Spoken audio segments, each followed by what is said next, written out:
Ugh.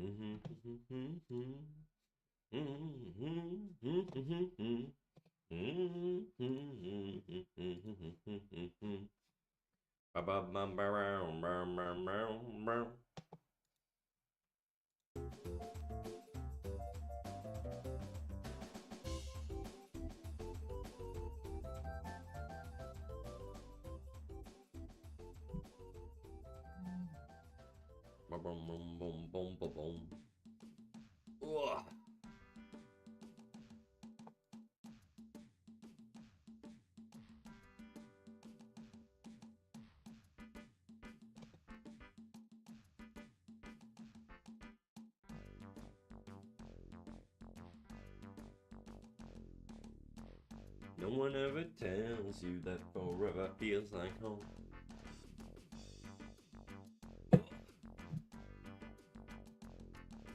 What up, NFT? How you doing, dog? Don't know how much time has passed. Knows that it feels like forever. No one ever tells you that forever feels like home. How's it going, NFT? Oh, I hate customer service, guys. I hate customer service so much. Oh.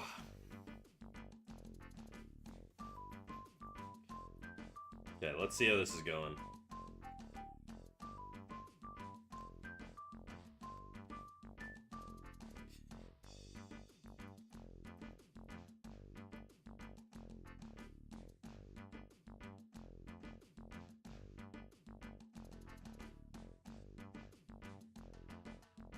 Doing good. Are you fucked up from yesterday? Nah, I'm fine.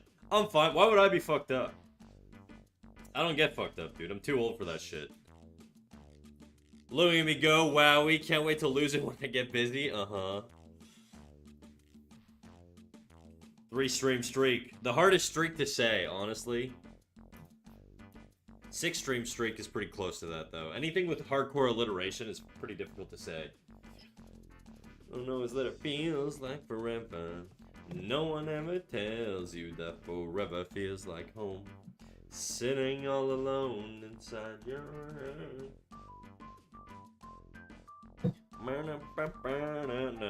Okay, I want to at least get this spiked up today in the fucking 4 hours of streaming.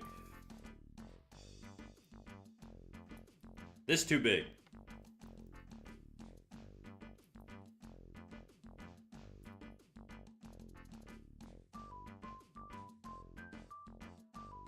I think this comes out way too much. Let's tone that in a little bit. Something like that seems appropriate. Damn, you're too old to have fun? That's not true. I got drunk with all the boys, and then we went to a church, which sounds weird, but there's context. It makes sense. Okay, 39 seconds, then we gotta drop the Discord notification. I should go pee while the ads are running. BRB.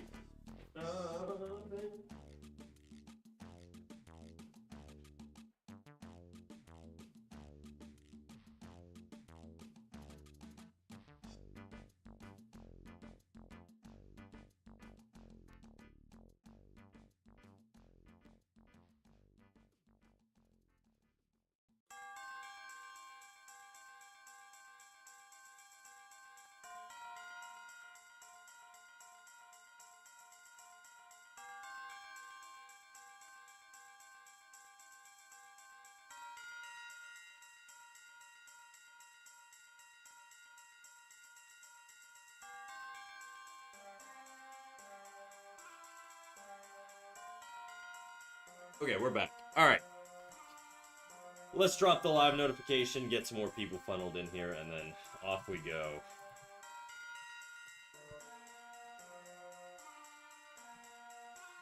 The referee surrender.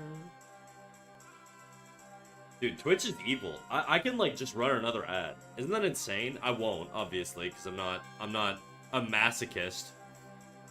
But yeah, Twitch is genuinely evil, bro. Why do they do that? Why do they make it so I could run like I could just make this entire stream ads? Isn't that crazy? We're actually animating today. Hey, let's change the stream title. Animating.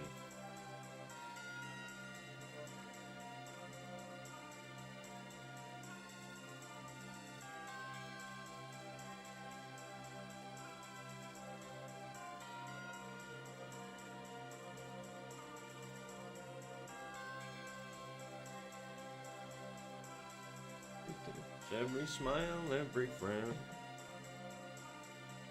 Been done until now. Okay, this is actually going to be the farthest I want to push that spike. And I am going to hardcore commit on this today. I mean, I say that, but I'm going to... Knowing myself. Found out something like a once. Searching until my hands bleed. And I think the arc is actually above here.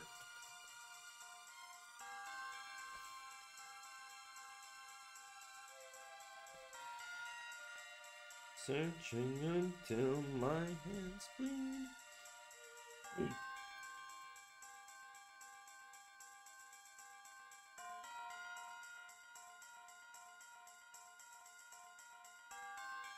To me.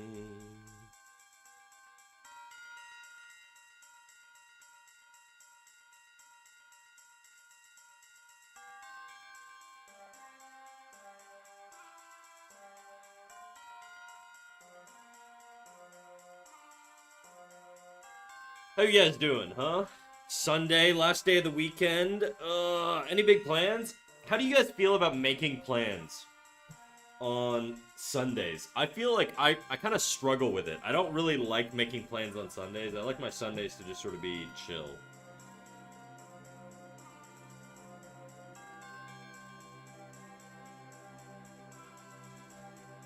Too many questions? I literally asked one question. I asked a single question. I said, do you like making plans on Sundays or no?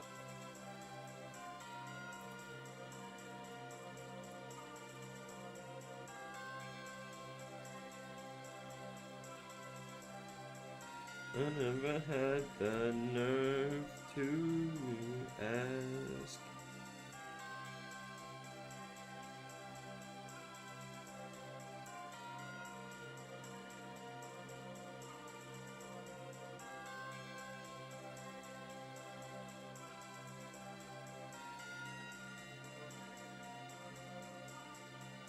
That's 3 questions? No, it isn't.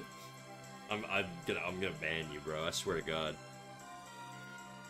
What up, Dizzy? I heard NFT brings enough donaire to share with the class, but then keeps it all for himself.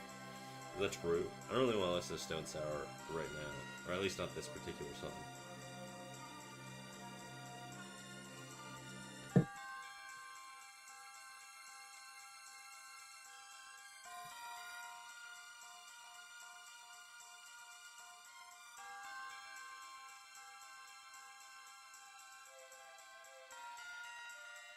That might be too much elevation.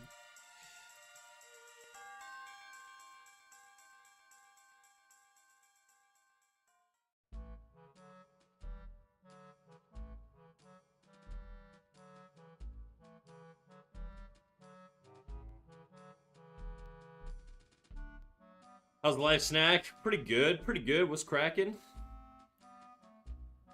How are you guys doing? Do you guys have any plans? How do you guys feel about making plans on a Saturday? Dizzy, delete that message. What up, NFT? Yeah, last night I went out drinking at a bar. And then I went to hang out at a church and play pool, which sounds weird. My buddy's a groundskeeper at a church. He's part of the church, so he has access. He has access to the church. So I tend to hang out in the church a lot, which is very, very weird, but it is what it is. It's pretty interesting. Churches, I like being in churches, you know? I don't do the whole mass thing or whatever. I mean, I'm not a religious person, but like I like the atmosphere. It feels chill.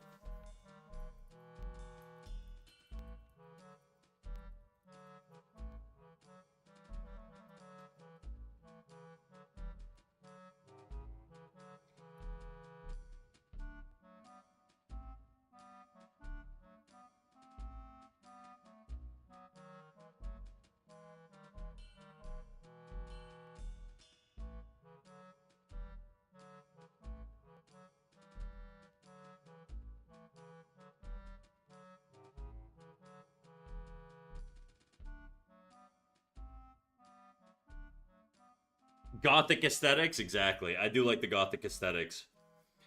It's also kind of nice when you just have like unrestricted access. You could just kind of do whatever you want. I mean, that sounds like nefarious. We're obviously respectful, but it's just kind of nice to just be like hanging out in the sanctuary, just alone, you know, just having a chit chat.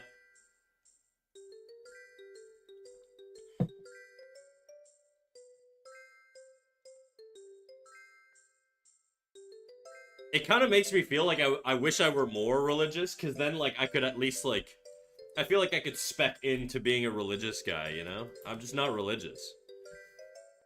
It must feel good to be religious, you know what I mean? I don't know how to explain it.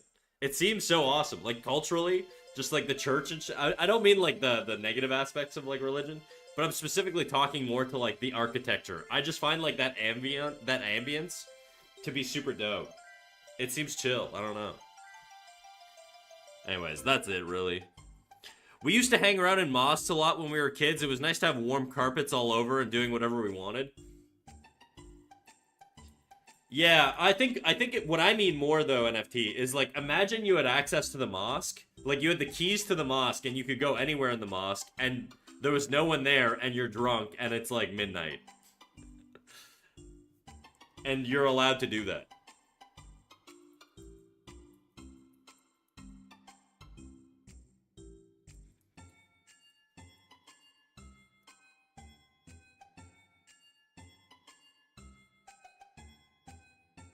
Y'all went to the mosque? What up, Clazod? Nah, I didn't go to a mosque. My buddy's a groundskeeper at a church. And so he has an apartment in the church. And so since he works for the church, he has like the keys to the church. We often hang out in the church. So we'll just like, we went to a bar and we got drunk and then we went to chill in the church and we were just like playing with the piano and stuff in like the sanctuary. And then we played pool because they have like a pool table in the basement. It was a very weird it's always a weird experience. It never stops being weird. But it's cool, I guess. I just like the environment. I'm not into all the ritual stuff, but I do like just being there as like a from a vibes perspective. Okay, it's purely aesthetic.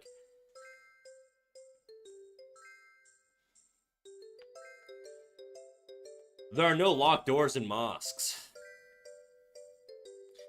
My brother and future sister-in-law considered doing their wedding at a Catholic church, partially for aesthetics, partially for our parents.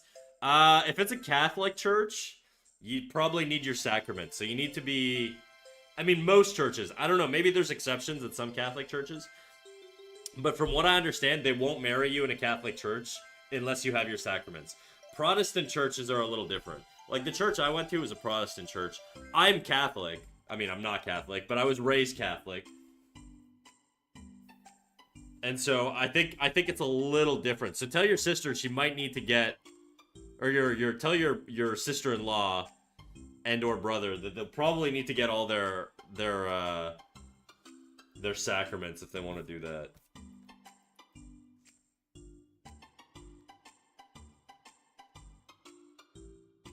Me, but you don't know who I am. Let me go.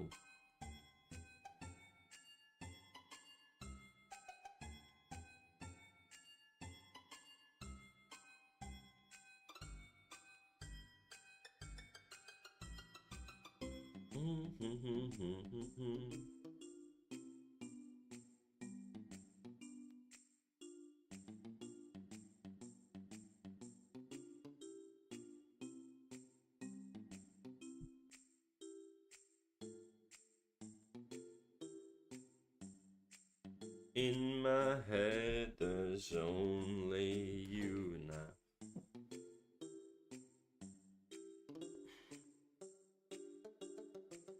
Okay, the mosque in my neighborhood didn't. My brother and I did confirmation. What good that did, lol. I think there's still a few more sacrament. There's a few more sacraments after confirmation. You have to do confession. You have to do maybe I don't know. How many frames does this turn around? Like 50-ish, probably. I also noticed some issues I don't like on it, but For whatever reason, my brain is, it's braining right now, and I think I know how to fix some issues that I see. Mostly here.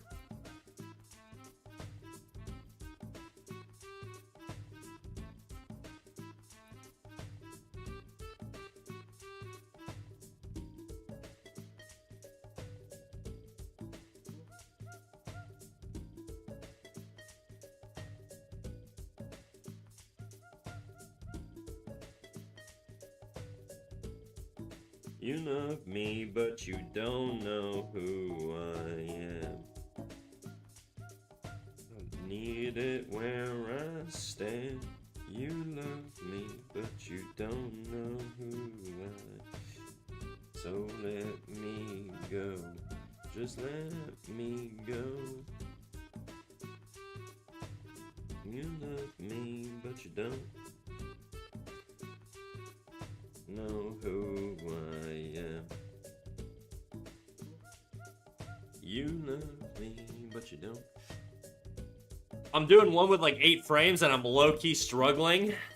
Like are you doing a full body turnaround, Cly? Or are you doing like just like a head turn or some shit?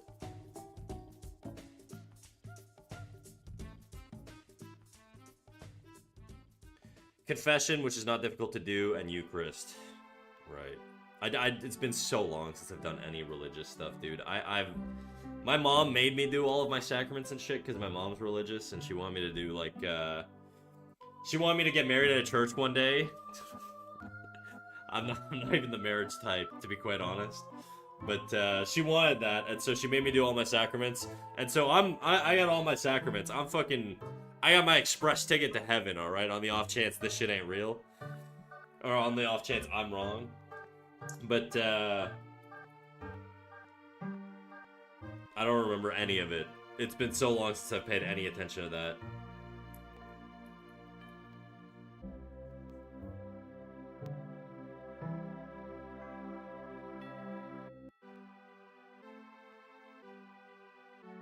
Okay, I think this needs to be a bit more spiky and a little less fast on the change of direction here.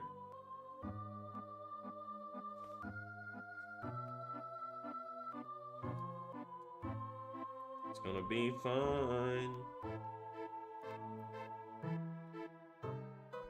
Hello, how's your day been? My day's pretty sick, dude. My day's pretty sick. How's your day going, Ollie the cookie? Not only the head? Yeah, well, I mean, what are you struggling with? You don't like marrying, says NFT. The only person I'd marry, NFT, is your mom. And you know this already, okay? Slafur over on YouTube says, damn, bro, that actually looks very good. Thanks, King. How you doing, Slav? I'm gonna change topics because we could go a bit on this, and it's a topic that sometimes might burn. That's true. I did, the second I put in my stream title, I was like, I'm gonna trigger so many people, dude. Alright, let me, animating, and what's my new stream title gonna be? It's gonna be animating and doing non-controversial things. Non-controversial. How do you spell controversial? Whatever. It doesn't matter. I'm an artist. I don't need to, like, worry about spelling. Struggling with shading? Hey, bro. Everybody gotta start somewhere, you know. The title is actually what brought me here. Oh, shit. My YouTube title is a completely different title than my stream title. If you're struggling with head angles, though, because I think that's my YouTube title, right? It's like, how to draw the head from every angle. I could totally help you out with that. We have a Discord server. How do you draw the head from every angle? Well, Sliffer, I'm glad you asked. Okay. Really what you want to think about is the 3 main planes of the face. Here, actually, I'll go to another canvas where I already drew this shit. Not this one. Whoops. This one. So if you look at this neutral face here, okay, you could sort of break down the face into these 3 little sections. From the brows to the hairline. Actually, it's more like 4 sections. There'd be like another one up here. Let me add that.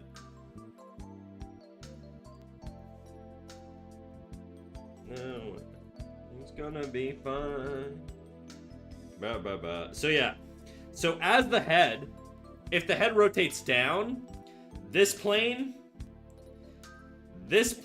kind of, more like this plane gets longer. So the pink one gets longer. The blue one gets a little longer. Lil long. The red one gets smaller.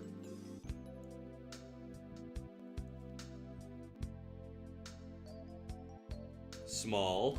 And the green one gets incredibly tiny. Super small. Okay.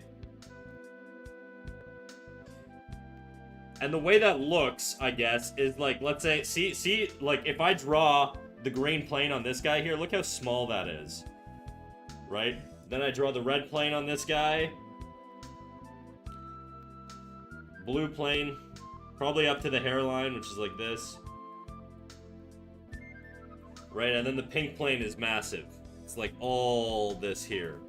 Whereas if you have the inverse, the pink plane is basically tiny. You can't, like, see anything here. Right? The blue plane is a lot smaller now. The red plane, it's a bit the same, I guess.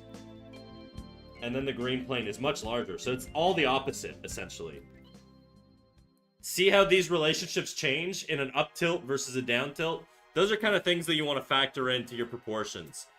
And if you sort of keep that as a guide in mind, it'll make your life a lot easier. Anyways, I gotta delete all this shit to not sully this canvas. And I did a little animation of it over here, kind of. I was basically this entire page slipper is gonna be a guide that I'm gonna make accessible to people on how to do head rotations. So if you look, I'm gonna basically have these planes on here, and I'm gonna show these planes changing, and I'm gonna add a couple more angles as well. This central piece is basically just kind of like a flex to be like, yeah, you know, once you understand this stuff, you can do more rotational things, but...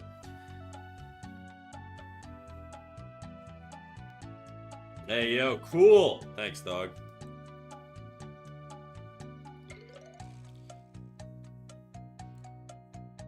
Doing alright, I finally finished building my PC. Hell yeah, Ollie. By the way, how do I join the Discord? Oh, that's a good question.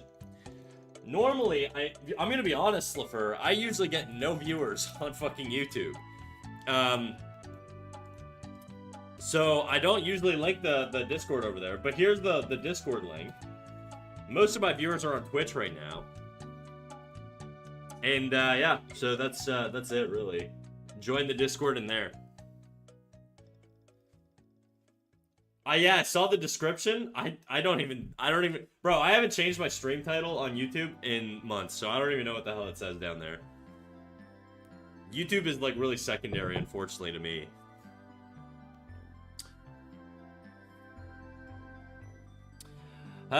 Debating restarting FMA Brotherhood. There's a channel that started popping up on my YouTube feed comparing the manga. FMA 2003 and FMA Brotherhood. I'm gonna be honest, dude. I prefer the vibe and the atmosphere of FMA, like, 2003. Like, the original. Anime, I should say. And then, I prefer... But I prefer, like, actually, do I prefer the animation of Brotherhood? Probably. It was kind of like... I think it was peak Madhouse. Was it Madhouse that did it? I think it was peak Madhouse.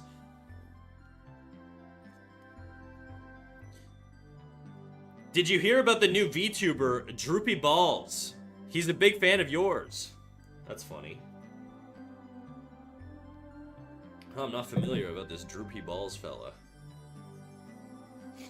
I know there's this new VTuber called Eric Sean.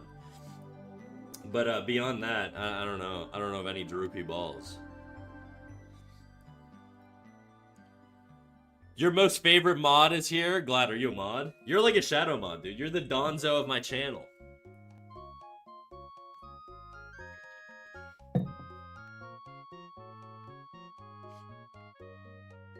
Hello, Snack. Cool animation, eh?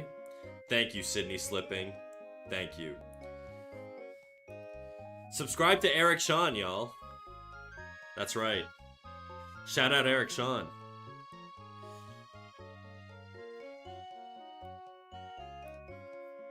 I'm kind of with you. There were some parts that were just weird in 2003. Pacing was good, though. I need to read the manga.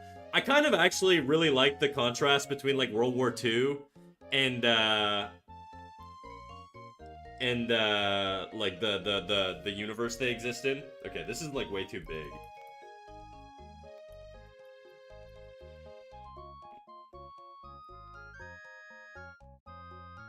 Whoa, I don't want to draw it with green.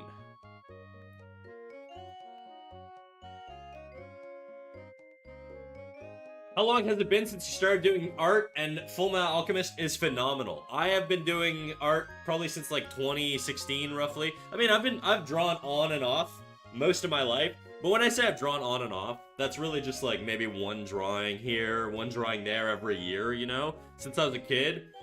But like, so but when I started taking art seriously was definitely like 2016, roughly. So almost basically 10 years.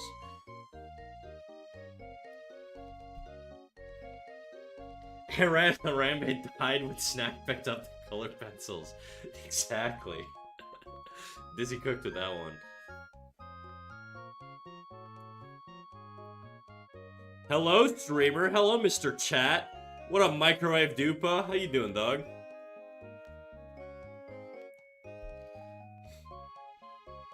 Hi, Sid. Hi, Kimdo. Also, hi, everyone else. Hi, Mr. Snack. What up, Kimdo? That's inspiring. Thank you, Stiffer. Slaffer. I'm gonna call you Slaff.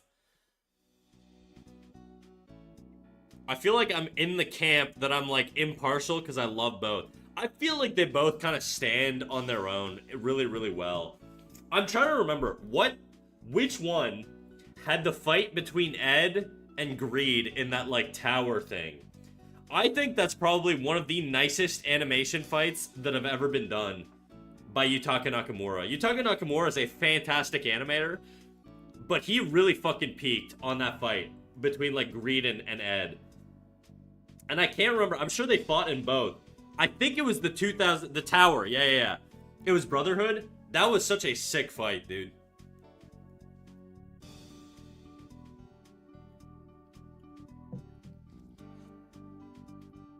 I think when you look at sort of like the squash and stretch and the way that they extended the proportions and like they used like camera like perspective and shit, it was just so well animated. It's so nice.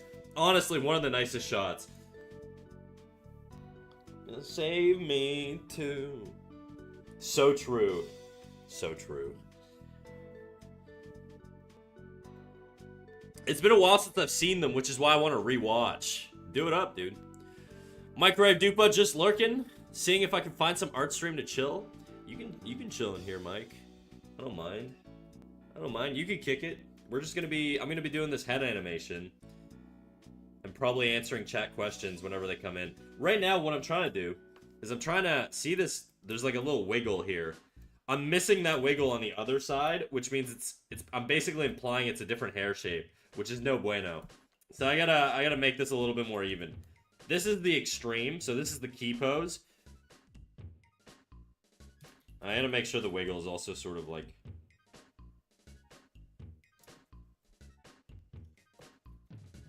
This is the key pose, which means this is the most extreme this hairpiece is going to be, okay? I'm not marking my animations. If this was a professional setting, you'd probably have like a timesheet or something. But I'm lazy, and I'm a fucking guerrilla animator on the internet, dude. So we don't worry about none of that bullshit. WebGen rules are different. That ain't Toasty, do a jiggle? Shit, you know it, dude. You know it, dude, Toasty. It be jiggling. I remember that fight, it was so good. It was. Yutaka Nakamura is fantastic. Norio Matsumoto also, like, peaked in Naruto. I think Yutaka Nakamura peaked. Well, I say peaked. I mean, he's like a fucking legend. So it's basically like saying that you know, Sidney Crosby peaked in like a specific year, or fucking LeBron peaked in a certain year. It's like they're goated, dude. You know what I mean? So it's like I don't really watch basketball. I don't know shit about LeBron, but I know people like him. You know, so my perspective's from hockey. Is this guy an OC? Yeah, he is. He was part of where is it? He was part of an exploration canvas. This guy here. I was just doing a bunch of heads, to explore some different designs, and I landed on this dude. I really like the way this guy looks, so I was like, I'm gonna give him a little turnaround.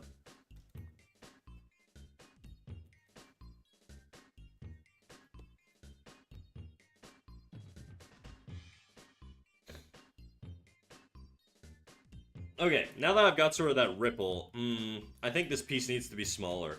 Let me check some measurements here, okay? From there to the curve it's on a slight angle like that. I'm gonna do this on another layer so I can track it better.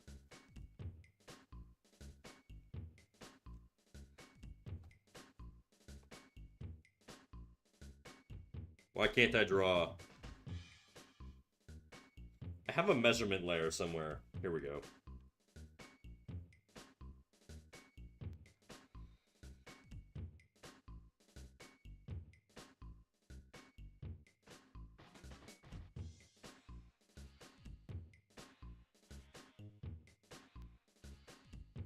I really like how he looks in a cape.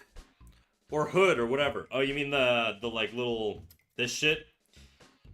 I removed it for the rotation just because I was like, I don't know if I really want to animate that. Originally, I might have, but... oh yeah, this is what I was using to track my arcs, by the way. If you guys wonder, I don't just freeball all this shit. I mean, I do sometimes, but... okay, so we got... oh no, it's more like this. That rotation stays about the same, about the same, about the same. Okay. Okay, that's sort of what I need to track here. So I want it lower, slightly. So the peak is going to be roughly here. I think that's a good height for the peak, actually. Pretty proud of that. The width on it, though, is a little... if we're going to the extreme... which is going to be this one.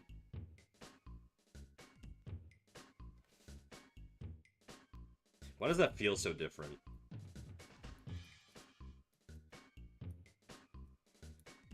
I gotta go to this one here. So let's say it's a little smaller.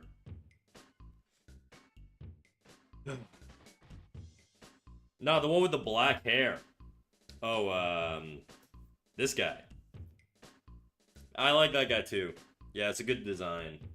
He was also like a character that I considered doing. I still kind of consider doing something with him.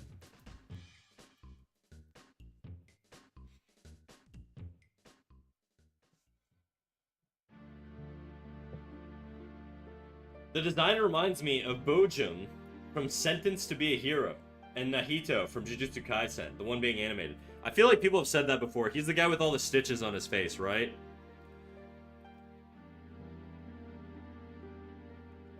I don't know how to draw him, but something like this. Whatever. Whatever, you get it.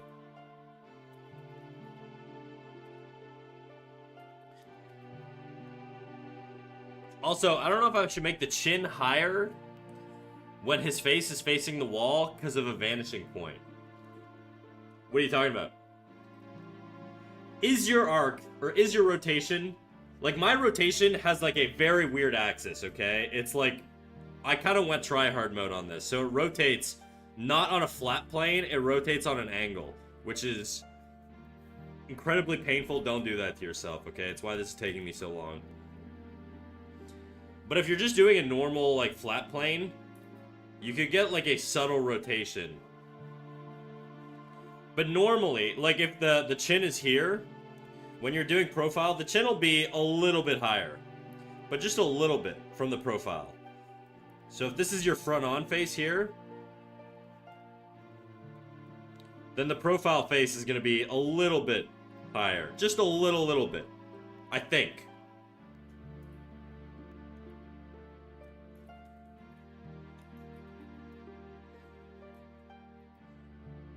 Boom, boom, boom, boom, boom, boom. The stitches are the only similarity in my opinion. Everything else is pretty different. Yeah, I know, but I get why people compare it. Mojito sounds like a delicious drink.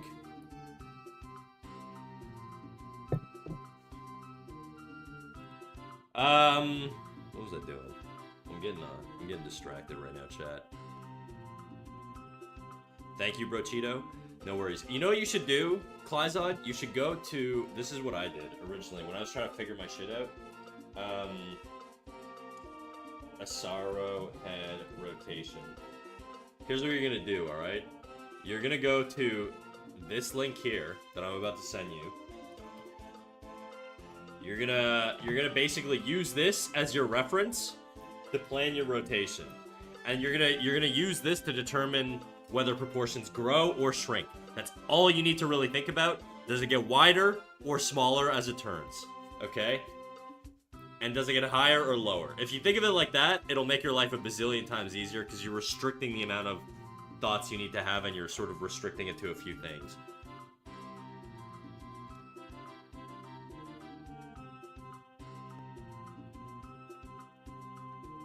Use reference, guys. Don't torture yourselves.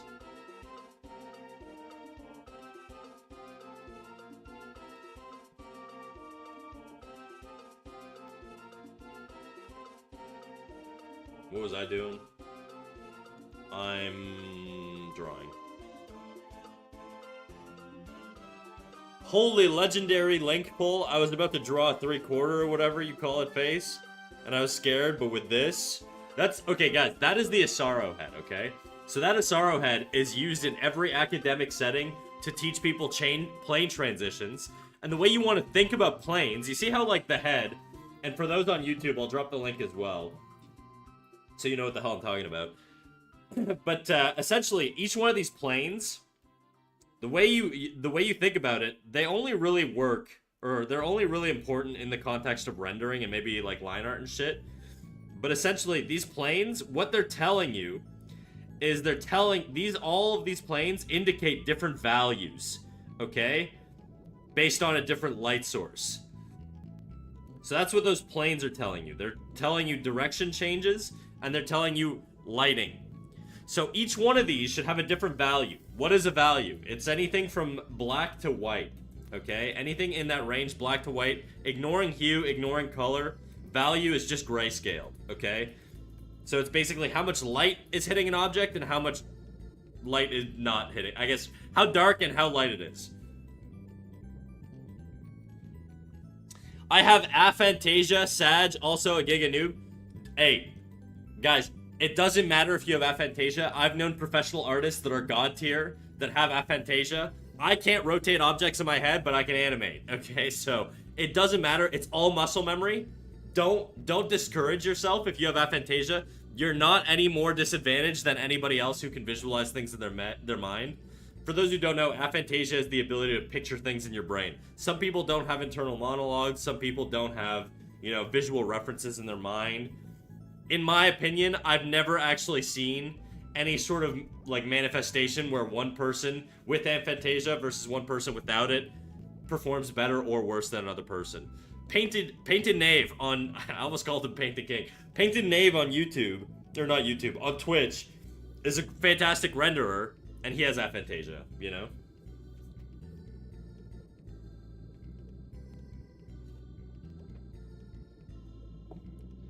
Brother, have you ever wondered why God made you more handsome than your peers? It's because he wanted you to look at yourself in the mirror and use that as a reference?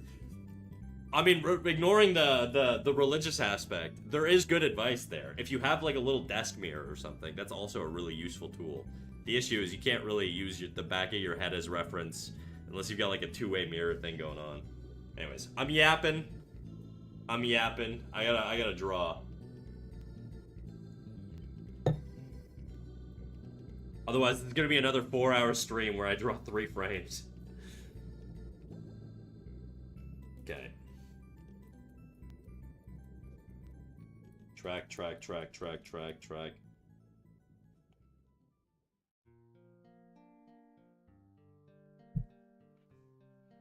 Now I gotta think, from the side of the head, how wide is it?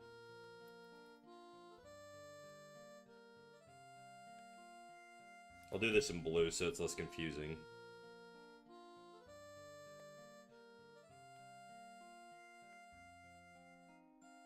I'm thinking my proportions are too wide on that side.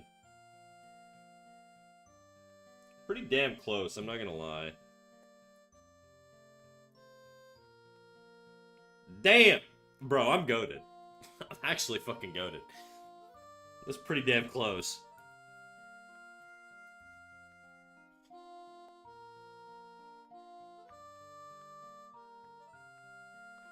Hello, my third favorite animator. Who are your first and second? What the hell, Dave?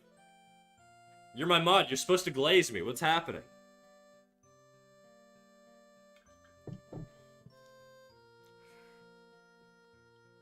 Toothpaste and NFT, sorry.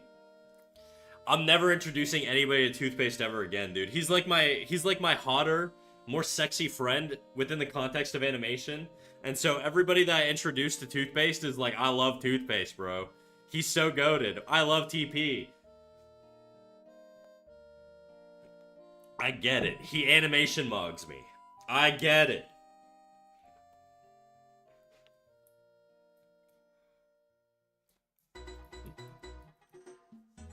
Okay.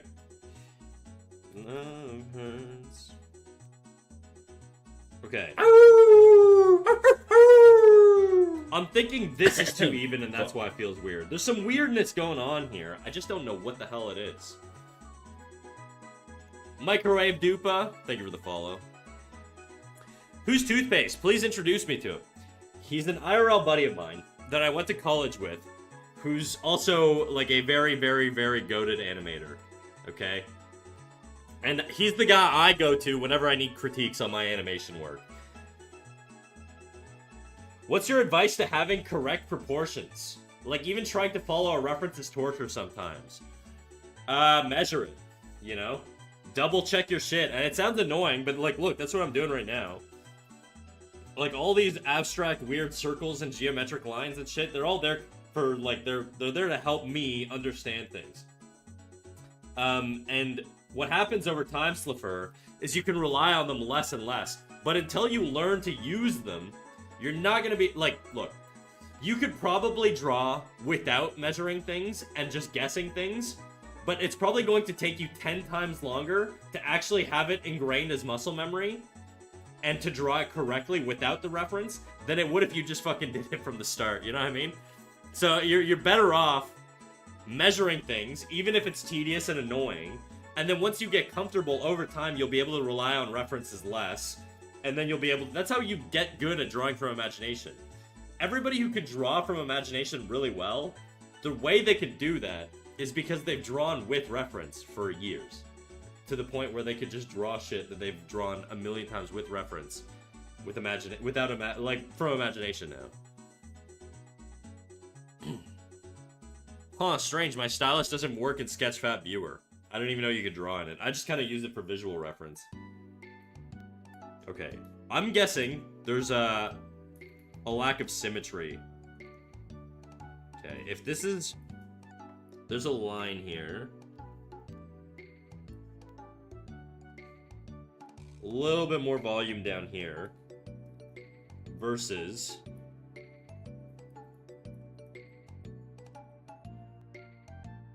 Pretty even split here, I think. No. Pretty similar. I don't know why it feels so weird, though.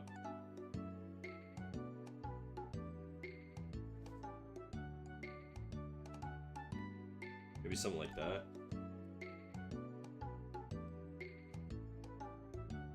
Oh, am I drawing? Oh, shit.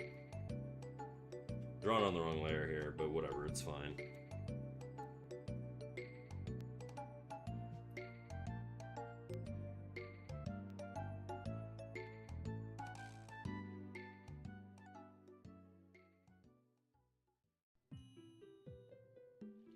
No, I meant I can't rotate the head. That you sent the link to. There's also an ArtStation version you could use. So try that.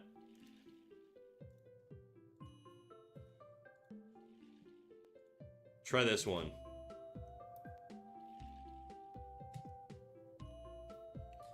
Honestly, Dizzy, do you know how to make...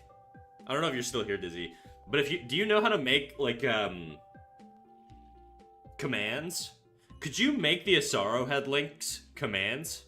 Like the ArtStation one and the ArtFab one that I posted. Because I feel like I bring it up so often, I might as well just have a command for it, you know?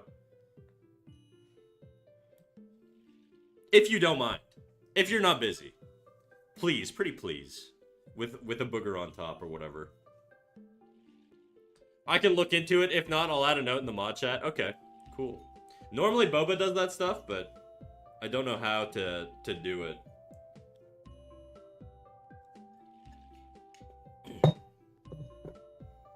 Same goes to you, Dave. If you know how to do it, that would be awesome.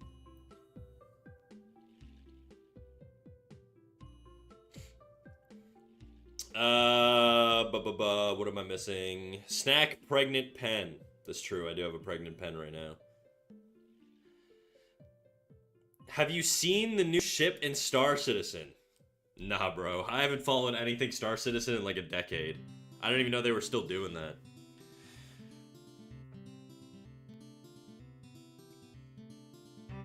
Oh, hey, the guy Chuck Chan graced with his presence yesterday. Huh? Wonder if the mouse is any good. Damon, what are you talking about? I'm the one who he graced earlier with his presence. So real. Hello, Rodent. What up, Cup Marrow? How you doing, dog? That one works. Great fortunes to you, Mr. Streamer. No worries. No worries, Mike. Read this, buddy. Haldi. I don't get it.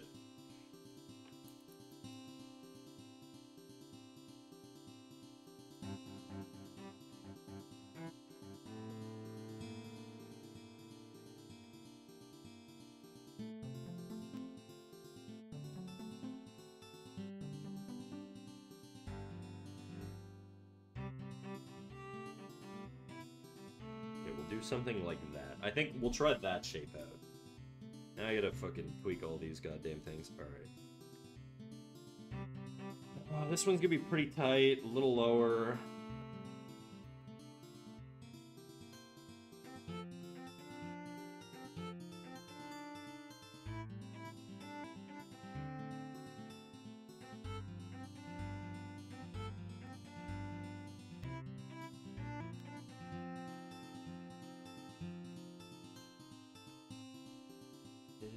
Every day.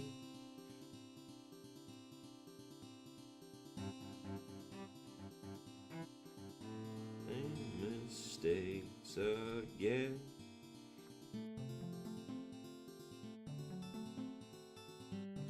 Hold these nuts. I got him. That's what your mom said last night, Clyde.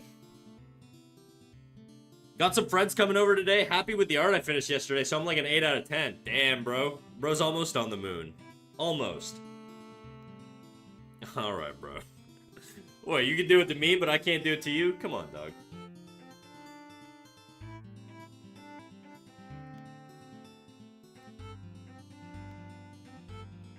You die, live by the sword, die by the sword, you know? At a glance, I have to be added as a Nightbot manager, so I'll put a note in. Oh, Dave added it. Okay. That's a good command. Okay, good. Yeah.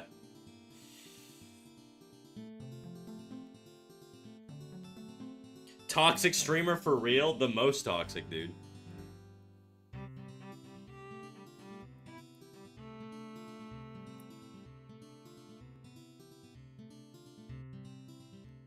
Nice to go.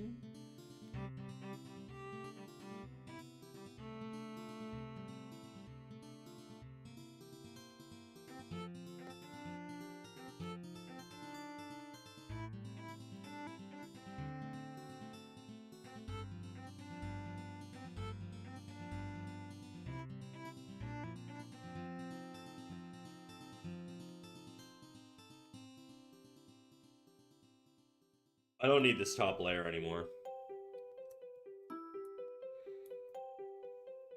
Wants to go home. Nobody's home.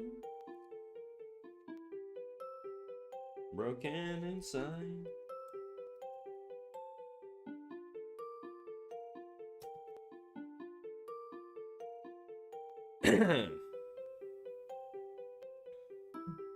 Or maybe you prefer exclamation head. Dealer's choice, dude. I'm not that picky.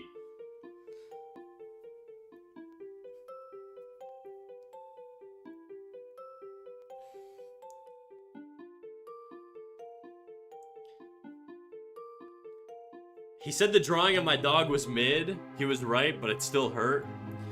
We're all about true critiques here, okay? We don't hold back. No mercy.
Afternoon snack, how you doing? I'm doing good, Nancy. How you doing?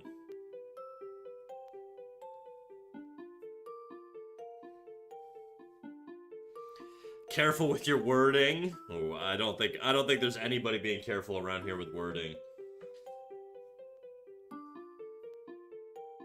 He's bullying chatters, Nancy, and saying that our art is bad. Guilty. You got me. I'm just kidding. I wouldn't do that. Unsolicited anyways.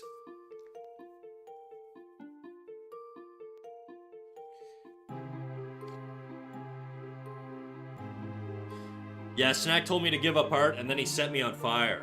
Yeah, and that's only what's been publicized.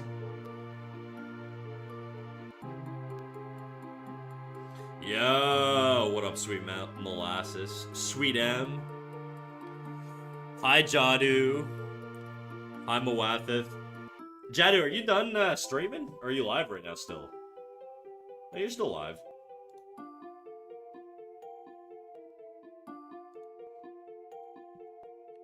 My potatoes are moldy? Why?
I don't like how that changes shape. It just kind of lost its form a little bit.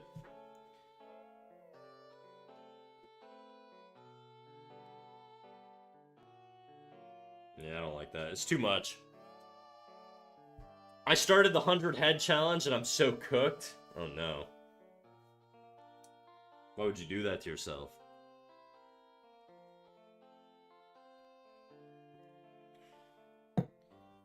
I'm still doodling and you're here. Multitasking, bro.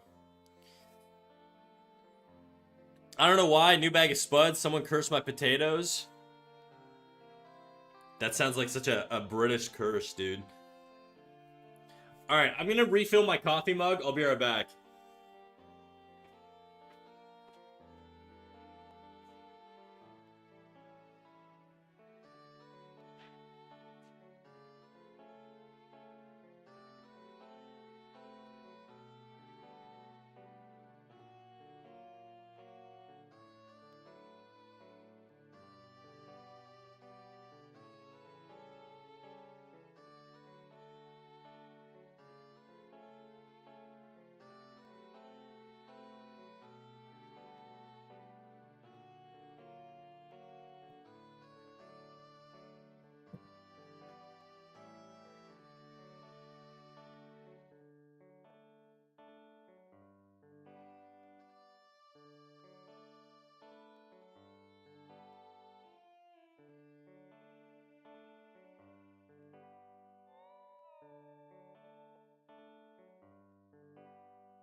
See, it's curving too aggressively. I'm gonna tone that down a bit. I'm literally just gonna make it sort of a little bit more even, I guess. Or not even. Even's not the right word, but whatever. Doesn't matter. I know what I'm talking about.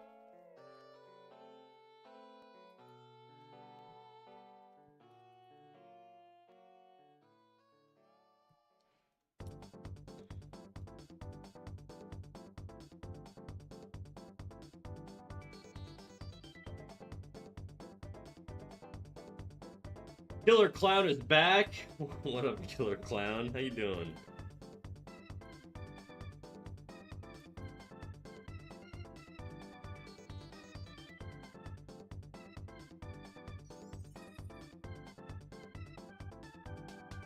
I'm eating popcorn.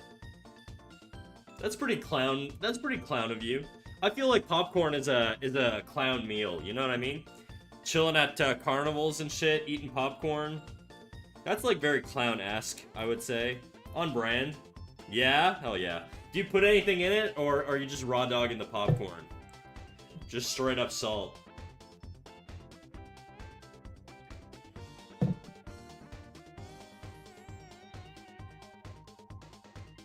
Animating and doing non-controversial things? Why the sudden change?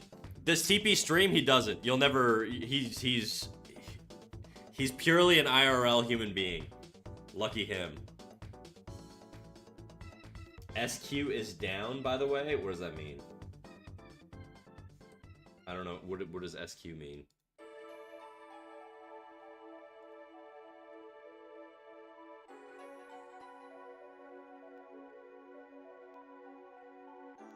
Song request?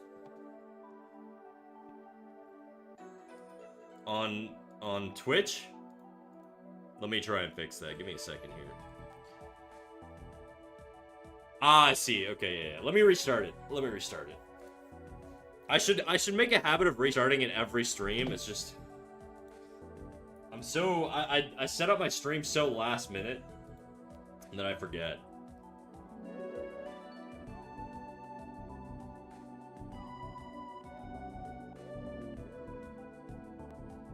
I'm gonna start head in a second. You dirty girl.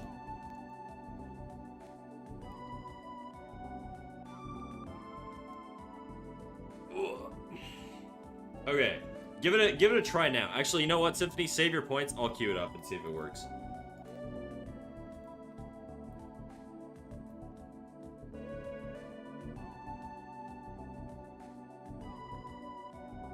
There you go. It works.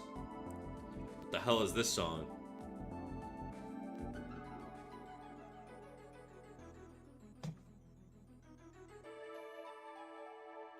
Merci, pas de trouble.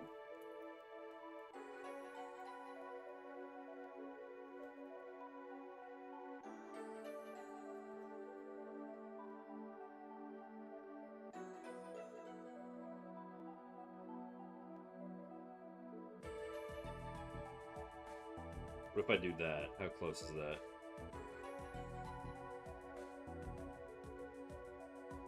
Move it out a little bit.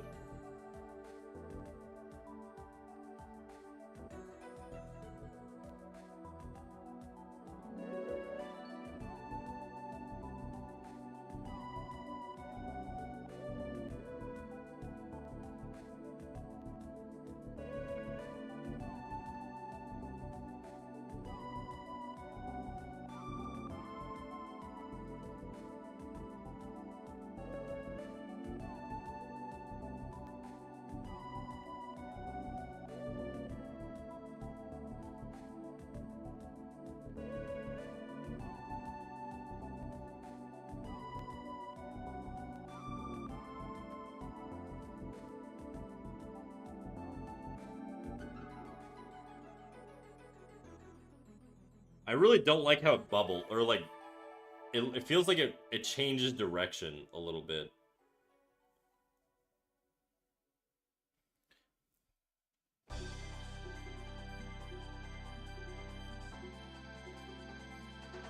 How do you do the request? Is there a command? Twitch Boomer here. Yeah, so you go down to the little point redeem thing at the bottom below chat. you click the request song redeem. It's like 5 channel points, so it costs like nothing. And then you drop a Spotify link in there. Not a YouTube link. A Spotify link.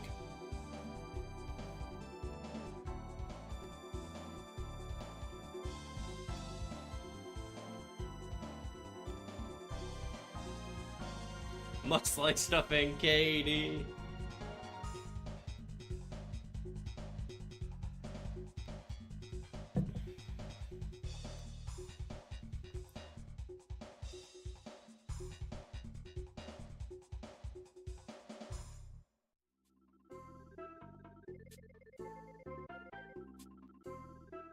Yeah, I gotta track something. Give me 2 seconds here. Spacing on these lines is a little fucking weird, not gonna lie, but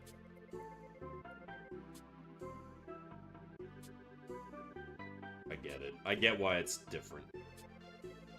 I get it, I get it, I get it.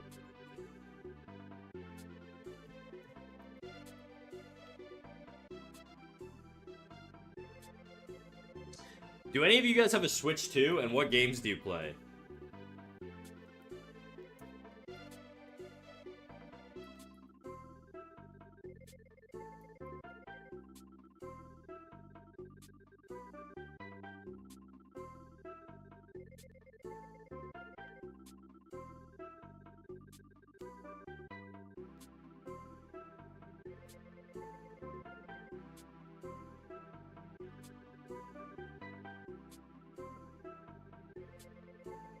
PC's the best? I mean, yeah, I got both, but I'm just saying, I'm a Nintendo chud, bro. You can't play Mario on fucking PC. Or Pocopia, or Breath of the Wild.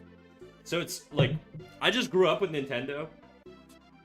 And so, anything Nintendo, just fucking... It's just peak, dude. Snack, you gotta update the follower goal, my guy. I'm done with, I don't care. Don't follow me, whatever. It doesn't matter to me anymore. We're always gonna be at, our goal's always gonna be 1,000. Anything beyond that, doesn't matter. Snack, can you buy me a Switch 2, bestie? Once I'm a millionaire, okay?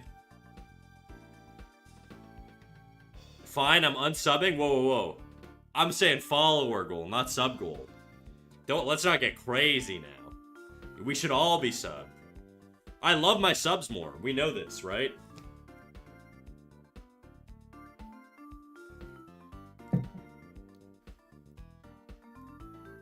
I only flirt with subbers.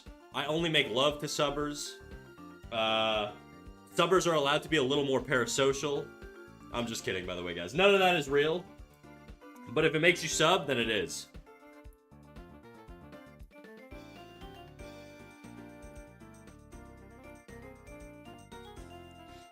Go down on them? I don't do that. We don't do that. I'm like a Jamaican man.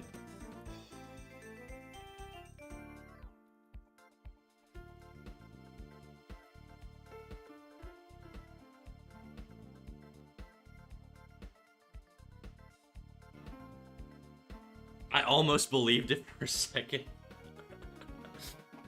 Got him.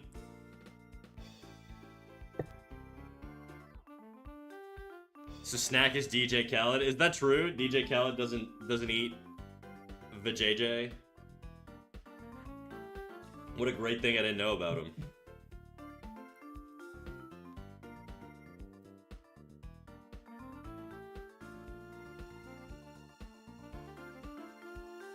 We need more cult maxing. That's what I'm saying, dude. When do we start doing tides? I owned a 2DS XL, but sadly I broke my SD card. Just buy another one, dude. SD cards are cheap as fuck these days, aren't they?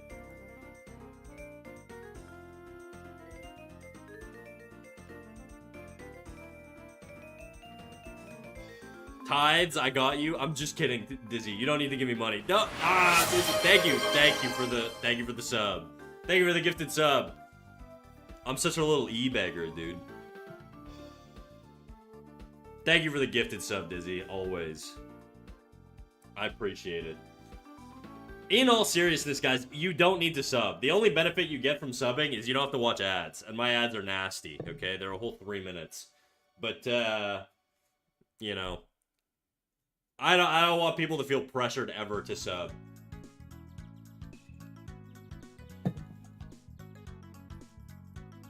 But thank you, Dizzy.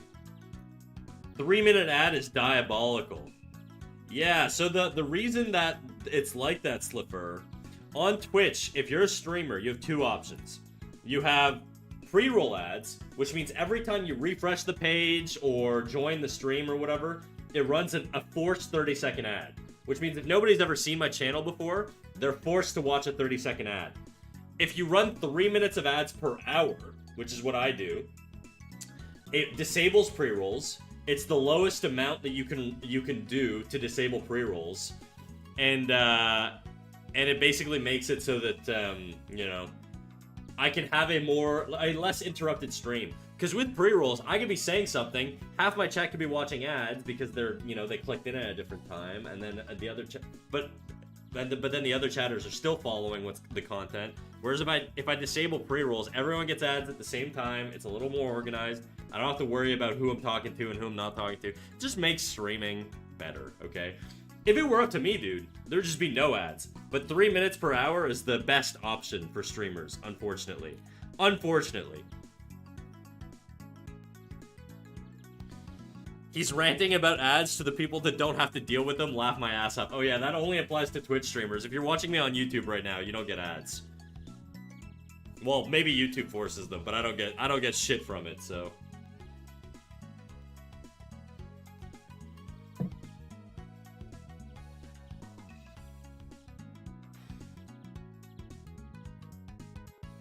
I subbed because I want to support the mouse. Somebody give Simp a sub, damn. Curse the partner program. I'm not a partner. Believe it or not, I'm not a partner. You need to have 75 concurrent viewers for, I think, 3 months straight or 90 days or whatever it is, as an average, to be able to make a partner on Twitch. It's actually a pretty difficult thing to do. I think there's like, I want to say there's like 60,000 partners on all of Twitch. There's not a lot out of the millions of streamers. I meant on YouTube. Oh, I'm not even monetized on YouTube, dog. We don't talk about YouTube monetization.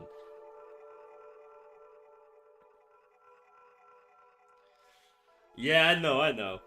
Yeah, the YouTube's very weird. I don't know how the algorithm works, but I get no viewership on YouTube, and whenever I do get people, they're always kind of insane, okay? They always come in and talk to me about some weird shit that is like super irrelevant to what's going on stream. Like, they'll come in and they'll talk to me about, I don't know, their fucking dog that, like, they got groomed recently or whatever.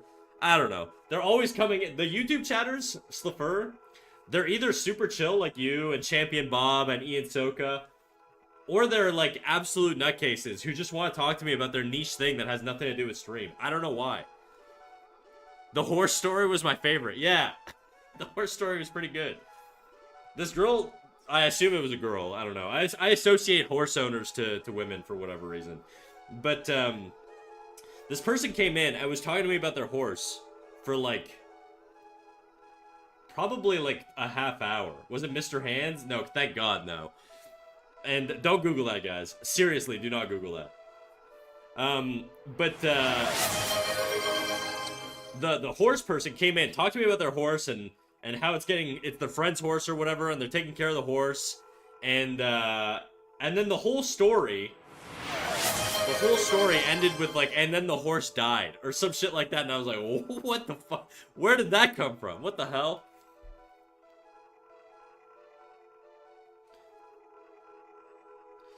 Algorithm's crazy. I posted a short 2 days ago. Got groomed? Question mark? No. Got groomed as in, you know, the literal meaning of the term grooming, like hair. Got a haircut. They got the wash and set, dude. Got the full fucking lineup on that golden doodle. That golden doodle looking crispy. Edges shining. Nancy, oh my god, Nancy, thank you for the gifted sub to Symphony. You don't have to take care of Symphony. Let him suffer. Let him watch ads, Nancy. Got groomed is so funny. The term groomed is used a lot in a lot of different contexts. That, by the way, big warning, I don't want anybody trauma dumping. I don't want to hear about your life stories, unfortunately. It's not that I care. I can't tank an entire chat of people trauma dumping. So I'm gonna talk about the term groove for 2 seconds. But yeah, it's always weird because at work, whenever they're talking about like getting you ready for a promotion, the way they say we're grooming you to be next in line for this thing. I swear to God, this is like a normal corporate term. And it's always so fucking weird to hear as somebody who's chronically online. They're always like, oh yeah, they're grooming you to do such and such position or whatever. And it's like, damn, are they? Alright.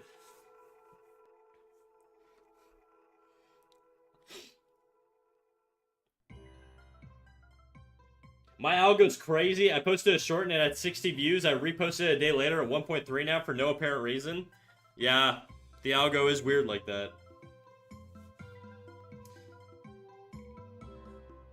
Imagine hearing some YouTube video in the background and it says, today I'm grooming my dog. Eyebrows be raising.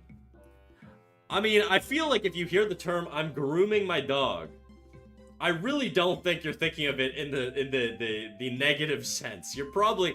I feel like that is the most contextually appropriate use of the term groom. You know?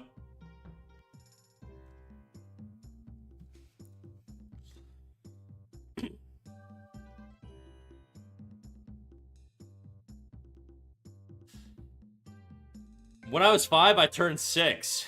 Congratulations.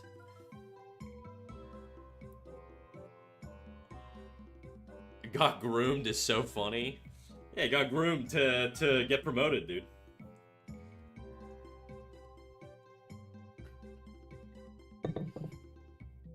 Untyped's life story. My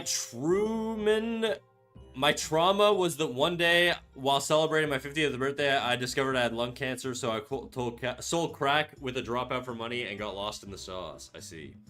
Grooming in a dog context makes complete sense, though. Yeah, it does. It's like one of the only situations where you should refer to it as a verb, you know, in a normal context to describe your actions. Guys, type 6-7, see what happens.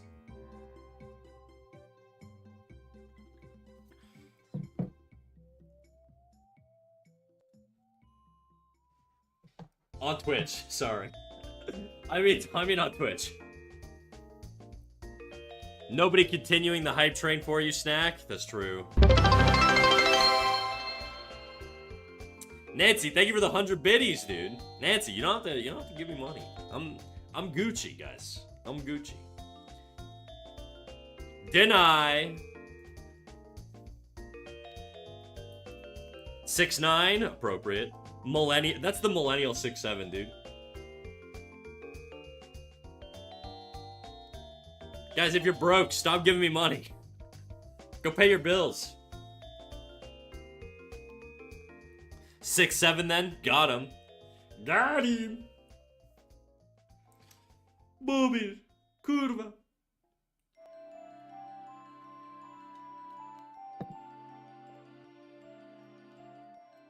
What was I doing? This shit.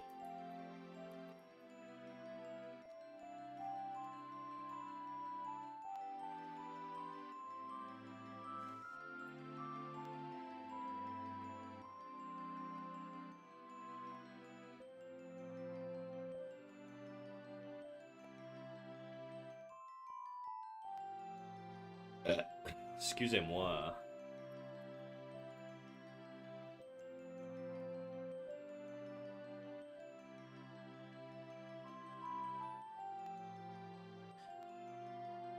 I'm gonna run over your chat with my hype train. I'm the only one on it. Choo-choo, Nancy. Thank you for running a train on me, Nancy. I appreciate it.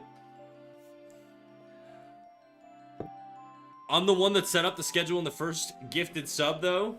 Very based. You can wear the conductor hat, though. What horrible imagery. Hey, yo. Hey, yo.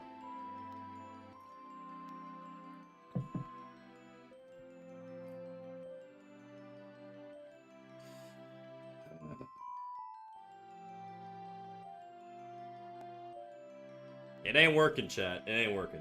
I gotta figure this out.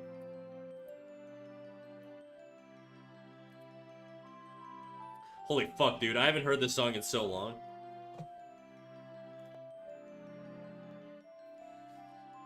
Completely forgot Good Charlotte existed. I'm going out to eat donair. Do your thing, King. The tune right now feels like an old Pokemon game. Yeah, that's because on YouTube, you're listening to different music than what we're listening to on Twitch. Right now, we're listening to Good Charlotte River on Twitch. But on YouTube, I can't play copyrighted music, unfortunately. So, you're stuck with Nintendo classics. I can play video game music for whatever reason, but...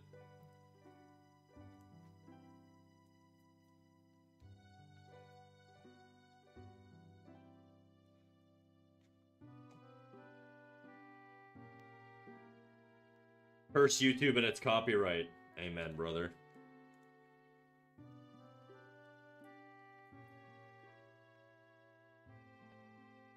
Down to the river.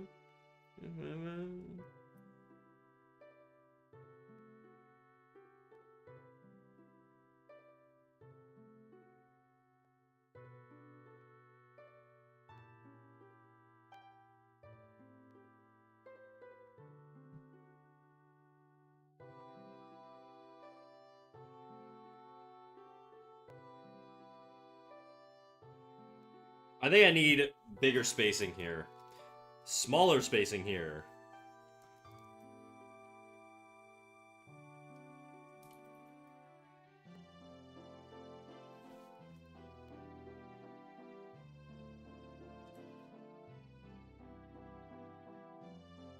The river.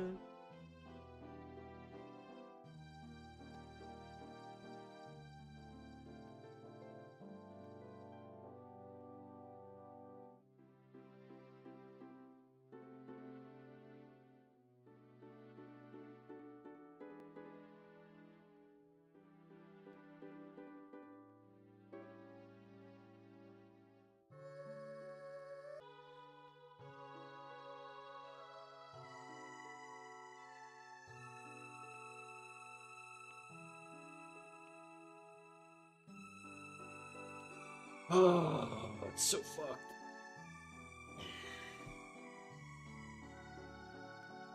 I gotta sit down. I've been standing this whole time. Your shoulder bad? Nah, my shoulder's okay.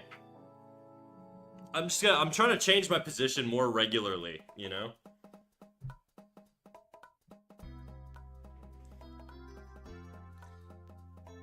Should I do a bit of musical trolling? I think I should.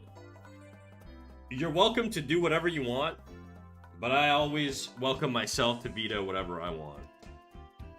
But generally, if the troll music is alright, it's not too bad, so I can tolerate it. Sade, hey Snacky, what up Sade? It actually looks like a 3D model is rotated. Crazy. I think it looks better without the hair. Right now, I've been trying to figure out the hair. Like, the head is, relatively fine. Tracking the hair is a giant pain in the dick, though. I'm not gonna lie. Just because the shapes are a lot more abstract. Skull shapes are very simple. Well, ish. You know? They're more basic. Whereas, like, having a bunch of triangles changing shape and stuff is really cranking my brain's temperature up. The hair adds volume when it's on. Oh yeah, for sure, for sure. That's because it's volumetric, right? There's more mass when the hair's added, but I don't hate this side. I'm just having issues with this side.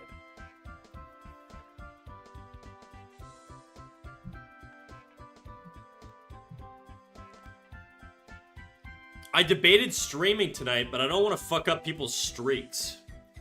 I mean, are you somebody who wants to hard commit with the schedule, or are you somebody who wants to just sort of stream by the seat of your pants? Because I feel like there's definitely like, there's different types of streamers, right? Some streamers, like, just stream whenever. Some streamers stream on a schedule. I like the schedule, because I got a busy day-to-day. So for me, a schedule works. But, if you're somebody who just wants to fucking YOLO your stream times, you know, whatever, fuck them. They can figure it out. Streaks aren't that important. And I feel like once you start making decisions based on how negatively it's going to impact your chatters, within reason, obviously, you can sort of step into dangerous territory, right? Yeah, like I feel like, you know, that could like cascade in being like, well, I don't want to stream at the same time as this thing or that thing or whatever, you know what I mean? It is good to be considerate of chat, but I think you got to be a little selfish sometimes, you know? And if you want to stream, then stream. If you don't want to stream, though. The only thing I can see is the upper spike is kind of changing location too much when rotated to the left. You talk about this one. There's like some weirdness here. There's a lot of weirdness going on that side. I should actually clean up some of it. This piece in particular. Yeah, that one's rotating the wrong angle. You see how it's like going higher up? Like it starts down here and then it goes up, up, up. It keeps climbing in height. It should be the opposite. Because this head is rotating up and it's on the backside, so it should be rotating down. Which is why it feels a little weird, and it feels like the spacing grows between these two. So that's something I have in mind, but I want to figure out this chunk before I start fixing this one, so I can anchor it a little bit, you know? So that's why I'm sort of not jumping into that one just yet. But it is wrong, you are correct. The shape isn't wrong, but the arc is a little wonky.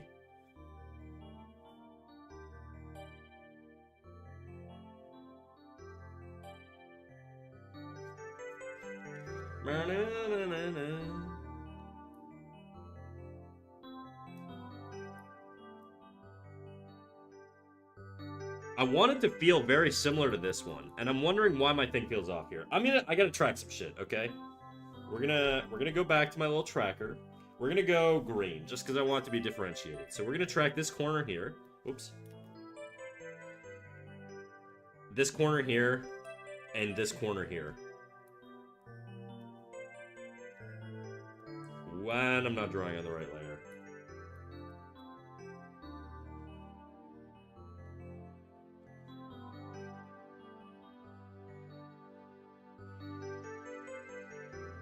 The fuck?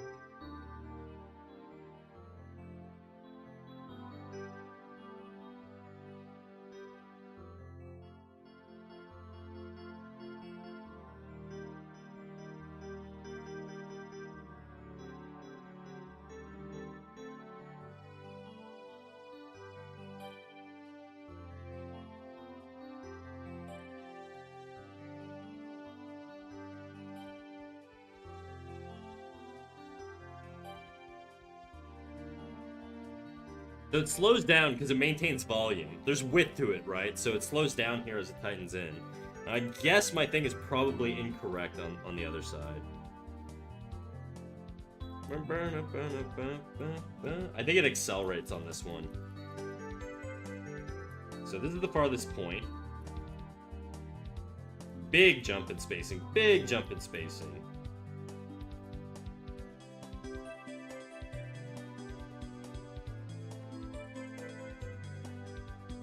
That's way off. Okay. It's a much nicer arc here. Tell me kiss, I swear I could fly. That gives me some direction. Well, I gotta study for real. See you later. Have some fun. Have a fun stream, everyone. Peace out, Sam. I appreciate you popping in, big dog.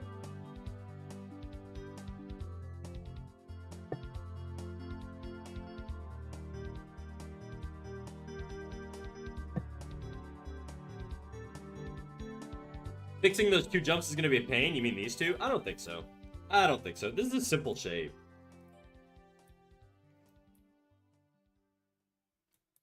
I'm going to start with this one. This is going to be my base. So I'm not actually going to change this one. I'm going to change the spacing on the other ones. I'm going to make it a lot more even. So I'm going to move this a little bit more here.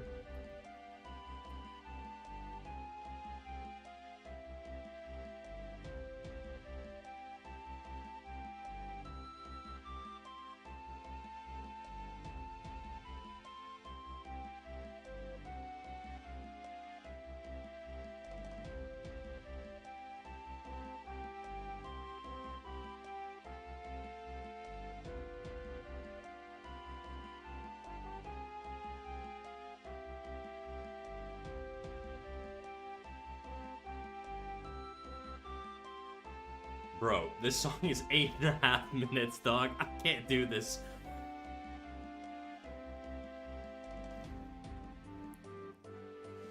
You locked in today, or do you have time for a little tutorial? I can take a little peek. What you got for me, sweet M?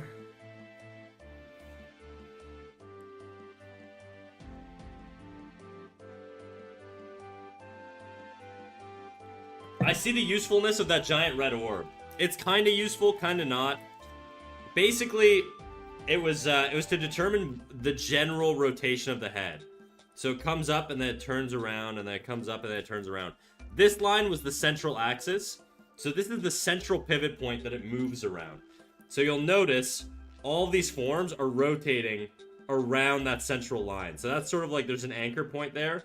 It's actually a little off that point, but that was originally what I sort of planned to have it in position for. Alright, I'm skipping the song. Sorry, Mike. I can't do whatever that was.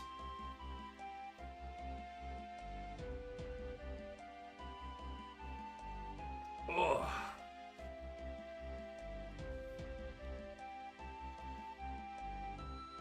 Okay, Sweet M, let me finish this this turn here, and then I'll take a look at whatever you send, okay?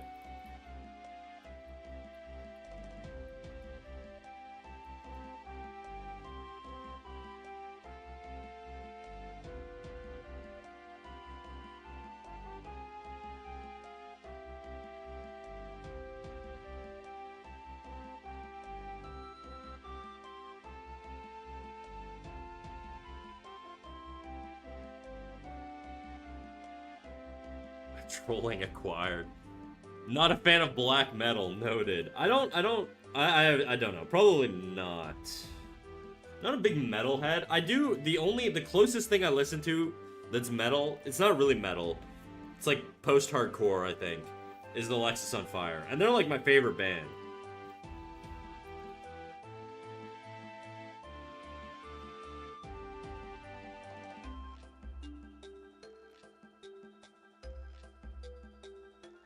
I think I'm gonna need to start making this a little tighter here.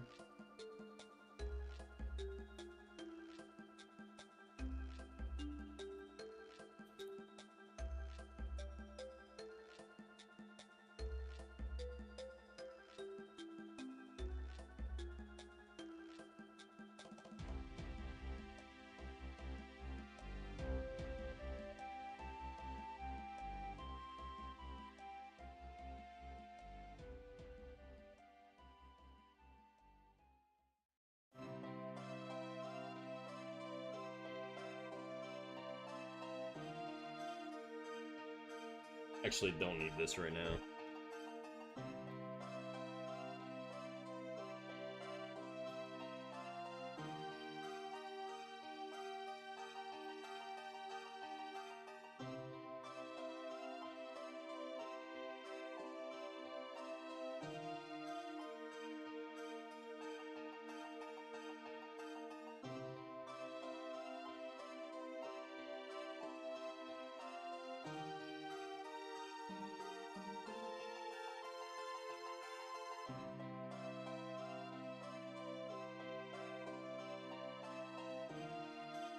Oof.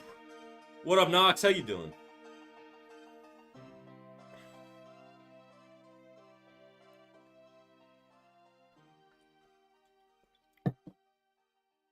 Ooh. What do you guys... What is that noise, guys?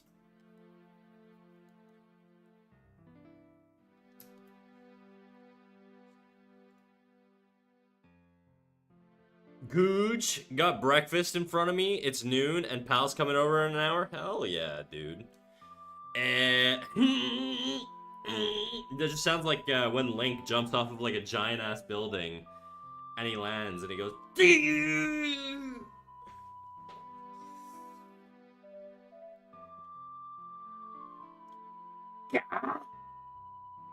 All right, I'm done with the sound effects now. I've been playing too much Ocarina of Time, bro. Okay, now I need this to start slowing down. Quite a bit, actually.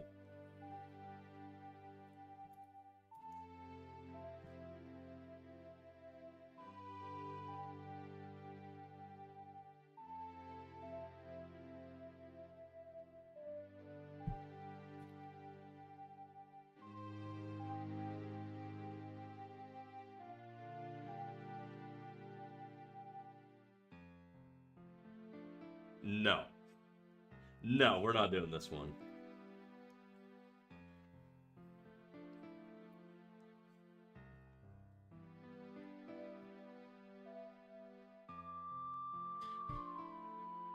How are we here in the Snackiverse? I'm good, dude. I'm good. I'm chilling. I got drunk last night, then went to go play pool at a church, which sounds really random, but it is. You know, that's it. I told this story earlier, but my buddy lives in the church, or he's the groundskeeper for the church. And so because of that, oh, please God, tell me I'm drawing on the right layer here. He's the groundskeeper for the church, so he takes care of the church. And so after we went to the bar, we just went to go play pool at the church, and there was no one there. It's so interesting. It's a weird atmosphere when you're just completely alone in a church with like full access to everything. It's very cool. Wow, drunk in a church? It wouldn't be the first time, to be quite honest.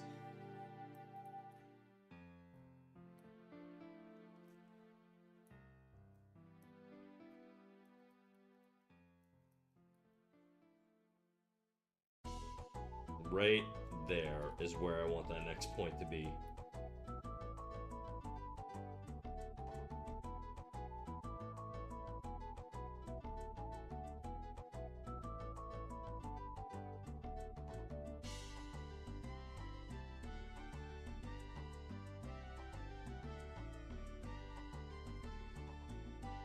I used to chain smoke ciggies on the roof of my childhood church. You know what's funny? His apartment is like right next to the roof of the church, and he has to lock all of his doors, and he has to communicate next to the building next to him, because you can hop from one roof to another, and their fire escape leads right to their rooftops, and so he has to worry about like homeless people breaking into the church through his apartment building.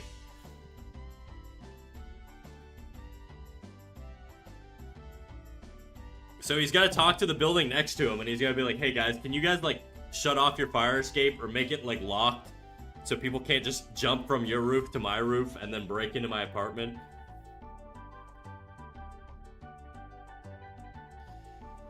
I loved wandering around my old church. It is kind of nice. It's a nice little atmosphere, dude. I don't know how to describe it.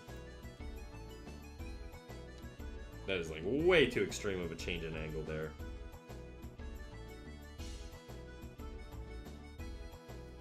Actually, I kind of prefer that angle. Maybe I'll make the other ones match it.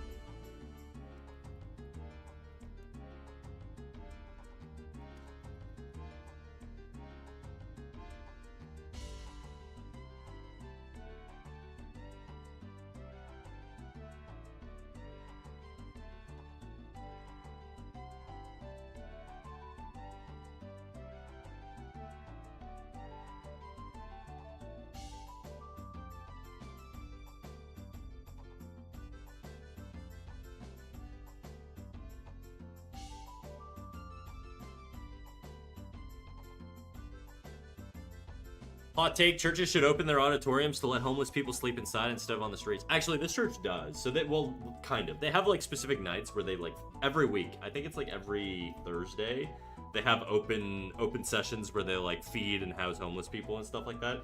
So they do a pretty good job of that. The issue is like, homeless people break into this place. So recently, I think like a couple weeks ago, a guy broke into the church, started throwing rocks at all of the like the stained glass windows, and ripped up this like multi-$1,000 like Bible they have. And the issue is if you have them in there overnight, you also need supervision, and so they have to pay staff to be there overnight, right? So it's like there's a lot of like logistics that goes into it, unfortunately. Brother, what makes a Bible that expensive? I literally asked that exact question when he said it was like a multi-$1,000 Bible. I was like, bro, how did that, why is it so expensive? I assume it's some like fancy special, I don't know, dude. I don't know shit about church stuff. Forgot lots of homeless people are mental. This guy was drunk, I think. I don't know. They don't have cameras or anything, as far as I know. But they do have to do patrols, because it is an issue.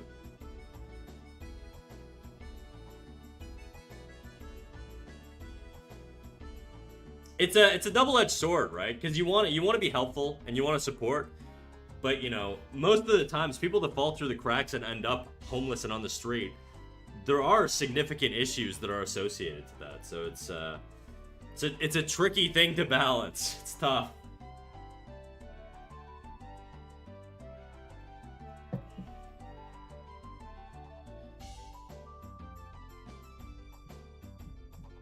Yeah, support like that requires compassionate volunteers more than just providing a roof. Yet the issue with this church in particular, and I think this probably applies to most churches, is attendance is dropping, right? Like a big issue this church has, I know because my buddy is like, he's about to join the elder council and shit, so he knows like all the insights. But essentially they're losing attendance. So over time, fewer and fewer people are attending, which means they have less funding, which means they can provide less services. And so that's a big issue that church is trying to solve. And I think this goes for a lot of Canadian churches. A lot of people just in Canada, I know like, Knox, you mentioned you were part of a Baptist church, and I know like Southern Baptist churches are a lot more hardcore. But in Canada, church attendance and stuff it's a diet version of what you have in the States. We're not nearly as hardcore. We don't have like we have like Mennonites and shit, but they're out in the fucking rural parts of like the country, and like they stick to their own. You don't really see them much. I don't know much about them unless they're on some sort of mission and they come by. But yeah, generally speaking, there's not as much interest in attending church here, and because of that they lose a lot of money, and so they have to troubleshoot how to do that. So the expanding services is tough, and the risk with running out of money is that they have to sell the land to somebody who could do who knows what to the church, right? Or the history.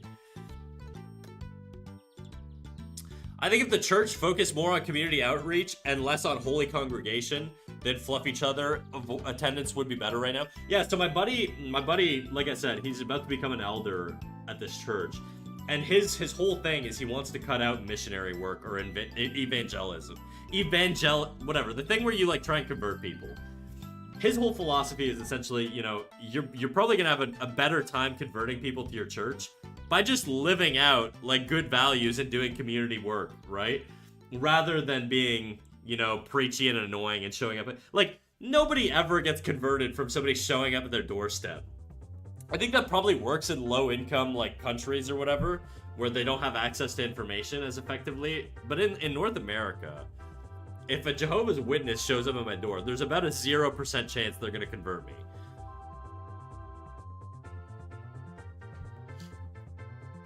I once bought a McDonald's for a homeless guy, and he came back with all his mates asking me to get one for all of them.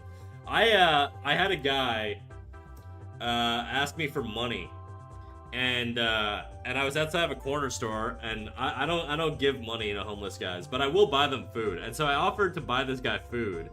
And then he threatened to kill me because he wanted money instead. And so ever since then, I've been a little hesitant. I have bought food for a couple guys, but I tend to avoid it. I've had a lot of bad issues with homeless people. I've been attacked with knives. I've had like erratic behavior. People passed out in like horrible spots. It's just, I have a love-hate relationship, I guess, with homeless people. Dodging hypodermic needles on like bike paths and shit. Attacked with knives? Yeah, I got cut with a knife, like, back when I was in my early 20s, from some guy having, like, some schizo episode, and he just, like, lunged at me, and I put up my arm, and it, like, nicked my arm. Luckily, I had a big winter coat on, because it was, like, fucking -20, because I live in Canada, and so it didn't actually cut my skin. I just, the friction from, like, the knife slashing off of my coat gave me a little, like, scrape on my arm, and I got very lucky.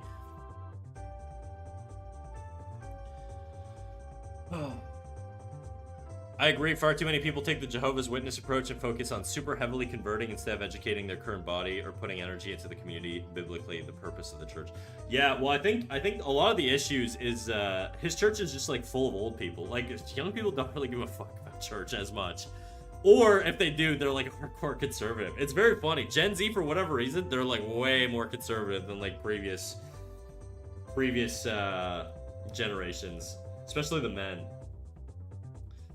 Attacked with a knife? If that happened to me, I'd never leave my house again. Really? I went to D&D after. The bus, this was on a bus, and the bus driver was like, hey, dude, do you want me to, like, call the cops? Because the bus driver, actually, the bus driver was like, I'm calling the cops. Do you want to stick around? And I was like, nah, here's my cell number. If they need to talk to me, they can give me a call. And they never did. But the driver called the cops, so. And I was like, yeah, I gotta go. I got D&D, bro. I gotta go. Surprisingly not as traumatic to me as you would think it would be, but. Or it's just I'm doing the dude thing and it's internalized. I'm gonna break out into tear one day from the trauma. Who knows?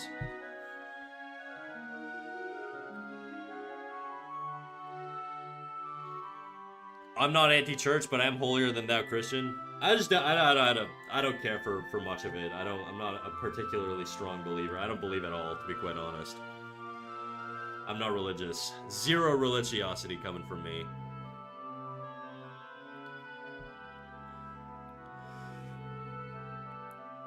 Alright, King. I'm gonna take off and make some late breakfast and do some stuff. Have a good stream. Alright, Dizzy. I appreciate you popping in. Yeah, it's really, really disappointing.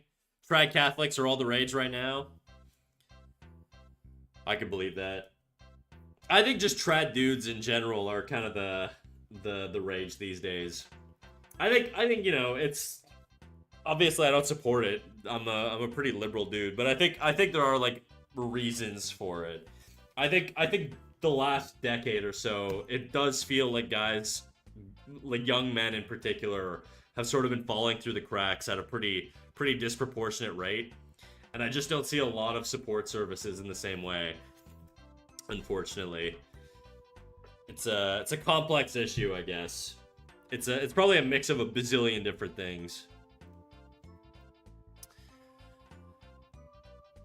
My younger brother converted out of Southern Baptist, ideally into Catholicism, and I'm always baffled by how that happened. How'd that happen? T. Swift revived the 1940s, is that it? Taylor Swift is the source of all, like, Christian conservatism?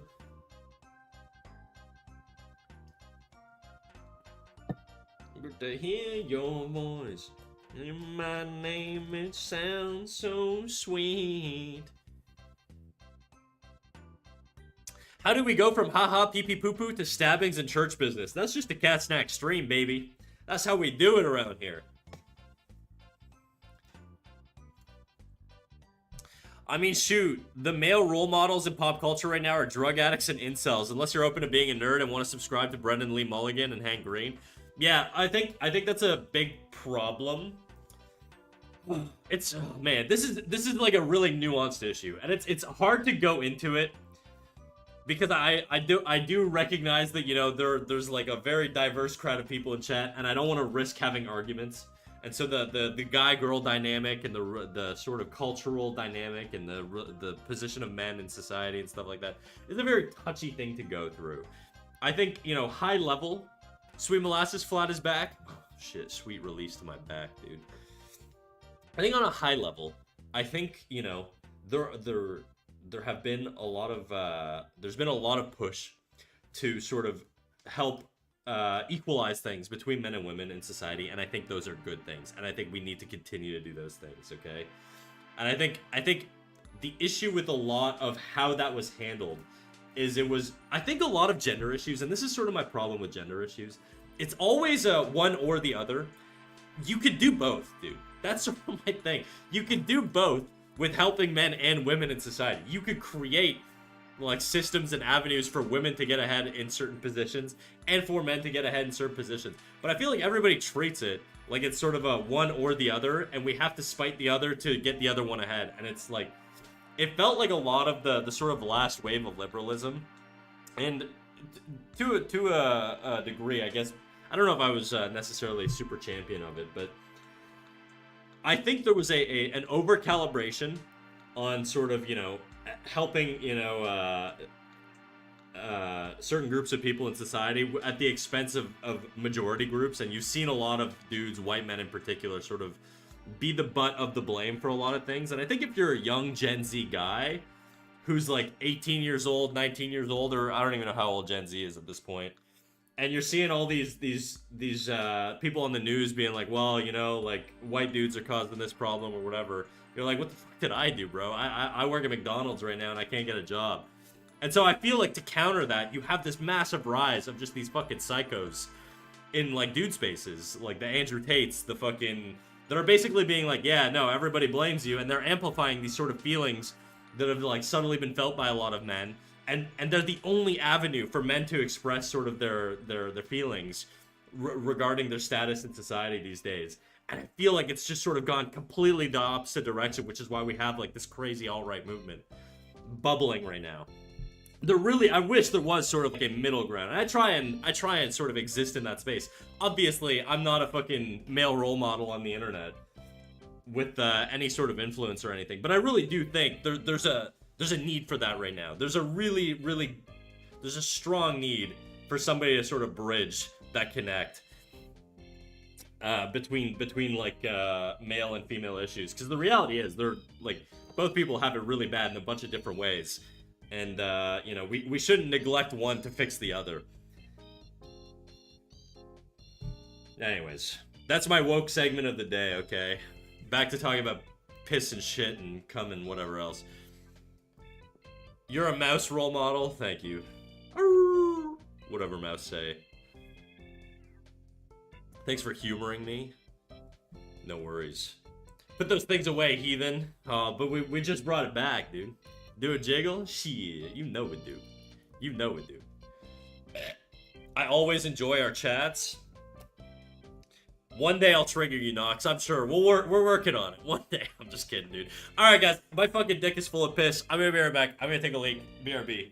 See you soon.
Okay, back to standing.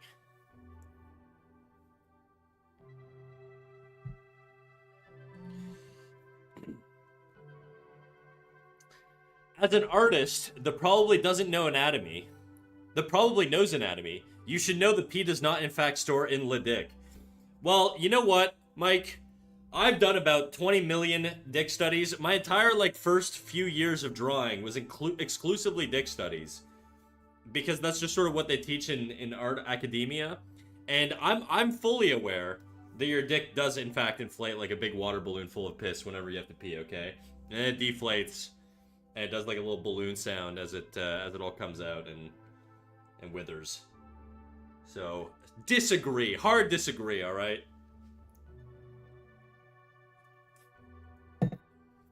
That's crazy. Always is.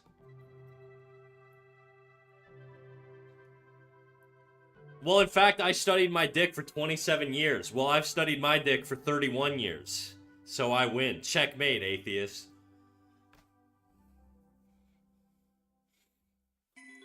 Crazy times. Sure do be that way. I'm here again after another day of supervillain activities. How are you, big dog? I'm good, dude. What do you mean supervillain activities? What are you tying people to train tracks and shit? What's going on?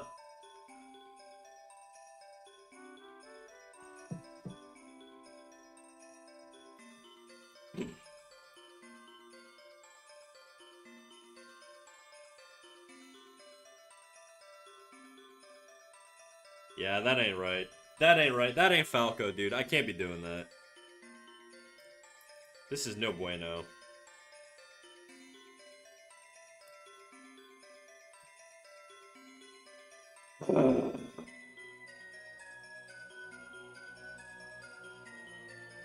I'm just gonna erase all this shit, dude. We're restarting. Actually, no, we're not.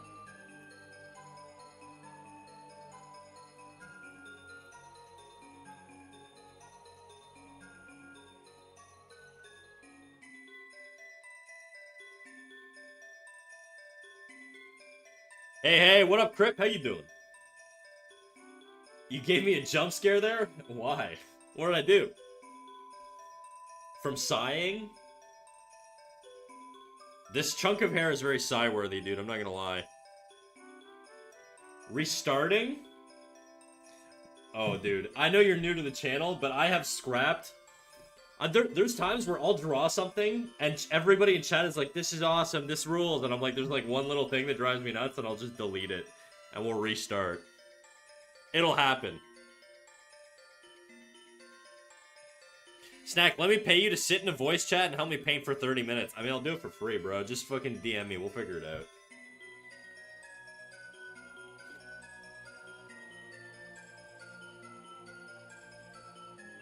Hey now, I might be a Spider-Man villain, but I draw the line at animal cruelty. So you just like kill and mutilate and maim humans, but at least you love dogs. That's kind of base. That's more like an anti-hero. I feel like if you wanna make any character an anti-hero in a story, just make them love dogs. Sure, whatever. They paralyze and they kill and they, you know, they give brain damage and permanent injuries to everybody else. But they love dogs, dude. Can we really hate this guy? I don't know.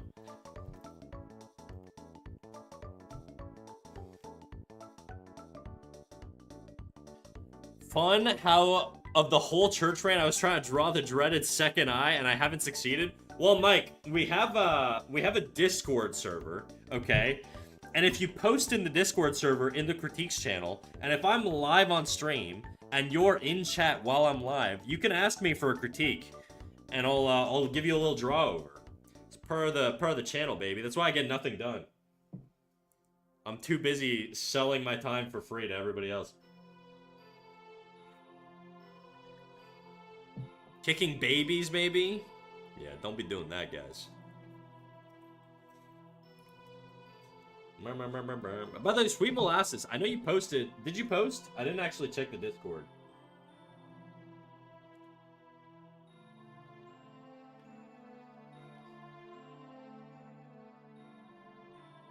I see Cut also posted. Cut, I don't even know how to give you critiques, bro. Your shit is like, it's very like illustrative. It's almost like graphic design in a way. I don't know if you're here. Oh yeah, you are. You're right there. What the fuck am I saying? Yeah. I'm looking at the critiques channel right now. You said, I don't know if there's anything graphic design learning illustrators in here, but I'm looking for input on this piece. I like how it turned out, but I often feel like I'm doing too much or overcomplicating things to the point of lessening the quality. Is there anything you change or get rid of? I would say the middle, where a lot of the guns overlap, there's a lot of tangents that I don't like, okay? And I think I can add some stuff to this from an illustrative perspective. I'm not going to be able to help you with, like, graphic design elements and shit, but I could probably offer you some feedback and areas to look out for. It doesn't feel like there's a lot of rest in this piece. Let's copy this image. Let's post it in here. Call me a saint. This is about to be massive, isn't it? Oh yeah. I was like, my computer's like flickering and shitting the bed. It's probably a huge image. Yeah, like this whole region here, you've got tangents all over here. And tangents are just like, you really gotta watch out for this.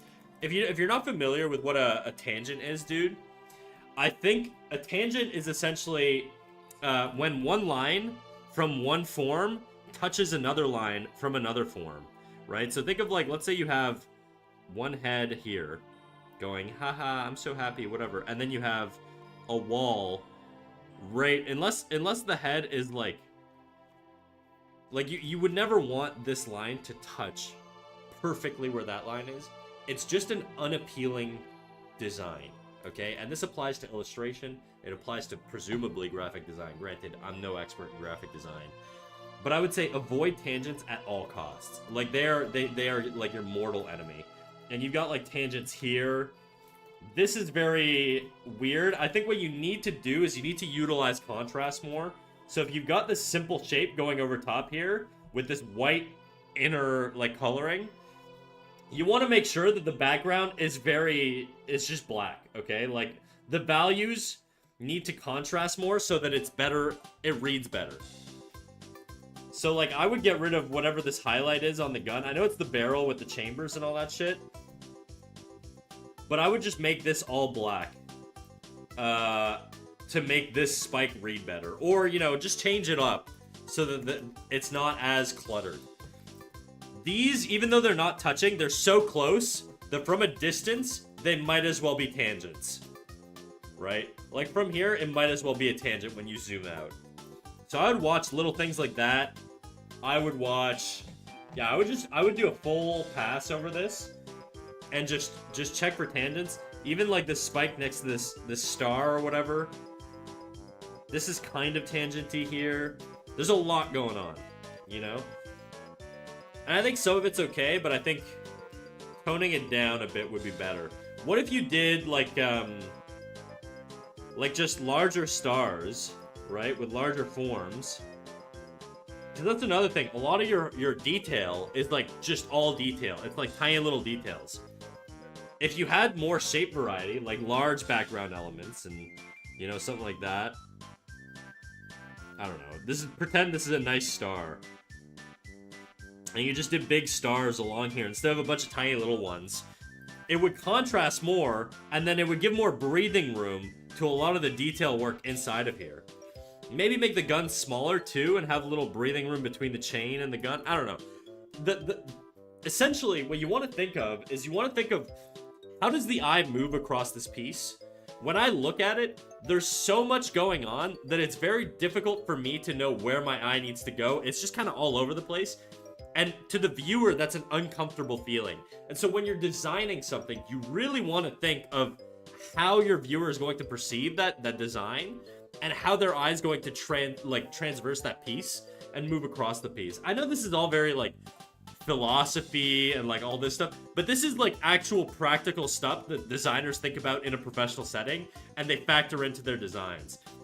And I guess an example of that, and this is why people talk about gesture a lot in art, is you want to think of like simple gestures. Like this girl I drew, she has a very simple gesture. It really is just kind of like a big C curve here going through her.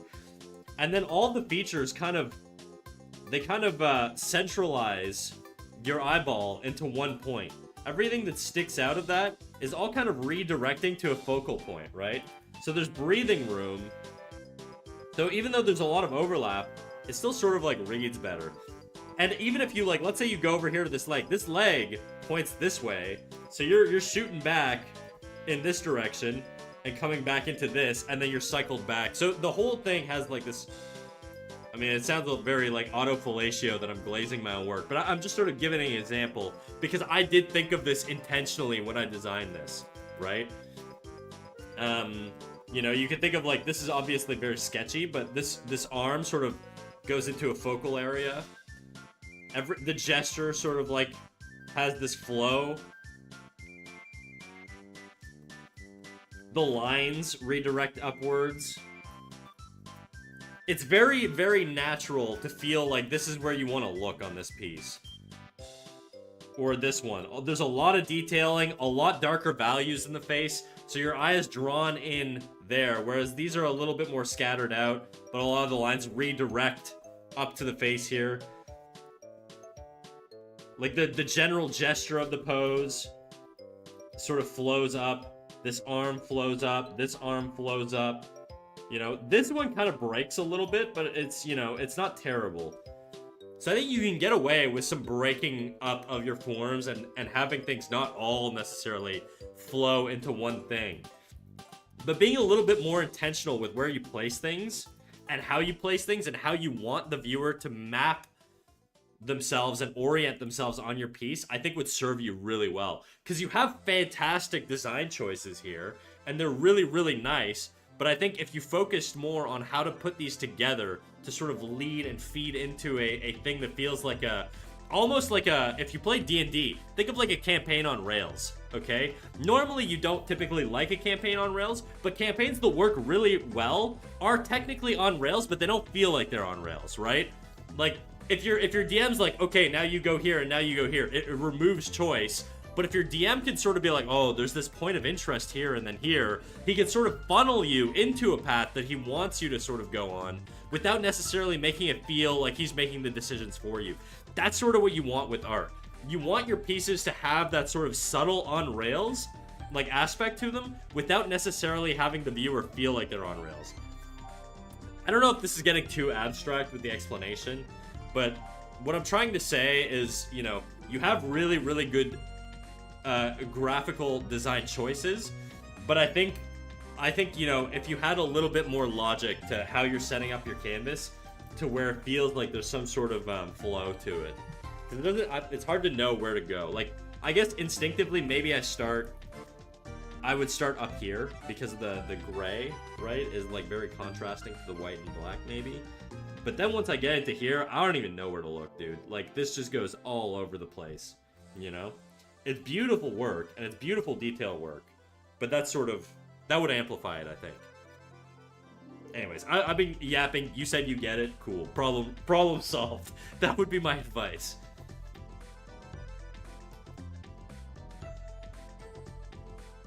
I like the analogy of a D&D game. Yeah, I figured that would. I feel like most people, have the D&D archetype here, especially if a lot of you guys are carryovers from PK's stream.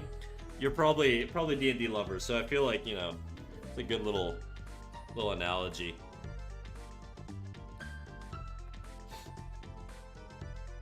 Yeah, if there's no place for your eye to immediately go to, people will kind of just glaze over the whole thing. Yeah.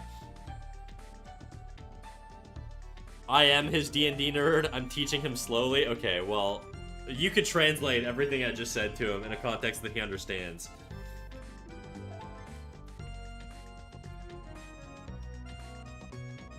Think of a grocery store. You've done groceries, I assume. Think of a grocery store, right? They put all of the delicious, tasty stuff in the place where you're more likely to buy it, okay? The things that are hard to resist, they put at the point that you can't avoid. Think of like cash registers, or like if you go to Walmart, when you're going to the self-checkout, you'll have this giant line that you curve around to get to the self-checkout section. But along that way, they have a bunch of candy bars, soft drinks, all kinds of shit that you would actively try and avoid when you're touring the store, but you can't avoid it once you're doing the self-checkout. So they're putting all the high resistance stuff at the path. I don't know. You want to just basically have a little bit of mapping on your designs, I think.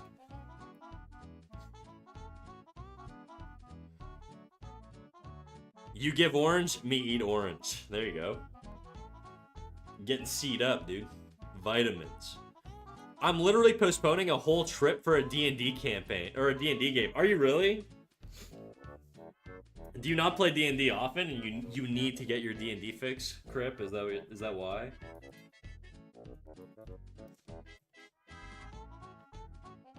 Yeah, this is looking fucky. This fuck ass hairpiece, dude.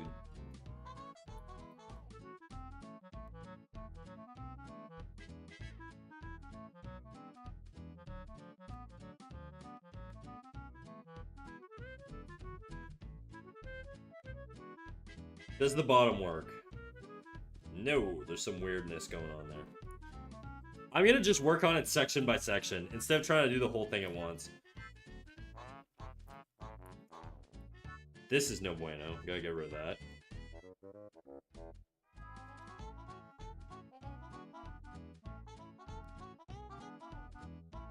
This is no bueno. Gotta get rid of that.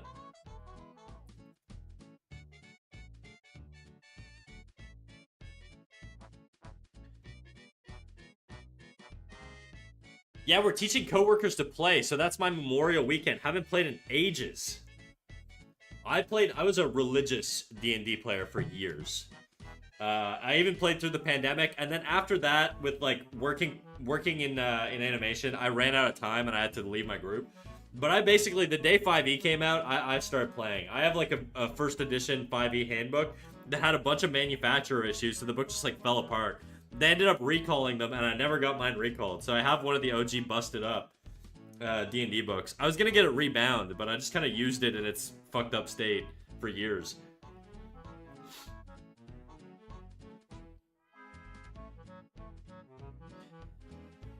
Plus, the DM made the main villain our shareholders, and I refuse to miss that. That's really funny. That's good, dude.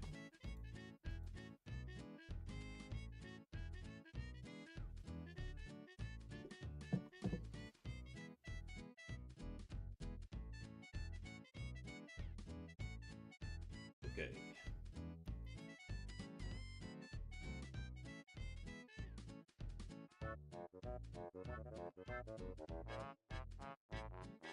The fuck?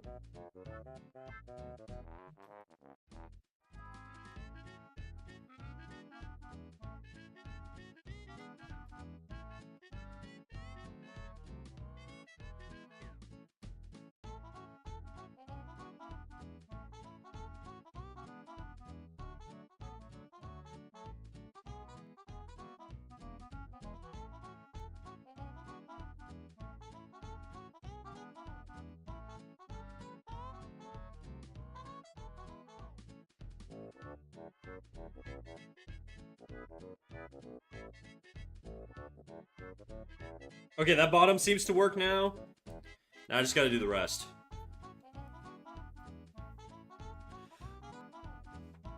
I'm chomping at the bits for this in-person campaign to start right now. I know it's probably been asked before, but what race/class did I play? Ooh. I always loved morally great characters, as you can tell by my fucking fence sitter position on everything, okay? But I've always loved the sort of like, the sort of true neutral type character. So I mostly played, look, I mean, I probably bordered on evil a couple times. My group was chill with like evil runs, so we had a couple evil runs, and I played a lot of drow, half elves. I liked elves because I'm a nerd, you know. So I was a lot of high elf, a lot of drow, tiefling every now and then. I played gnomes or halfling. Sorry, not gnome. What am I saying? Halfling. Yeah, I don't know. Have you played Baldur's Gate 3? Oh yeah, dude. I played the fuck out of Baldur's Gate 3. One of the few games that actually got me to play video games in a long, long time.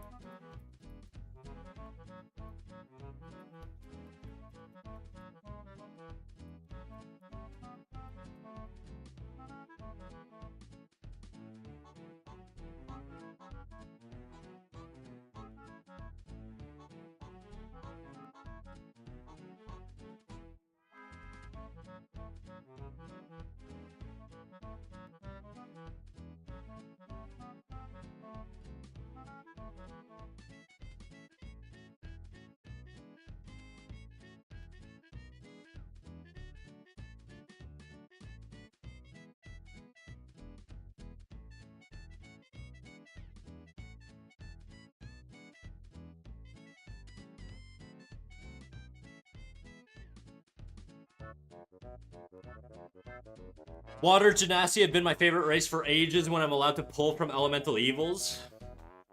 Water Genasi are cool. Have I played an Aarakocra? I can't remember. I don't think so.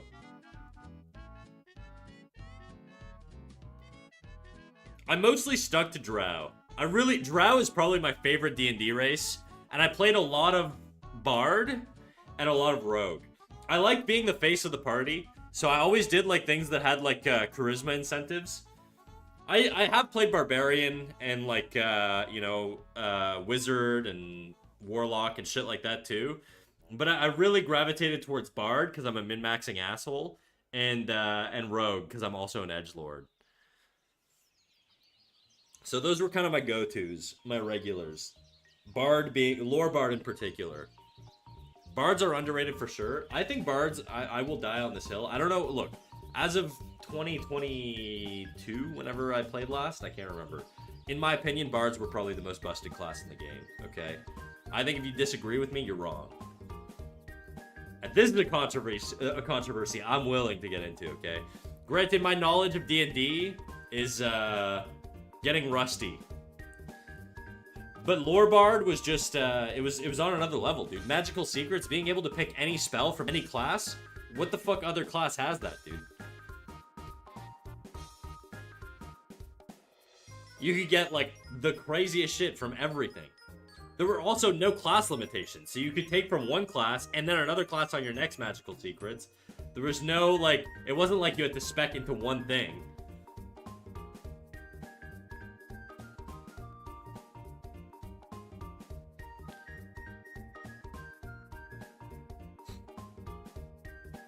Hobgoblin Battlemaster Fighter main here.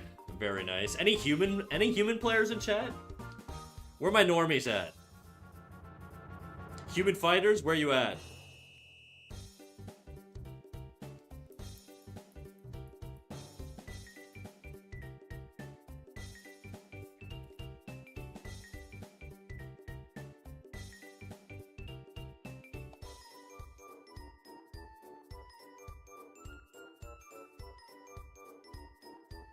Break me down.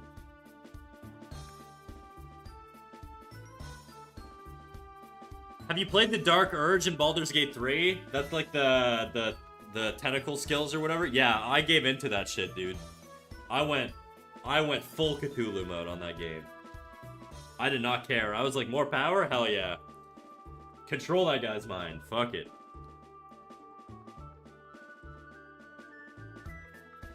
I did a good playthrough and an evil one. I do like that the game doesn't it doesn't hold back. Lets you do whatever you want, really. Black Knight on a 20 stream streak. What up, Knight? How you doing? Thank you for the 20 stream streak. Also, Sweet Molasses, you asked for feedback. I don't know if you still want it or not, but I'm still open to that. Just let me know.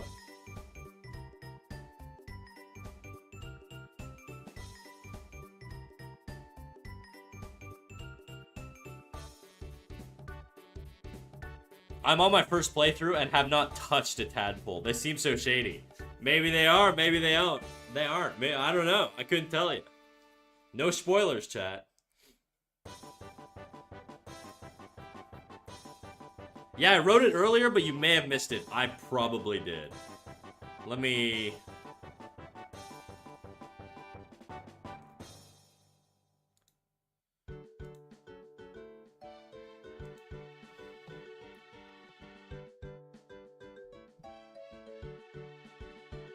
I'm scrolling up. Okay, I see your message. I have trouble keeping the point where the leg is supposed to bend at the hip consistent when doing it from different angles. But I feel like I'm supposed to foreshorten or something at a 3/4, but I don't know.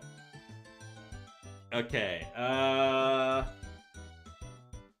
have trouble keeping the point where the leg is supposed to bend at the hip consistent when doing it from different angles. But it feels like I'm supposed to foreshorten or something at 3/4. I don't know. I really don't. I'm not 100% sure what you mean by that. Like, you mean, like, let's say there's a pelvis, okay? I'm gonna do a lady pelvis. I feel like lady pelvises are just more fun to draw. They have, like, more interesting shapes. But, like, let's say you have a pelvis here. What you're saying is, at a 3/4 angle, which is what this is, okay? You struggle to bend the leg. I post in critiques if it helps. Probably will. Okay.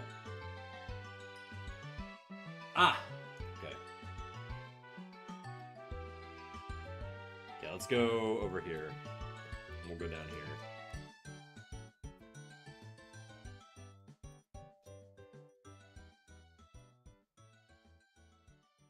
The perfect size. I'm actually gonna make it a little bigger.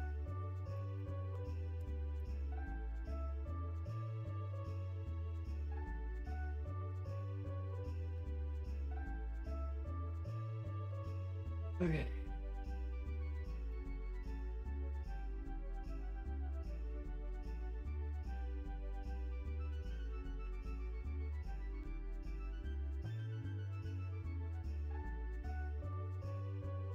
So your issue is this leg is coming out and you're rotating the camera. Yeah, so if this leg is elevated, this leg is no longer front on, okay?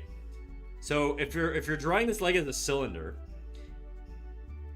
and you rotate this form so the form is facing the camera, you need to apply foreshortening. Okay? So when you foreshorten something, I'm gonna make this a little bit more profile-y. When you foreshorten something, the planes, there's 3 planes that you need to factor in here on a leg.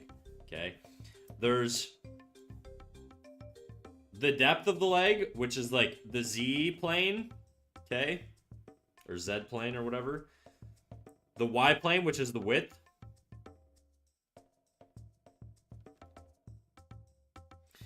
And the X plane, which is, the Y plane, which is the height, and the X plane, which is the width.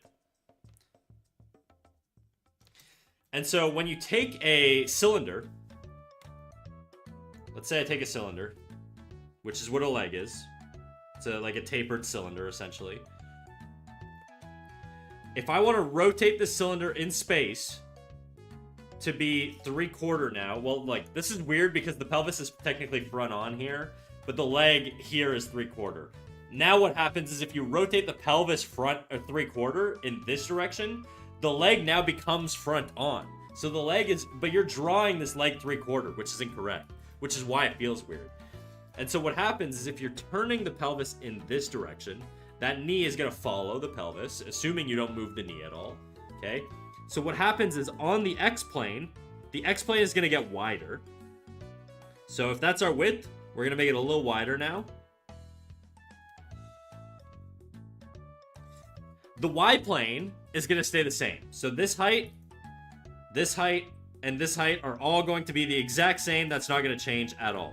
Y plane does not change on a basic horizontal rotation. If you start doing vertical rotations, then it would change, okay?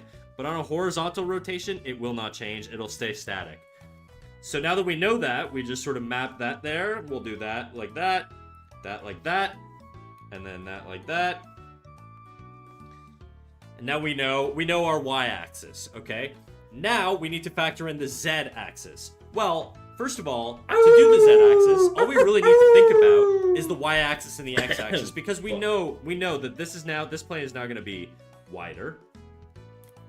I might have made it a little too wide, so I'm just going to shrink it in a bit for the sake of, for the sake of this piece. It's still going to be wider than the other side, but it's not going to be as wide.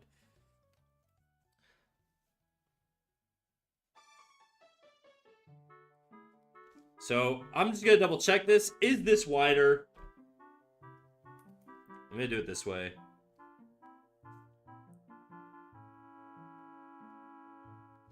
Is this wider?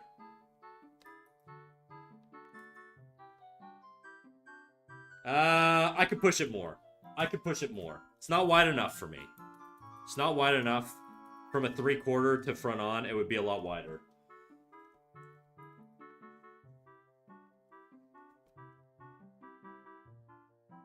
So let's push it a little bit more here.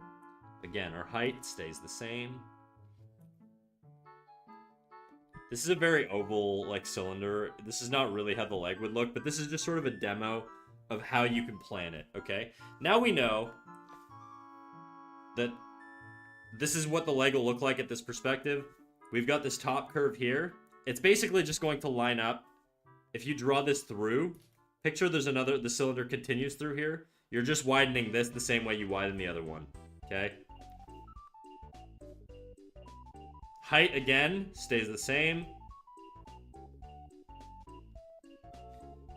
And now for Z depth, all you have to really do is just connect this. There you go. There's your cylinder from the front. Now, maybe I made it a little too wide. You could tweak the proportions or whatever, but that's essentially how it would work. Okay, so when you're rotating this leg from the front now, or when you're tilting the pelvis, what you really want to do is you want to make sure you're going to have to do some foreshortening here. So if you're doing the leg, it's going to be a little bit more like this. And then you're gonna have to probably have some overlap if you're factoring in muscles. So you've got your abductor muscles here on the inside, and then your quadricep muscle is gonna go overlapping that. And that overlap right here that I've added is gonna show depth. And then this top part is just your quadricep muscle. And that's just gonna curve in like this. And that's sort of how I would approach it. And that's how I think of foreshortening whenever I'm doing foreshortening on my own. Okay, now maybe I position the leg in a weird spot, shift it over so it's a little bit more aligned. But that's how that leg would look like probably from the front. Roughly. Okay? And then your knee would be like this. And so yes, you are correct. You would have to foreshorten. So then you'd have your calf muscle here or whatever. And this is also going to be foreshortened, presumably.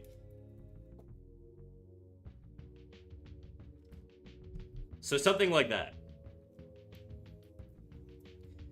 I think, I did a rotation of a cylinder just to show the proportions when a cylinder changes shape. Let me see if I can find it here. Can't help you fix it now, but at least I can say it's right. I gotta move on with my own life. Geometric rotation study clip.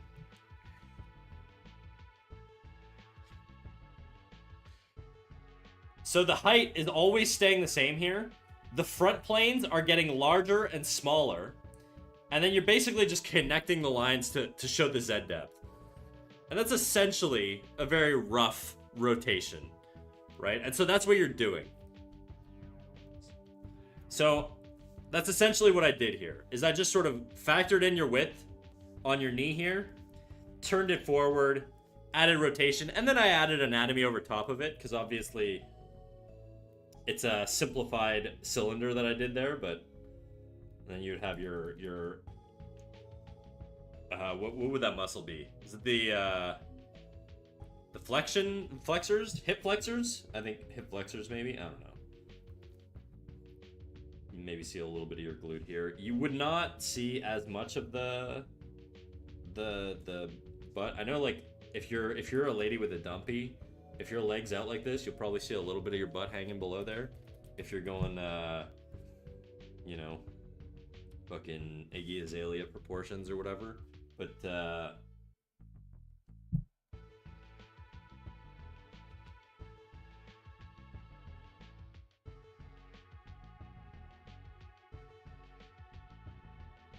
something like that.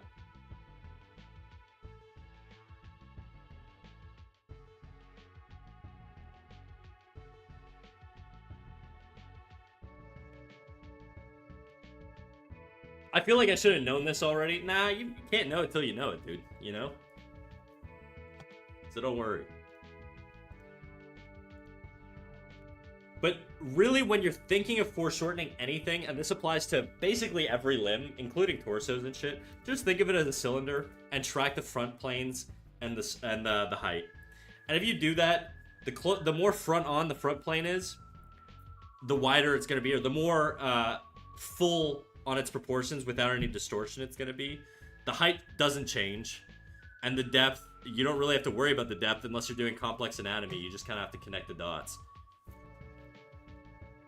So I'll send you this.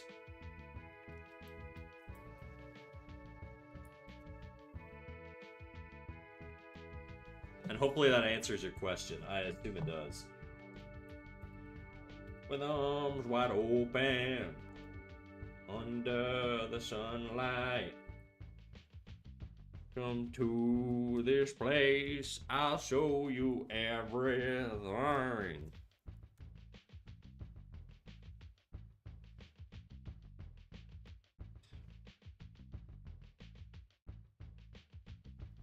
I'll show you everything.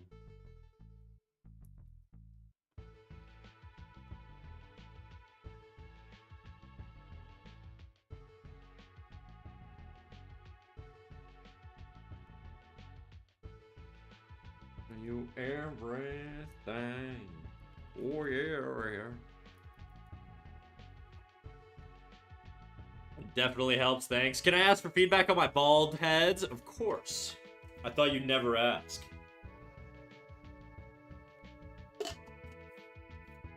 Just as a note, guys, just make sure you ask me if you want critiques once you post it. Sometimes people post like weeks before a day before my stream or something, and I completely forget about it.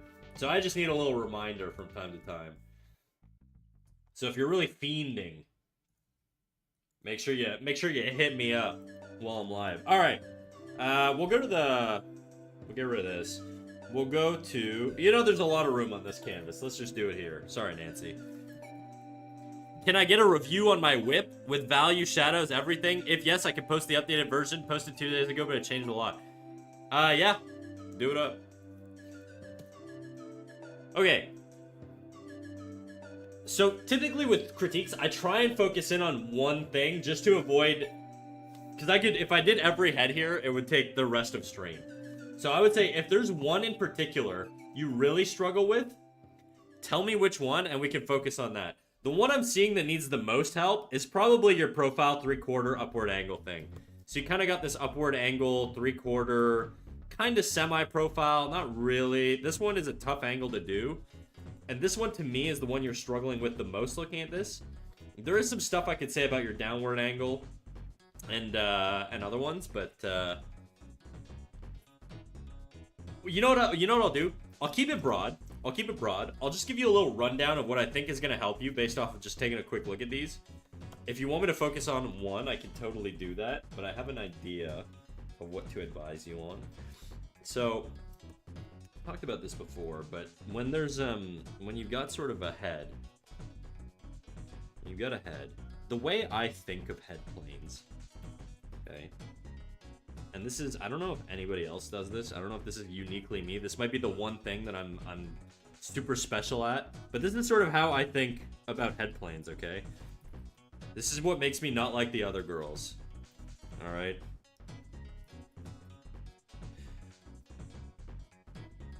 By the way, that's a joke. I'm sure there are tons of people who factor this shit in as well, but this is sort of how I try and simplify it in my head. Okay, so let's say I have brows. I'm going to do a very simple face here. Brows, eyes, nose, mouth, hairline.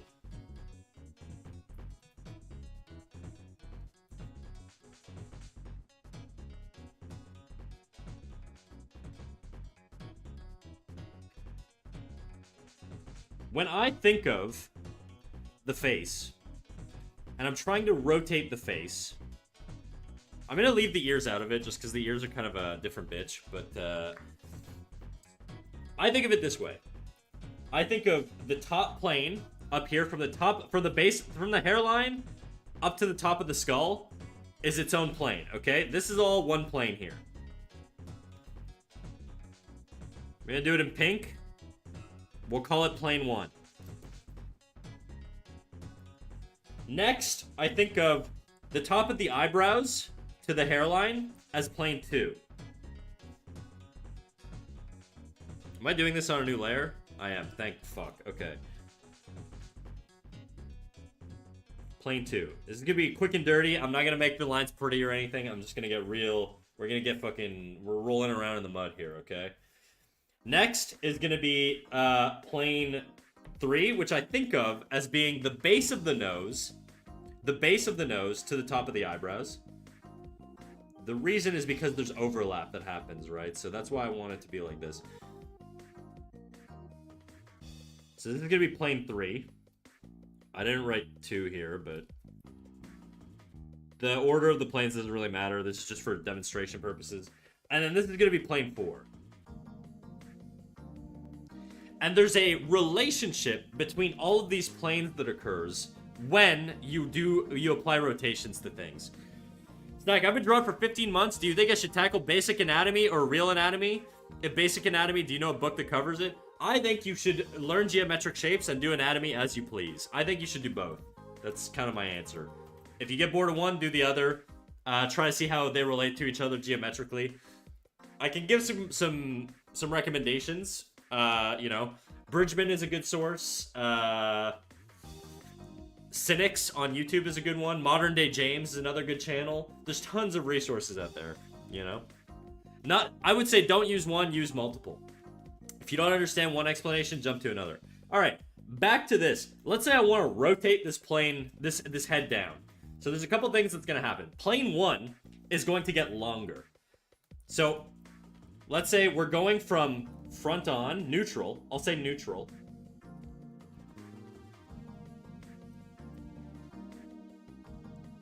To downward rotation. Down rotation. Down. So we're rotating the head down. What happens in this case? So in the neutral plane, all the positions look like this. In the downward plane, plane 1 gets longer.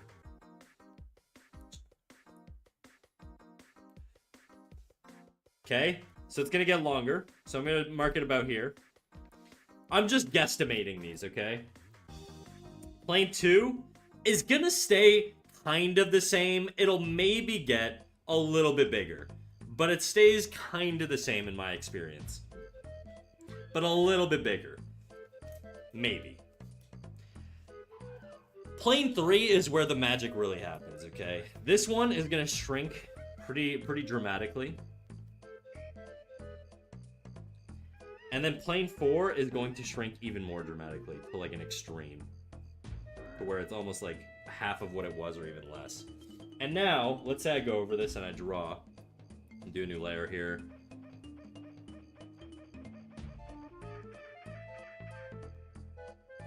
I should honestly just do a fucking tutorial video on this shit. Alright.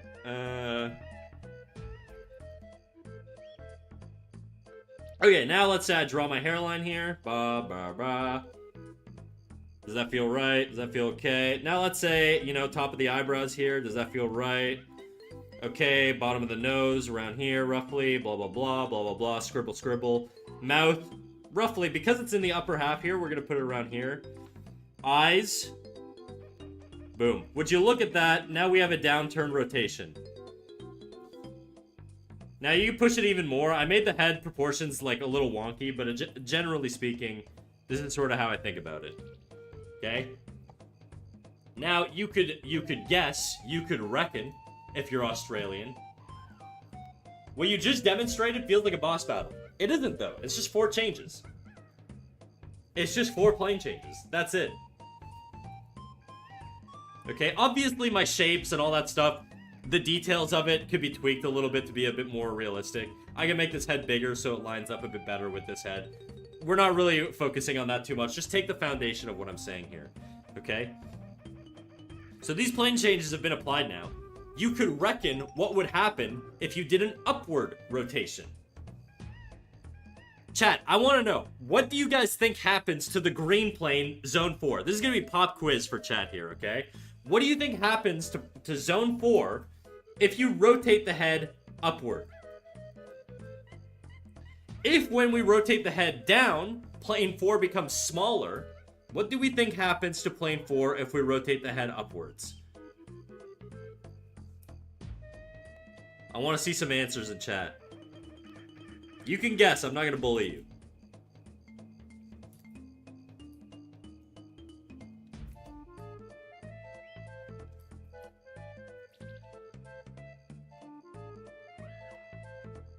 Oops, I put blue in the wrong spot. I can be like that. It gets bigger, in theory. Ding, ding, ding, we got a winner. Yes, it gets bigger. Absolutely. Okay, the red zone. The red zone gets smaller in the downward rotation, but not as small as Zone 4, right? Or the bottom plane. So what do we think happens in an upward rotation? Do we think it gets smaller? Do we think it stays the same? Or do we think it gets slightly bigger? The answer, I'm just going to give it to you, it gets slightly bigger, okay? Now what happens to Zone 2? Well, it didn't change too much on the downward rotation, but it did change a little bit. Got a tiny sliver of a bit bigger. So what's going to happen? It's going to get a tiny bit smaller. Okay, probably a lot smaller, actually, than it would in the downward rotation, based on the way I draw my characters stylistically. And then this top plane is basically going to become invisible. You're not really going to see it much. You'll see maybe like a sliver of it. It really, depending on how dramatic the rotation is, it's really going to go away. Okay? So now knowing all this, how do we fix a lot of these issues? Well, if I'm doing a head from the top,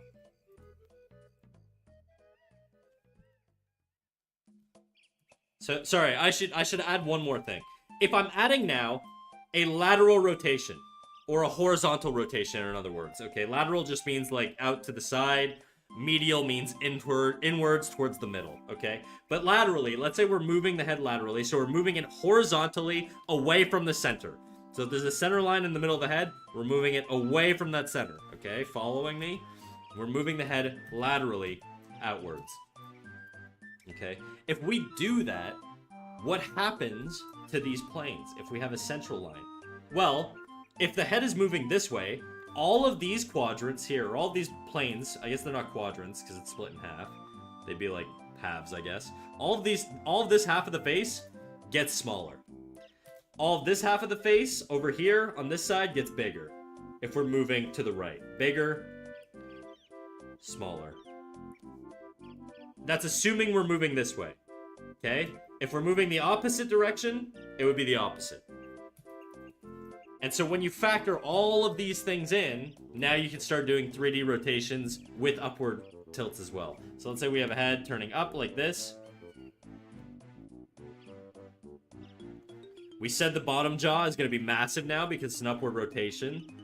The middle section is going to be, you know, a little bit smaller or a little bit bigger. Forehead's going to be smaller, and then that top piece is going to be basically non-existent. And now we've got roughly our proportions here. Now if I just plug these things in. Nose. Let me do it this way. Nose, eye.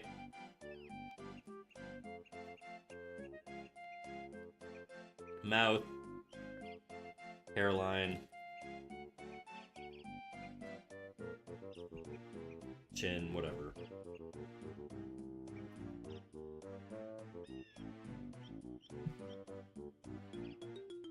There we go. Now we have an upwardly rotated head, right? Do the inverse. All these sides are shorter on this side. The eyes are obviously looking in the wrong direction. Pretend I put the pupils looking the right way. Okay. Now we're doing a downward rotation. Same things I said before. On a downward rotation, top plane gets bigger, right? So now this is the top plane. Much bigger than this one. Middle plane stays okay, stays relatively okay. Nose, the nose protrudes, so this one's a little unique because it's 3/4, it's gonna stick out more. And then the mouth is gonna be super duper tiny here.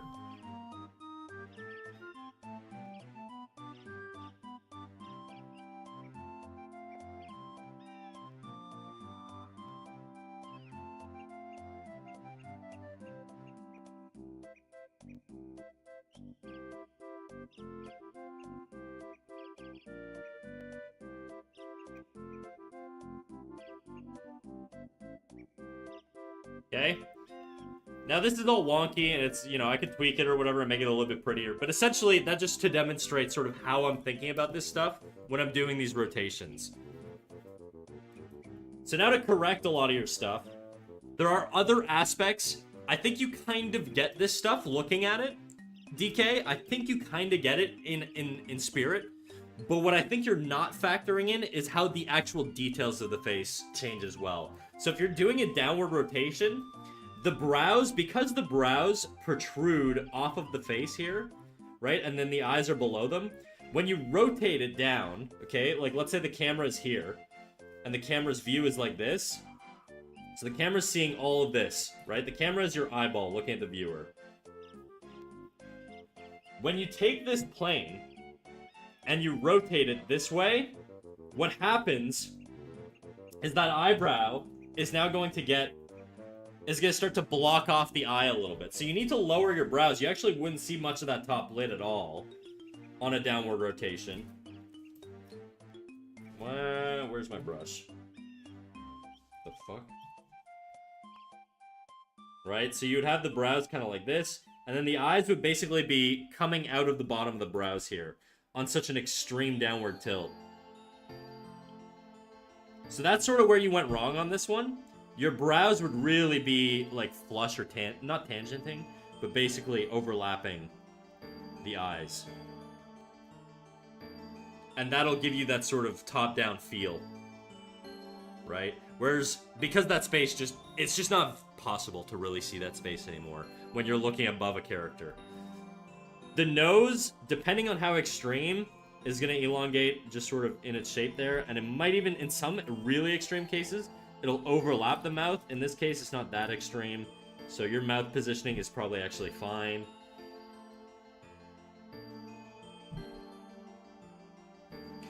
I would taper, you're a little too even on the width of the face. I would taper it in a little bit as it comes down, just because of that, to really get you to feel that forced perspective. I should double check what the hell my thing looks like. It looks so wonky.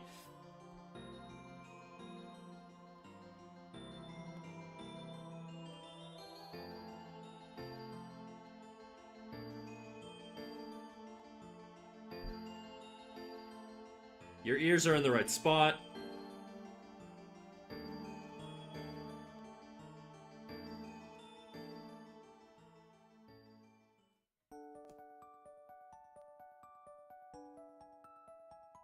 Your shoulders would be way higher at like an extreme like this, I think.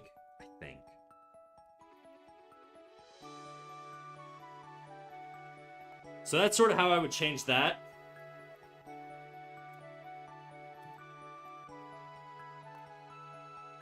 I know I'm going over this really quickly, guys. So I would recommend, if you're really confused, just watch this segment again.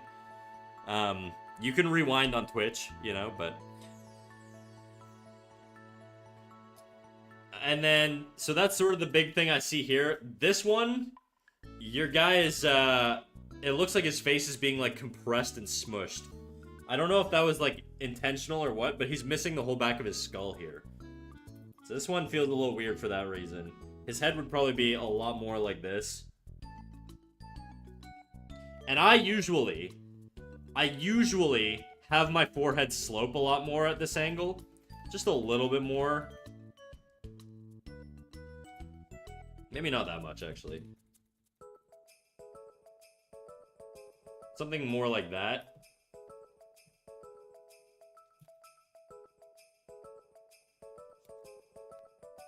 It's a really tough angle here.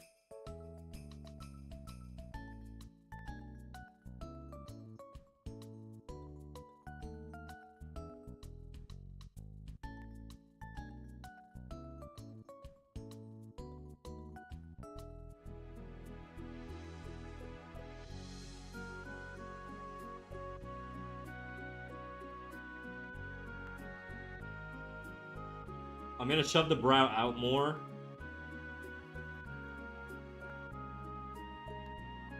He needs a cheekbone here. The chin can come a little higher. Because you're below him, you're gonna see this bottom plane of the chin. It's like this little triangle shape. The mouth angle, I think, is a little too tilted upwards. Well, I guess if he's doing like a weird like smile thing, like an evil smile.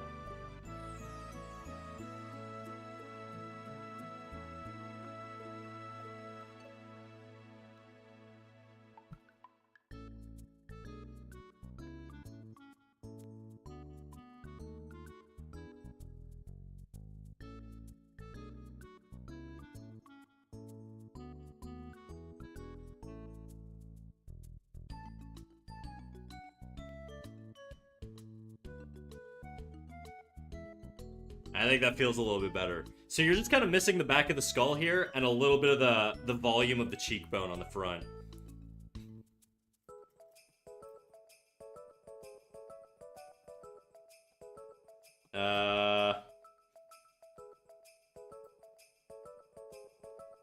Yeah. I'm trying to think. This one feels a little weird to me also. Again, it's this space between the eyes is too big. I'm not going to do a full draw over on this one. Space is too big there. Nose needs to overlap the mouth a little. The nose wouldn't be... You wouldn't see this bottom nostril. Because you've got a downward turn. You can't see up the nose when you're looking above the nose, right? Because looking up the nose and seeing the nostrils implies you're below it because you're looking up the nose, right? So you would never see the nostril at a downward rotation like this. It would just be straight up like that, probably. Like similar to what you have here.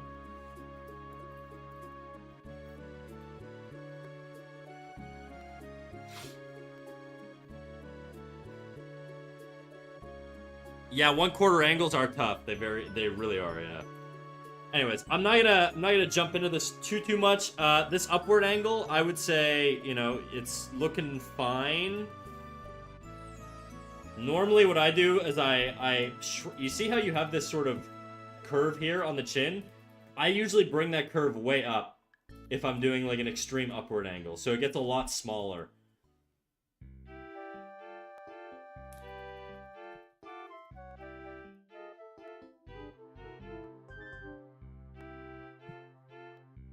Because it's a lady, I typically, when I do my ladies,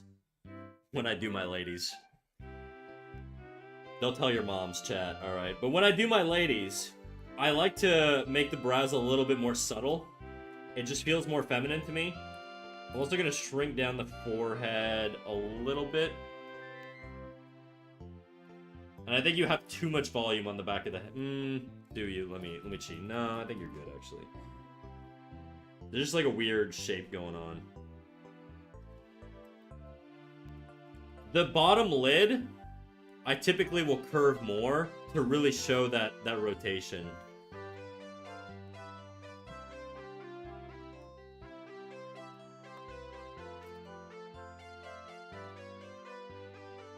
The brow, same deal. Curve it more. Just to show the planes of the face.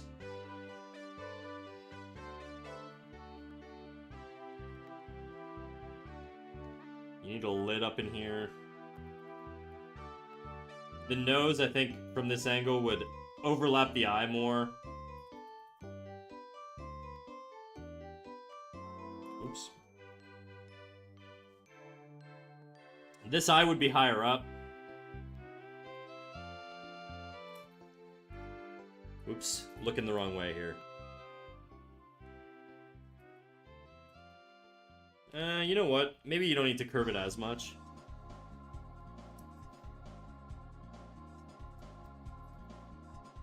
The mouth also would have sort of this upward curve to it.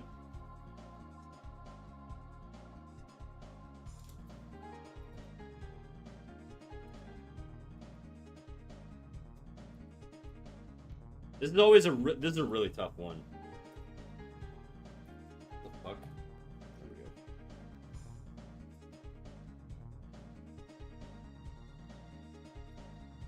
The ear, I would bring it lower.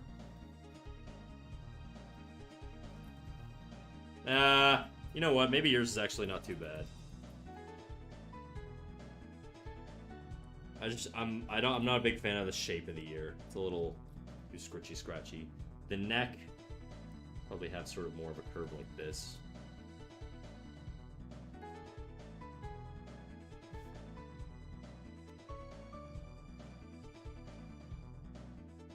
Where the hell's your...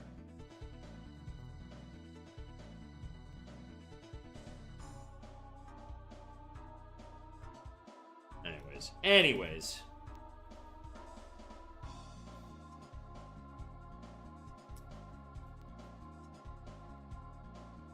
I'm gonna bring this even higher up.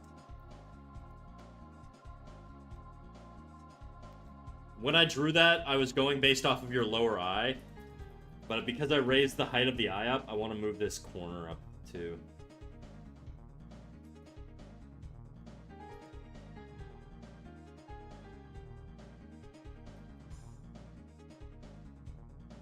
Anyways, that's how I would make some changes to those three little angles there. We basically went over everything, I think. What the fuck?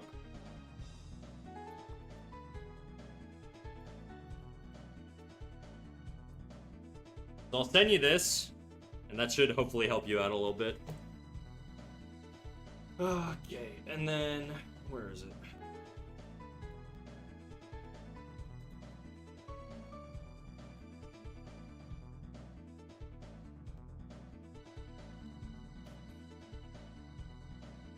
Thanks, man. Super helpful. I'll practice the 4 zones. Hell yeah. I'm gonna trademark that shit, dude.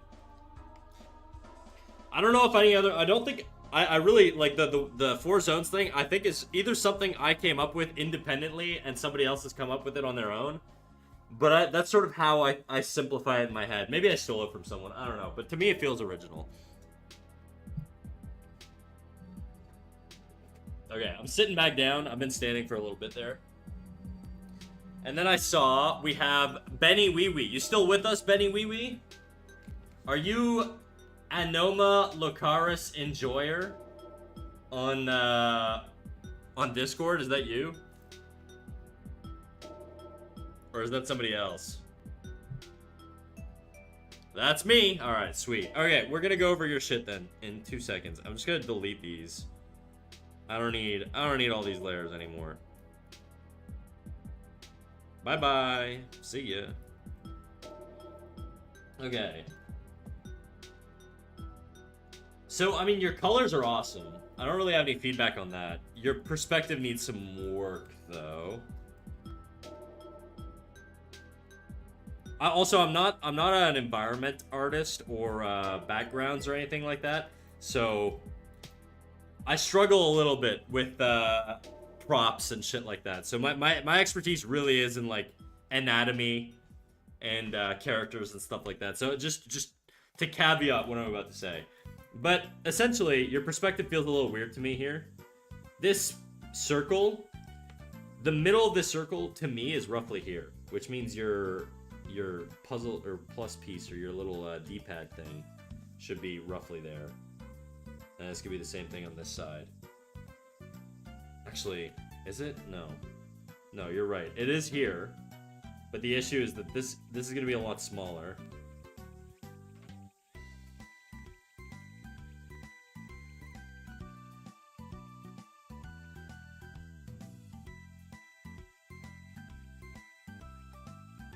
Your perspective feels weird to me. So these perspective lines are going this way. I'm gonna make this way smaller so that I can actually find the vanishing points here. There's inconsistent vanishing points all over this, I think. And I think that's caused... Maybe not all over, that's an exaggeration. But let me grab my line tool.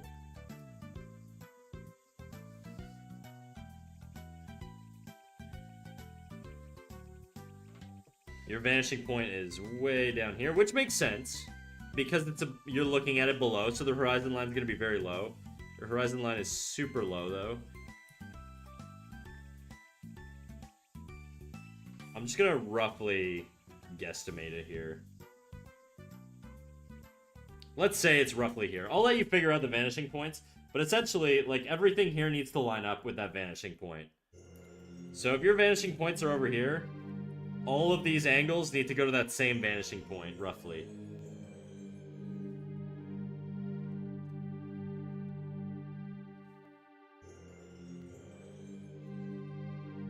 And then your other vanishing point is like here-ish.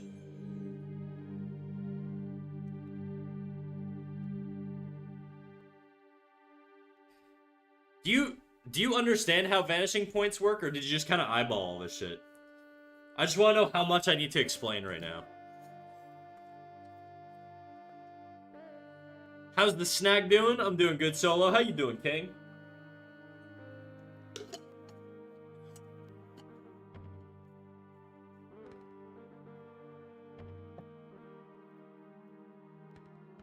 I eyeballed it? Okay, I would recommend using horizon lines and vanishing points. Do you know how those work?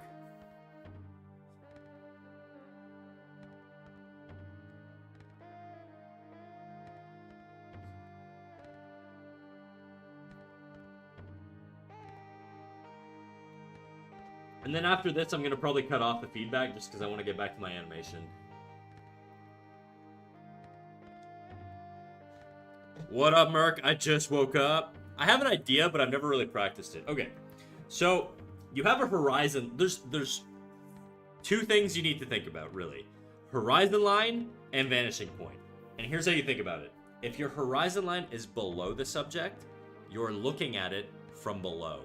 meaning everything's gonna have like a sort of like bottom up, a worm's eye view, okay? So if your horizon line is low, so I'm just gonna write this down because it's gonna be easier for you to remember. If your horizon line, HL for horizon line, is low, equal low, then you're looking from below. You're below. If your horizon line is above, you could guess the opposite, okay? High, then you're above. Now, you're definitely not above on this one. We know this because you can see the bottom of the thing, so you're looking at it from below. Hungover, drank 20 beers in 9 hours. Yes, I need to cut back. Solo, you read my mind. So in this particular case, the horizon line and vanishing points are a little inconsistent, which is why it's hard for me to pinpoint things. So this really is just a 2-point drawing. So we're going to place the horizon line roughly. I'm going to do the horizon line in red. Okay, so the horizon line is roughly here. Probably going to move your thing over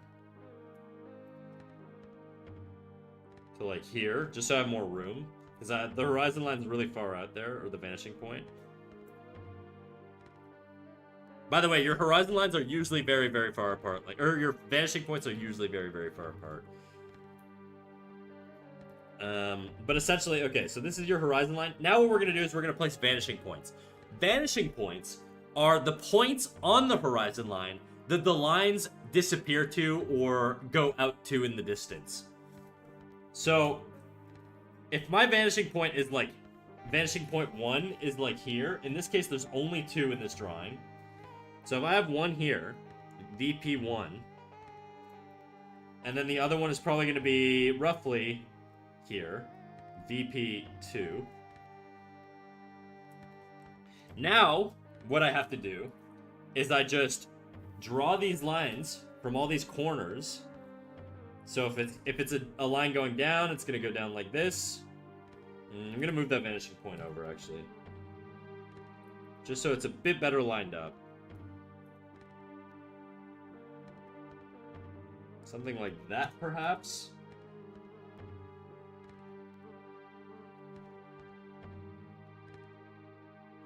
Okay, we're going to say the vanishing point's roughly right here. So I'm going to move that over again. Roughly right there, just so it lines up a little bit more with the piece. And then all I'm doing is I'm just boxing it out. So that's going to be like that. There would actually be a third vanishing point.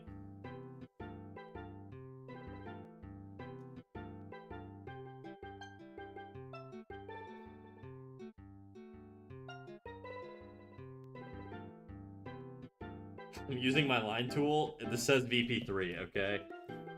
I'm too lazy to switch to my pen tool.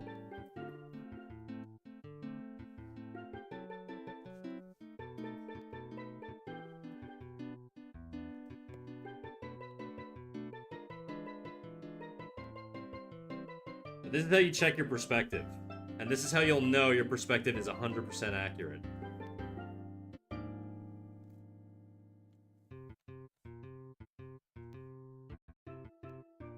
So I actually think the horizon line needs to be lower, because otherwise we get this crazy distortion here at the top.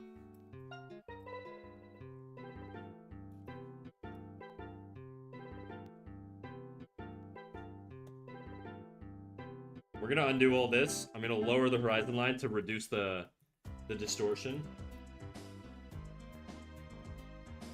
We're really, really, really far below this thing.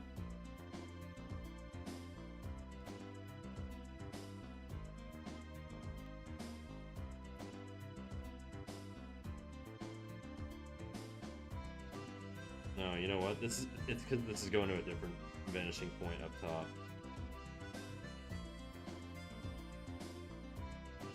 Let's see. Oh, it's been a while since I've done this. Pretend there's a vanishing point up here that this is all connecting to.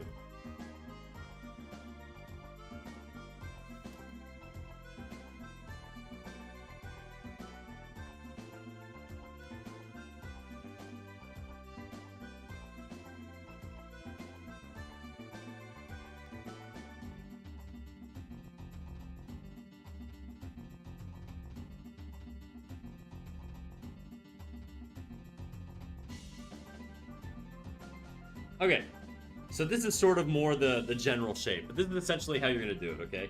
You're going to place 3 vanishing points, 1 super duper high up in the sky that you're going to connect these vertical lines to, and then 2 out to either side here to connect the horizontal lines to. And so anything that goes this way, you connect to those 2 VPs. Anything that goes above, you connect to that upper VP. And then you're just going to do that the whole way through on all of this. And that's how you sort of track your perspective. You know, obviously, I'm not gonna go too crazy with it, but it's gonna make it feel a lot more realistic. You've got sort of a good feel here. It's hard for me to replicate the exact same shape.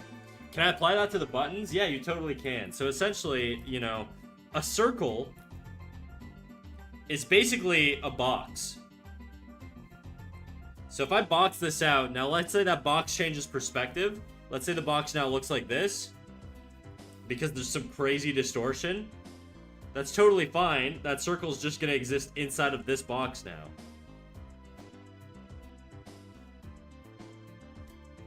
So your pads and your buttons are just going to follow that general box shape. And if you make it more extreme, it's gonna be the exact same shit.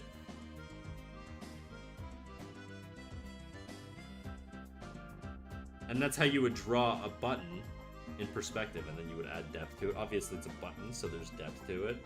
So you would just sort of...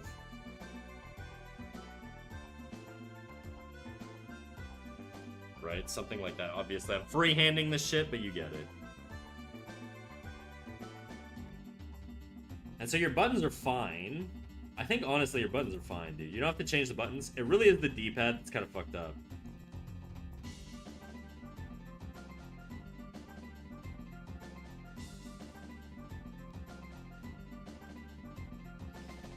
Find out your perspective and just sort of line this up a little bit better.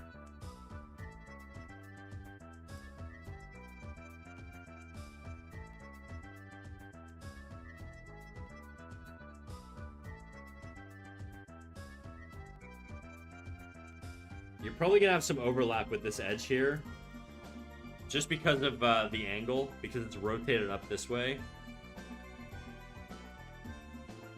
But honestly, I think everything is more or less okay. It could be more in perspective, but it's not really that noticeable. It's just really this D-pad that's like wonky.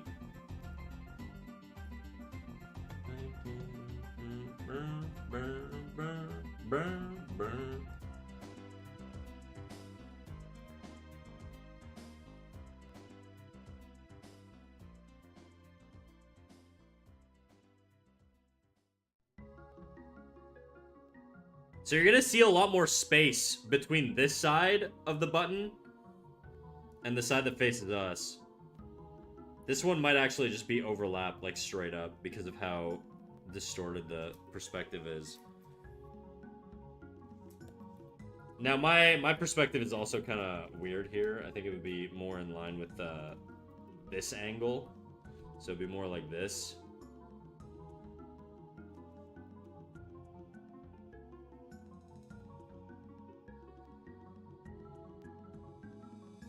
And then these guys here would be more in line with this.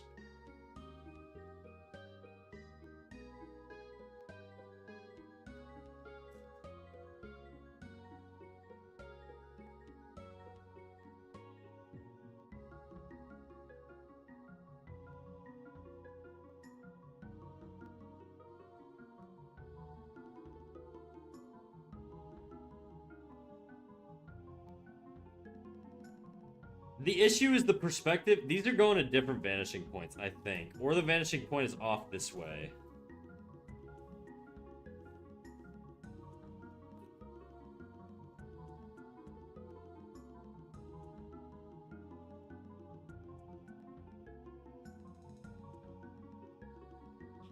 It's tough.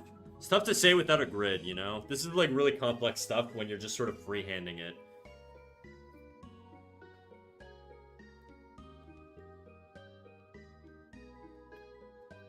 I don't know, the circle is fine. It's the cross that's a problem.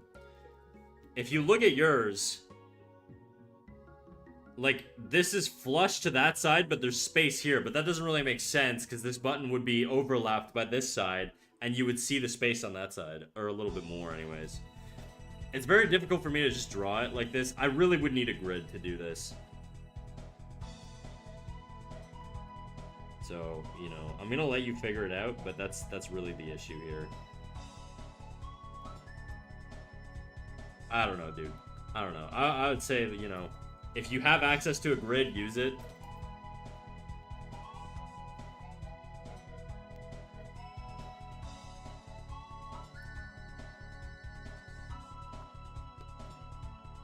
Everything else seems fine to me. I don't see any, like, issues. I just don't know what the perspective is. These would line up too, right? So whatever your vanishing point is, these tops also need to line up. Which means this would probably be a little smaller. If this is the middle here.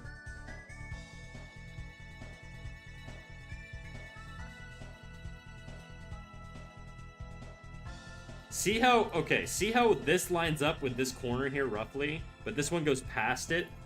It needs to stop here. So this spike needs to be this long here. If this is this long. Because they need to line up in perspective. Otherwise, what you're saying is this one actually goes out to here. So shrinking this down is going to help.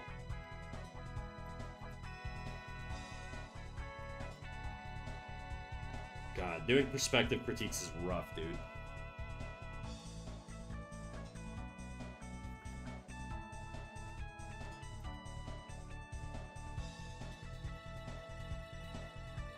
Honestly, the fact that I eyeballed this drawing from the start kind of fucks my brain up every time I look too long. Yeah, it's fucking my brain up, dude. I would say use grids, though. Like, Photoshop, or not Photoshop, CSB has grids.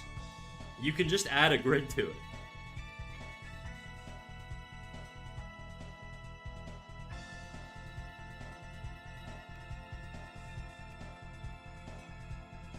Anyways, it's the button and this this D-pad. Everything else I think is fine.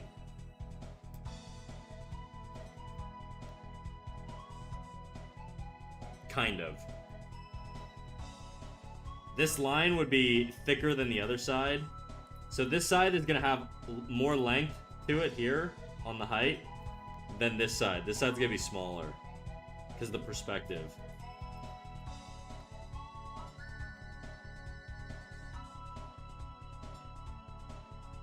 So it'd be more like that, I think. And then all of these would sort of go with that.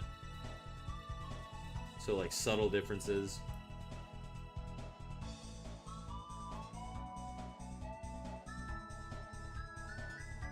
There's just some inconsistencies.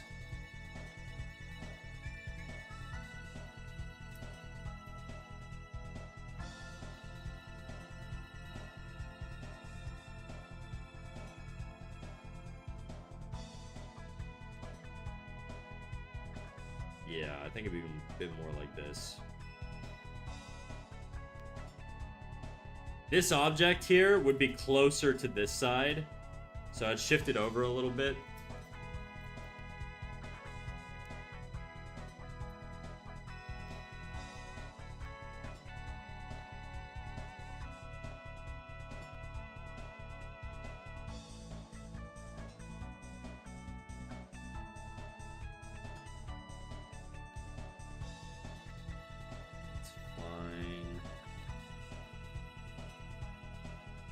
Yeah, really subtle changes here on these. This space is a little smaller. I changed the angle a little bit there. I think that feels better to me. Very subtle stuff. Object, how uncultured. That's really it, dude. I would say change this top thing. Change this button. Change these little angles here. I think you're good. I think I would call that done. Really not a whole lot left to do. I know we spent a long time on this, and I was kind of figuring it out as I went along. I'm just not really... It's not really my expertise, so it's a little rough for me, but... Hopefully you got something out of it.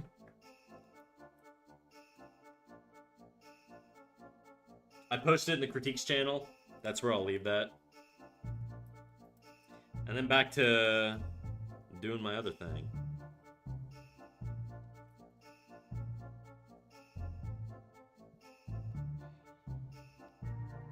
Thank you, dude. Really helps. Hopefully. Okay, it's beer time. Is it, Solo? Is it really? Does it have to be? You worry me, dude.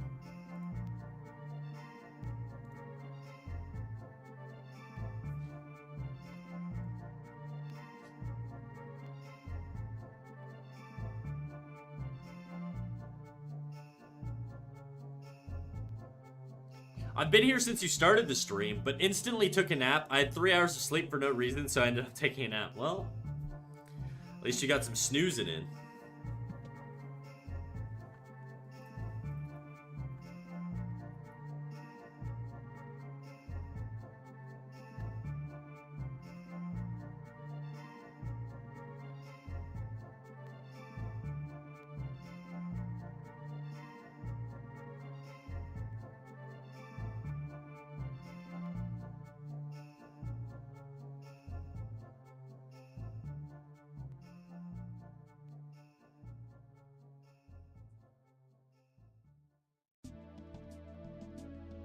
Worry if I bring whiskey or vodka in the mix, but beer means I'm good. Uh-huh. Whatever you say, dude. Alright, I'm gonna dip for now. Au revoir, everyone. Sayonara, Black Knight. BK.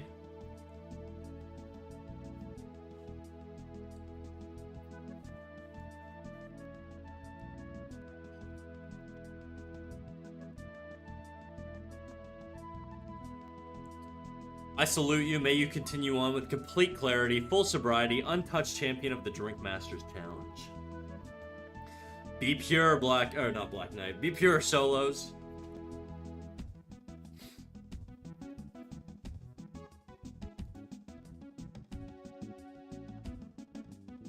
Alright. Back to my frickin' guy.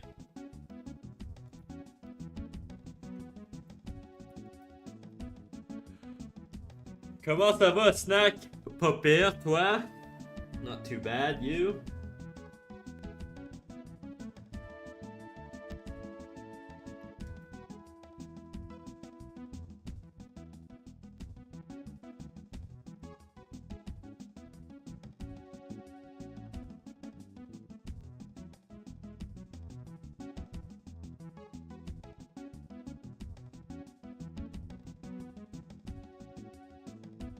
I think once I eat, I'm gonna work on my PNG tuber. Hell yeah, dude.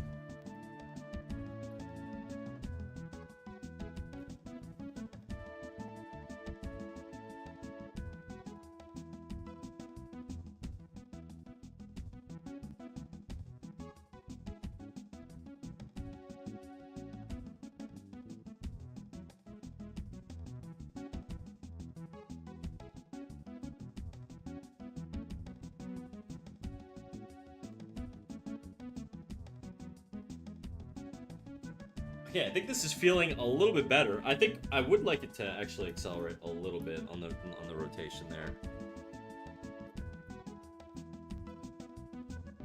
From the wreckage, from the rain.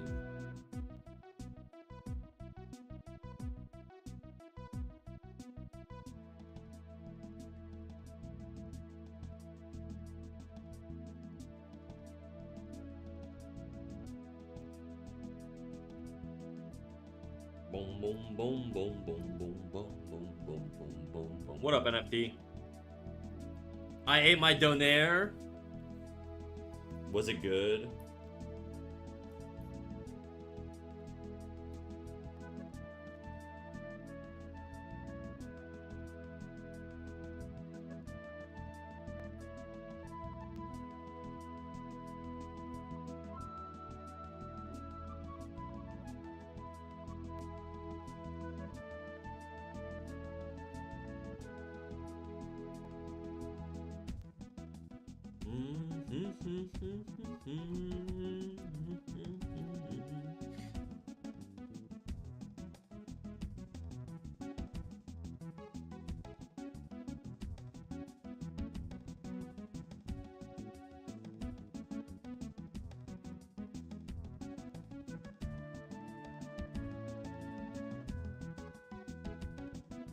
Trying to mark my thing here.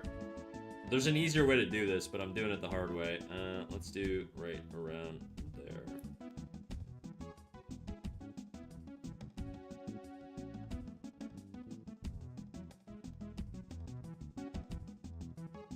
It was alright. I tried out a new place, but I'm not impressed. Won't go there again. Bro, I could go for a fucking shawarma right now.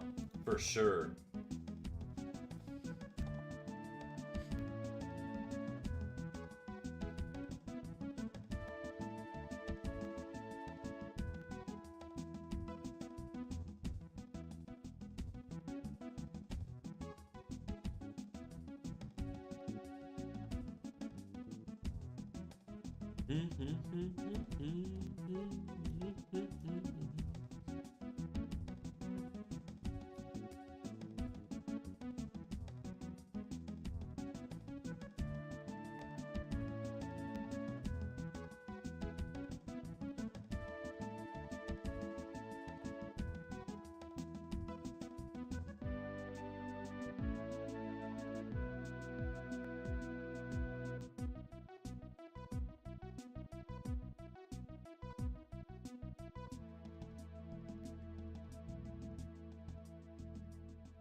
I'm back from rubbing my meat. What? Welcome back. I've never had a shawarma. Bro, Merc, you're missing out, dude. Most peak food ever. Honestly, there's just some foods that are so top tier that they can't be beat. Shawarma with tahini on it. Fucking butter chicken. Indian food in general and Mexican food are just like the most peak things ever.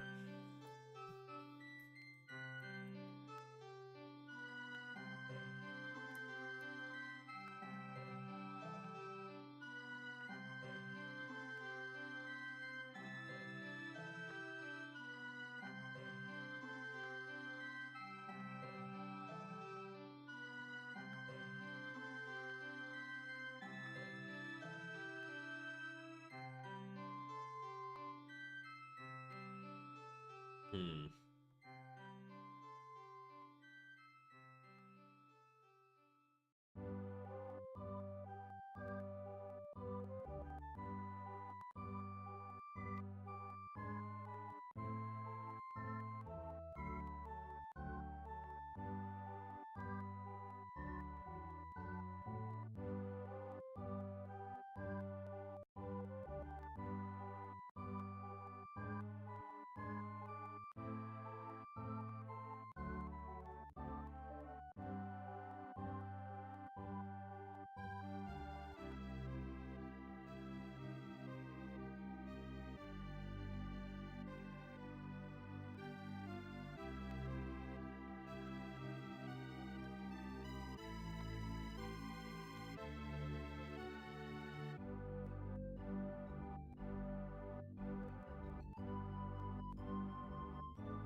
Is shawarma like doner meat, like a Turkish thing? It depends. Did you play the Metro games? Not sure what Metro games you're talking about, so probably not.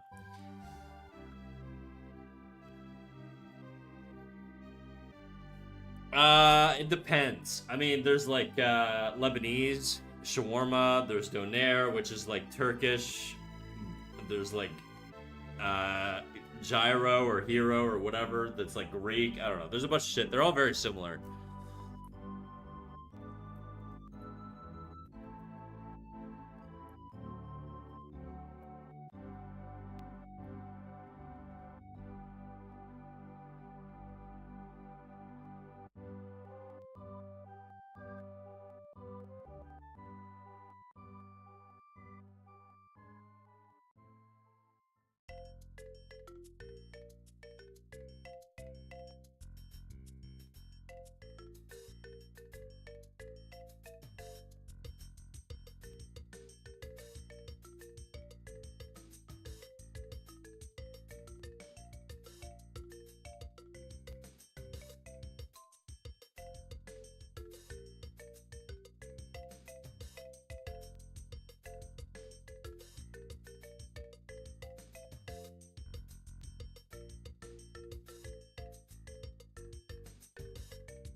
Basically the same thing. The main difference is the bread. Yeah, we use pita bread in like the Lebanese version, which is the one I'm familiar with because like I'm part Lebanese, so.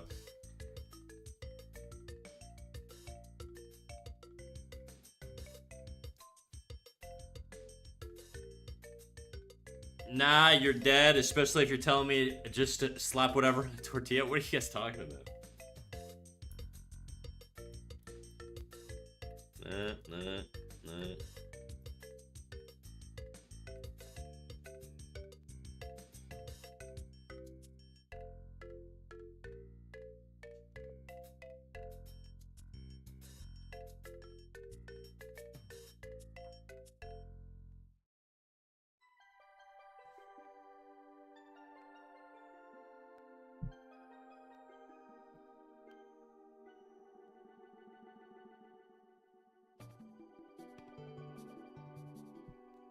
That is like way too wide there.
Whew.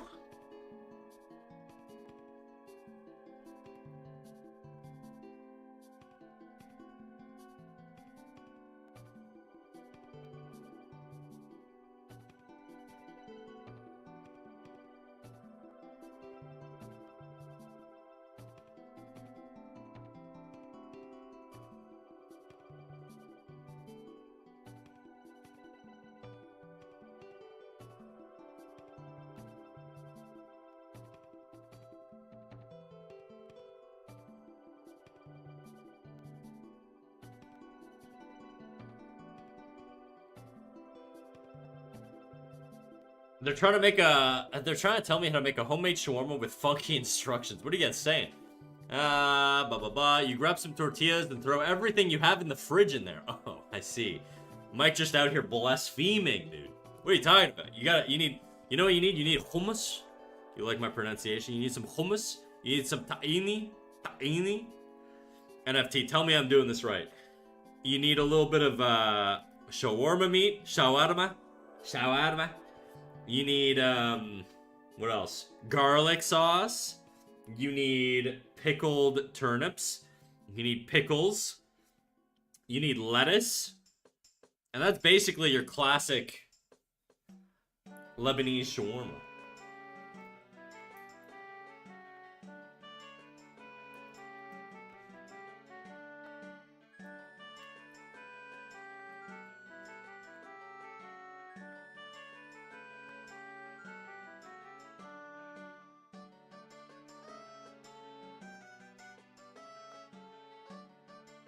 Not okay.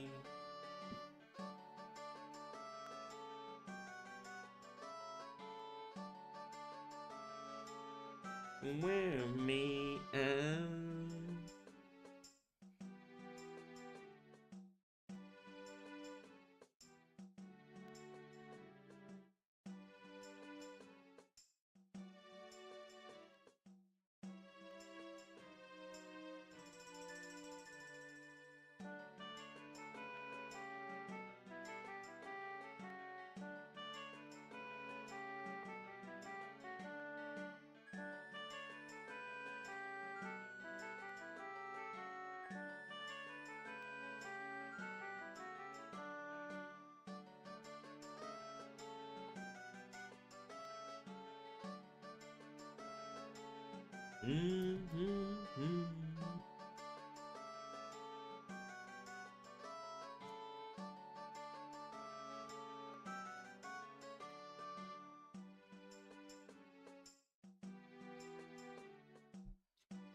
Sorry I'm so quiet, guys. I'm really trying to lock in on this one. Need that to be, if that's that.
No, that wouldn't work like that.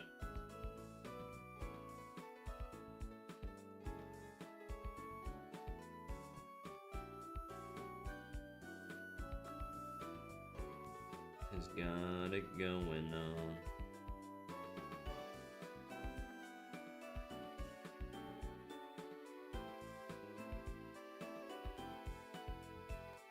Hey, Snacky Wacky, what up? What up, Riri? How you doing? How you feeling today? Good. I'm doing pretty good. How you doing?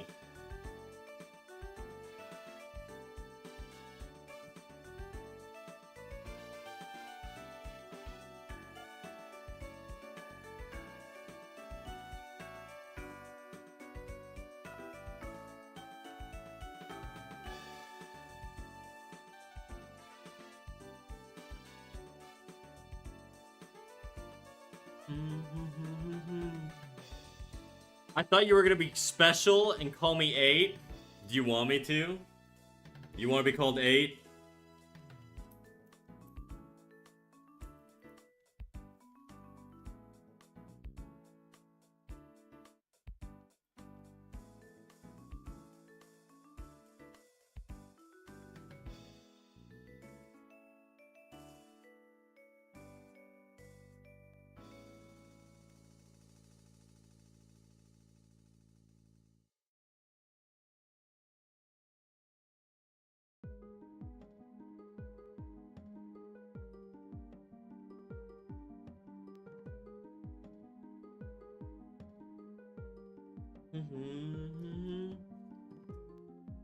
Not really, but I...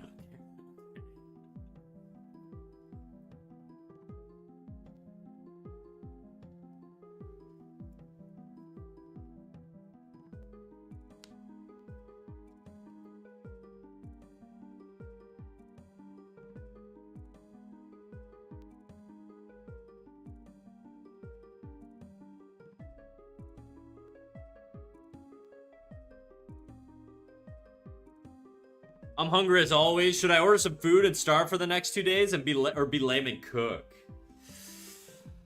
Do you have anything expensive you need to buy? My advice would be save money. Go do a little cooking, you know?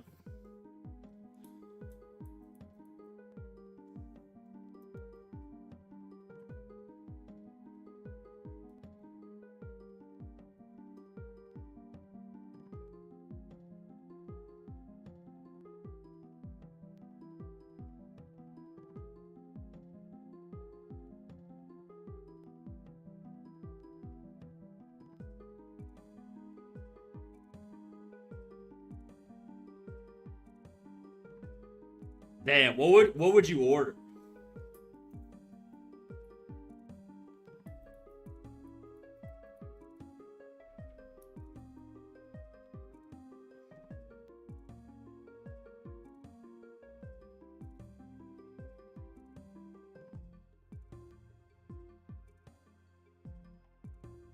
Pirate.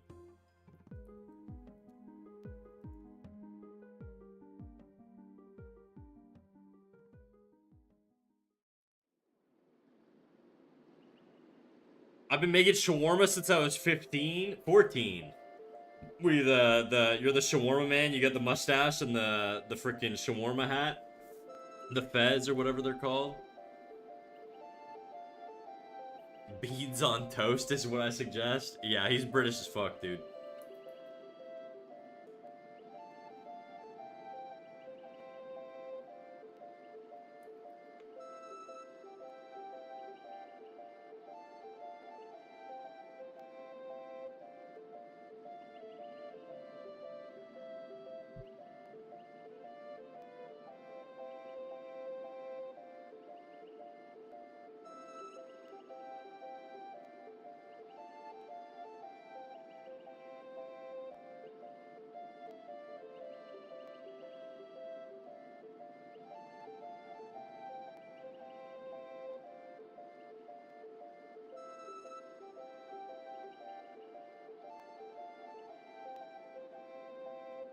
What I come back to, people are debating what Riri or what 8 should eat. My bad. What 8 should eat. I know what it looks like, but it's not that, I promise. I figuratively ate that. What are you talking about? Beans on toast? So what are you gonna order? I'm not gonna lie, I went out drinking last night, so for me right now, I would fuck with some greasy ass food, dude. If you gave me some greasy shit, ooh, a little bit of McD's, that would go crazy right now, dude. I'm a Brit. I had a skin full, a lot of beer last night and cracked a fresh one. Opened a beer, second I woke up. Bro, I struggled so much to read that paragraph. I might order Osmos. What the hell's an Osmo?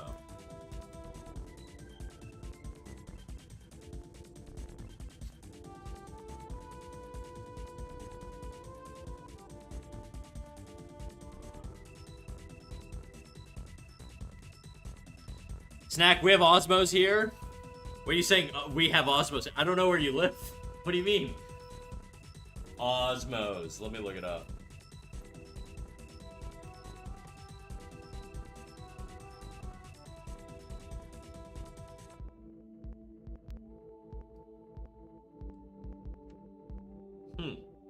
So weird. Never heard of it.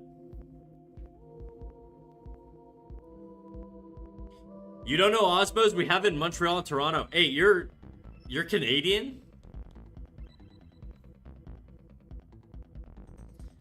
I don't know why. I didn't know you were Canadian. What the fuck? Bro, I thought you were American. I don't know why. In my brain, you were American as shit. You just forgot. I mean, there's a lot of people. I do have a bad habit of forgetting these things.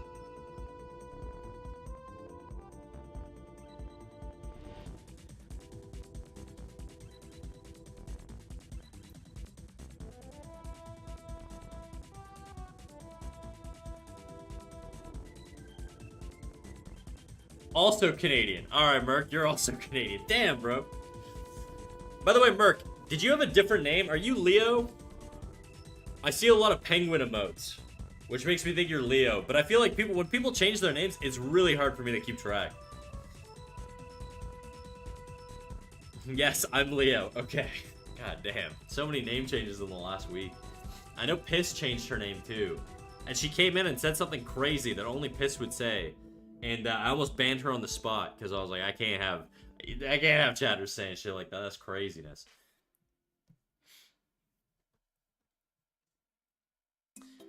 French Canadian, so East Coast? If so, we got beef. I'm definitely French Canadian, bro.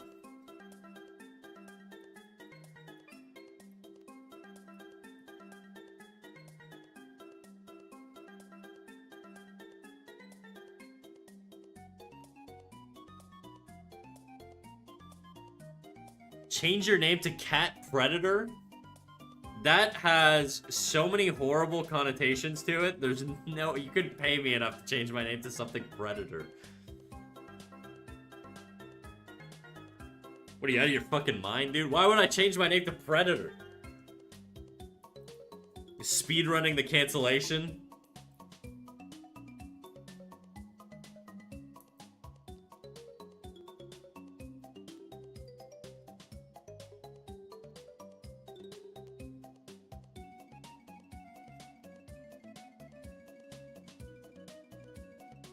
I take it back? Good. Dog, I'm sorry. I only changed my name since my username, since it's too close to personal accounts I have. Ah, fair, dude. I won't call you Leo then. Snack is my real name, so I'm just, you know, I'm just used to it.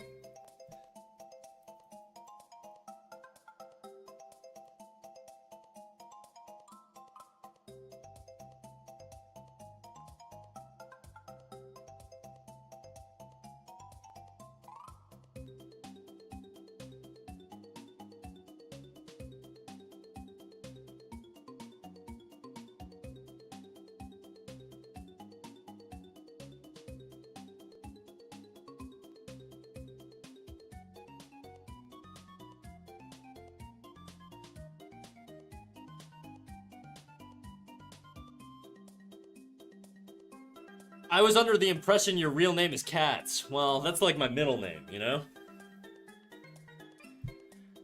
You could still call me Leo. It's far from my government name. All right, I won't government name you.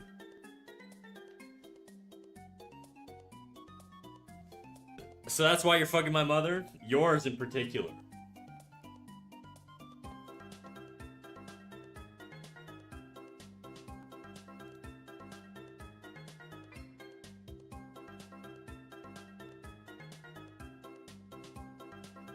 Oh shit, I dropped my pen.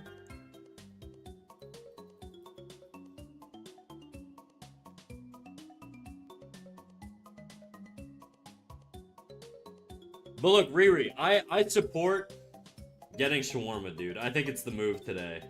It's a shawarma kind of day, you know?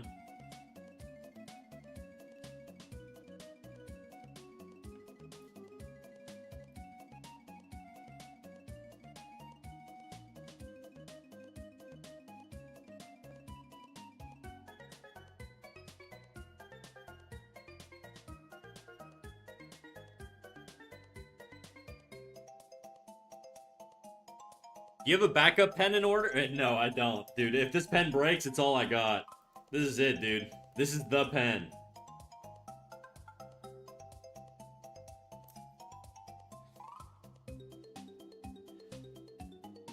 I'm getting it right now? Ooh, you bad, dude. You bad. Do I get shawarma after stream? I shouldn't. I've been too bad with money lately. I gotta lock in and spend a lot less. Especially since I just bought like a standing desk, it's too much. Too much money.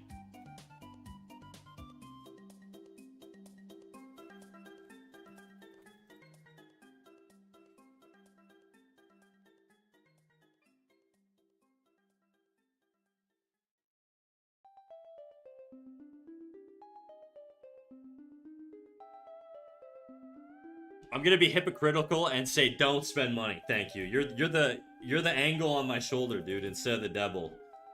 Thank you for that. I'll be good. I'll be a good boy and I won't do it.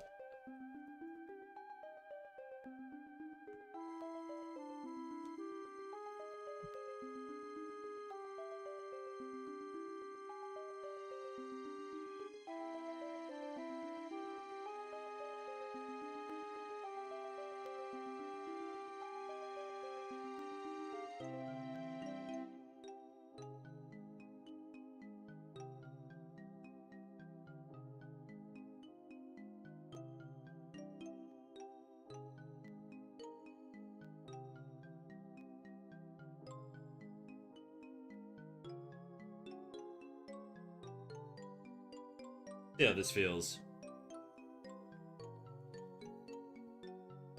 Kind of gets a little too big as it turns there. We got some volume issues. I don't hate the timing. I just feel like it gets a little big. I almost broke my Wacom pen. Don't ask me how, because I don't know either. The right click button popped out, so I had to pop it back into the pen. It still works. My one of my buttons hasn't worked in like several years at this point. My pen is fucked, guys. My pen has been, it's basically like a fucking D-Day veteran, dude. This thing has seen so much. It's being held together by super glue and like electrical tape, and one of the buttons just doesn't work at all.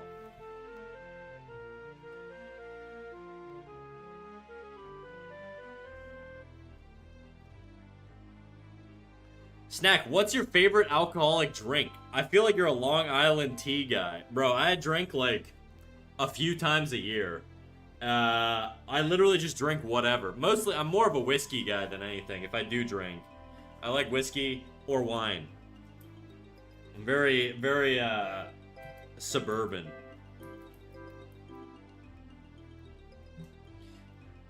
What functions have you assigned to your pen? Just right click, that's it.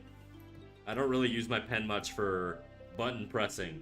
Also, how you doing, Azenti? Long time no see.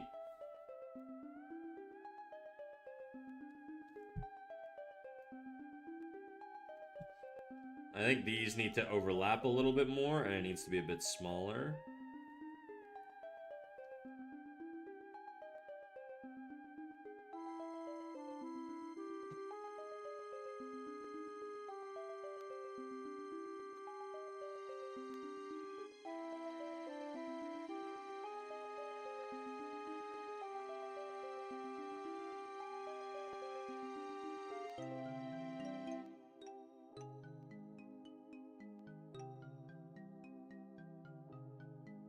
It's giving the old grandma in the wheelchair from SpongeBob? Kind of, dude. This thing is rickety as fuck. It's on its last leg, for sure.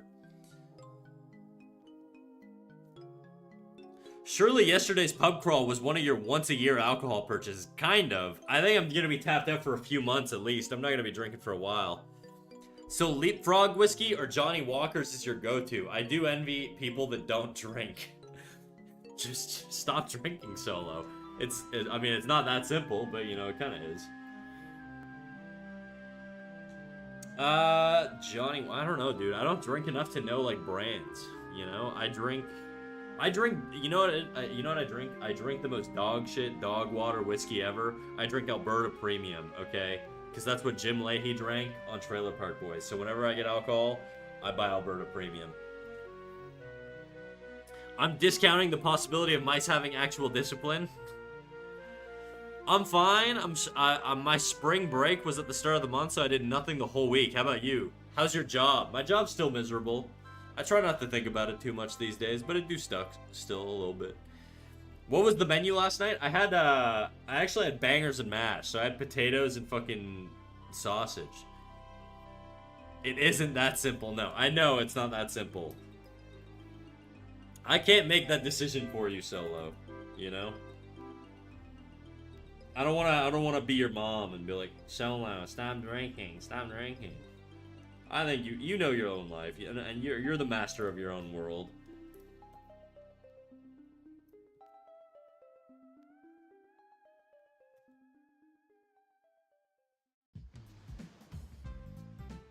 Unfortunately, when Leapfrog was mentioned, I was thinking of the kid toys.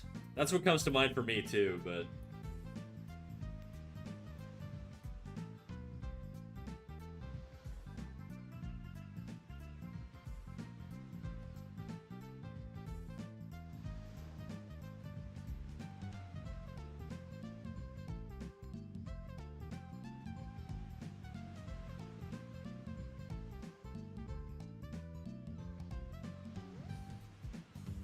Snack, stop me, I'm out of control. What are you doing?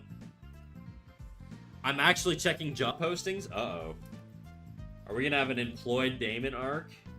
What does that look like, dude? Where do you want to work?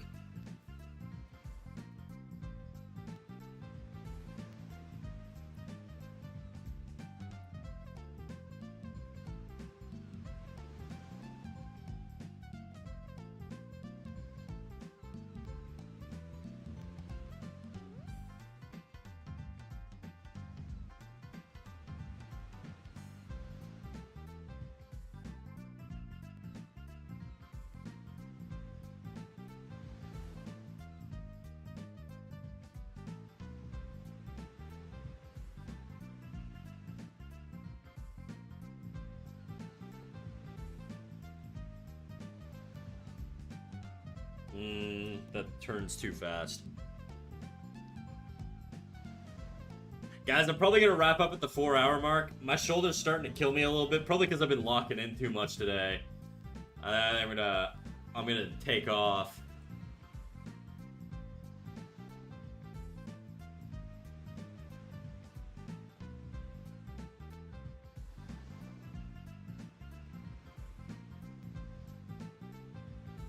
I did want to figure out this stupid little hairpiece though. They got old man Snack. I do gotta be easy on myself. I'm getting old, you know? Like an old dog.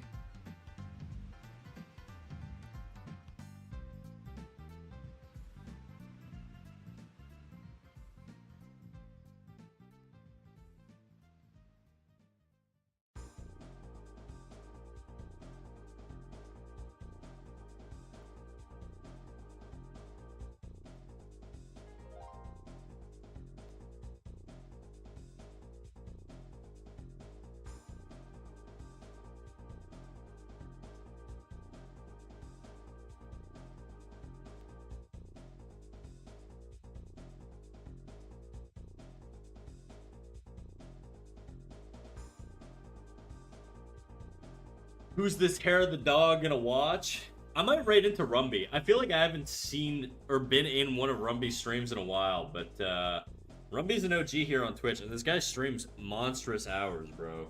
Like fucking 30 plus hour streams. I'm not even joking, on a consistent basis. It's the craziest shit ever. I was thinking of raiding Casey as well, but she's playing Hollow Knight. Usually we do art stream or art raids.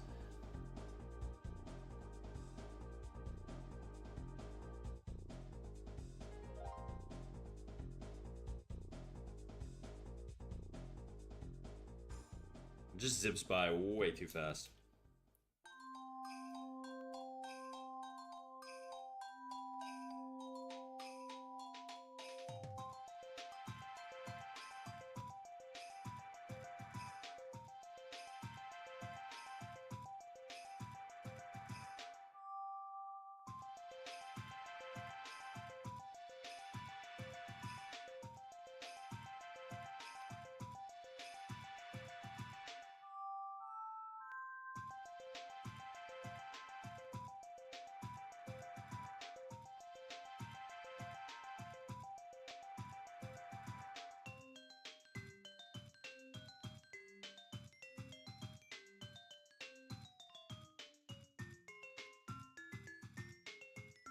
You should raid Snack. He's like the most awesome, funny, entertaining person on Twitch right now.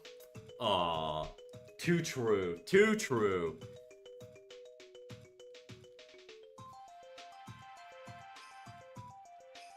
don't like how fast this zips through, dude.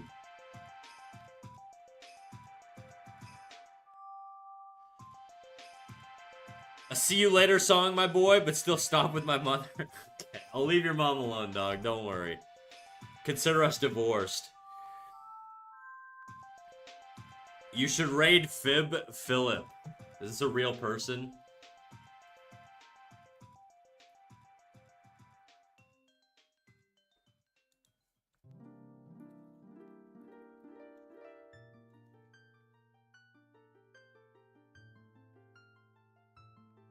Oh yeah, this guy looks cool. He's doing sculpting too. Yeah, we can do that. Actually, yeah, that's a good suggestion, Damon. We'll do him.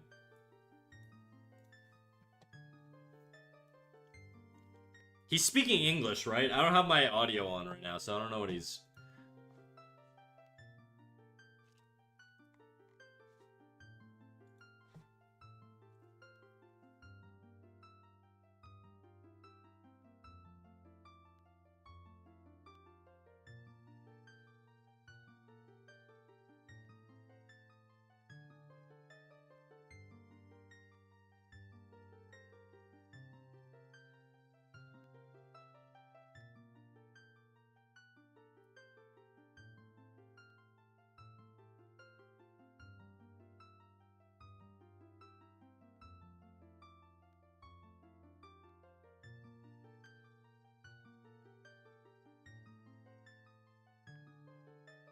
He's speaking Gladsask English? That's English enough for me. I'll take it.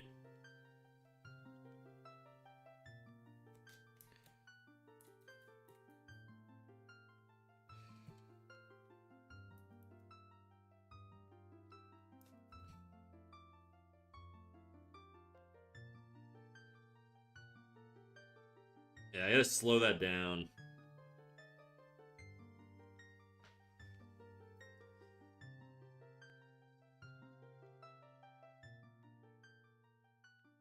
I don't want it to zip by like that. I want it to be a lot slower, a lot more even. It's too much.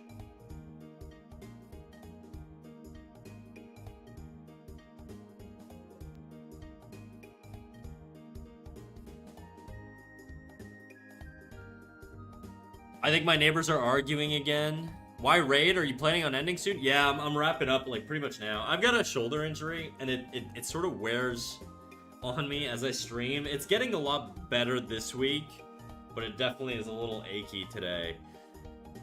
And I'm a bit tired from drinking last night. Also, my streams are usually around 4 to 5 hours, so this is not an abnormally like short stream or anything, Mike.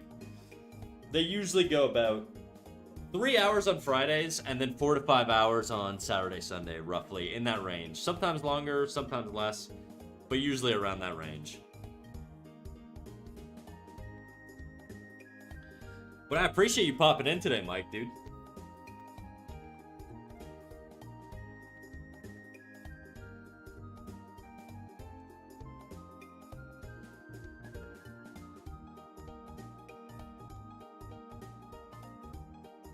Funny fact, Gladsax refers primarily to a village in Sweden, a historic site, a brand of fishing lures, or a discontinued IKEA product.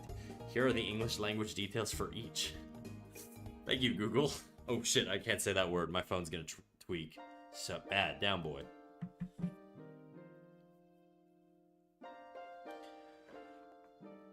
Oh, okay, Mr. Streamer. Definitely gonna check you out again. Well, Mike, I hope you know where to find me. We've got the Discord right here if you want live notifications. I go live Friday, Saturday, and Sunday every week. Friday is 5:30 p.m. Eastern Time. Saturday and Sunday are 12 p.m. Eastern Time. And, yeah, that's it. Get some greasy meat in you and beer, and you'll feel better. Maybe no beer, but I'll have some meat for sure.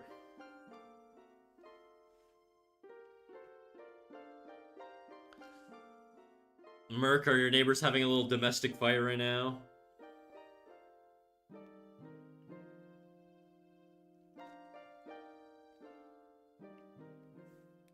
Okay, I gotta even out the sort of spike turn here, dude.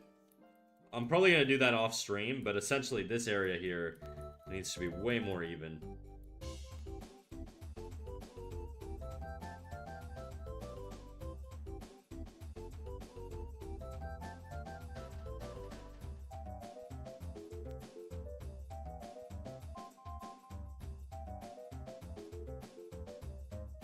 Jeff Worth coming back. Dude is chill and funny, which is is rare. You know what, dude? You're so right. You're so right. The chillest and the funniest, I would say.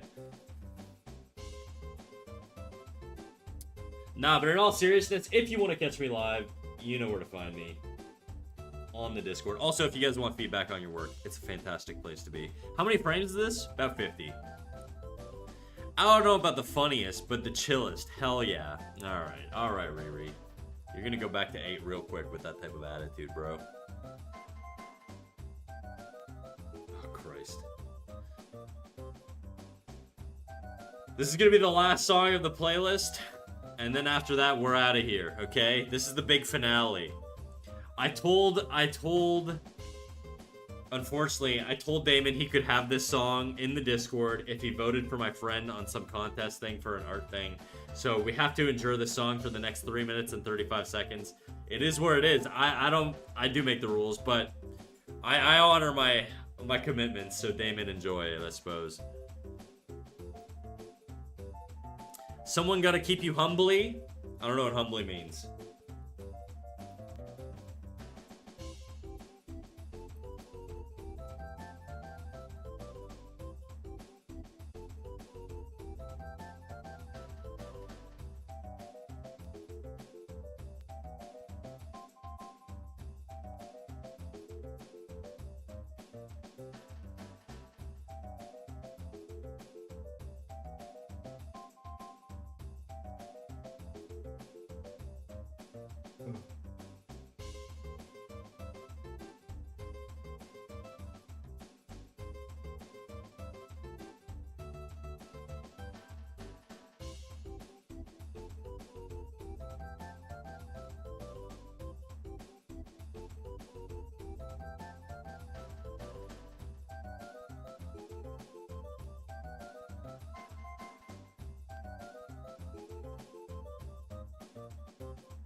Unfortunately, a catchy song, dude.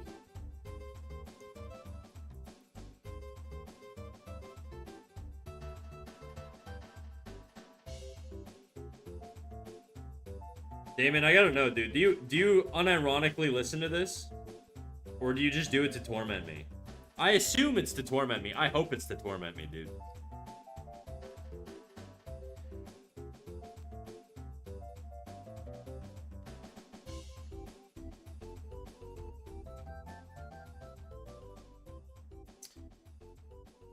Humble, gotta keep you humble, but you're an artist, so humble isn't a word in your vocabulary. Actually, every artist hates their own shit, you know? To a degree, anyways.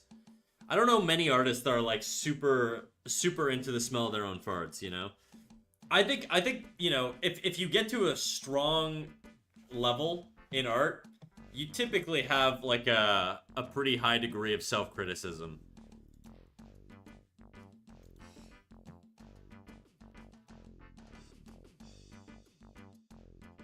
Okay, guys.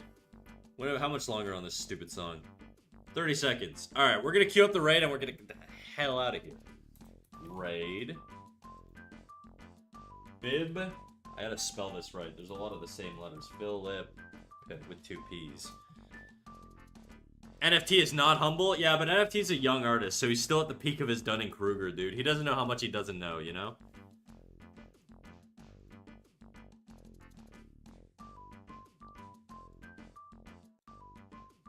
Alright, everybody, thank you for popping out. If you want live notifications, make sure you get in the Discord. If you want feedback on your work, make sure you get in the Discord, and then that way you can get live notifications and feedback on your work. Also, if you want the live notification role, you have to go into the rules channel and click the little purple react button, and that'll assign you the live notification role, because we don't add everybody to, like, spare people that don't want to know when I go live. Anyways, all that to say, thank you all for coming out. I will catch you all on Friday at 5:30 p.m. Eastern Time. See you there. Bye-bye.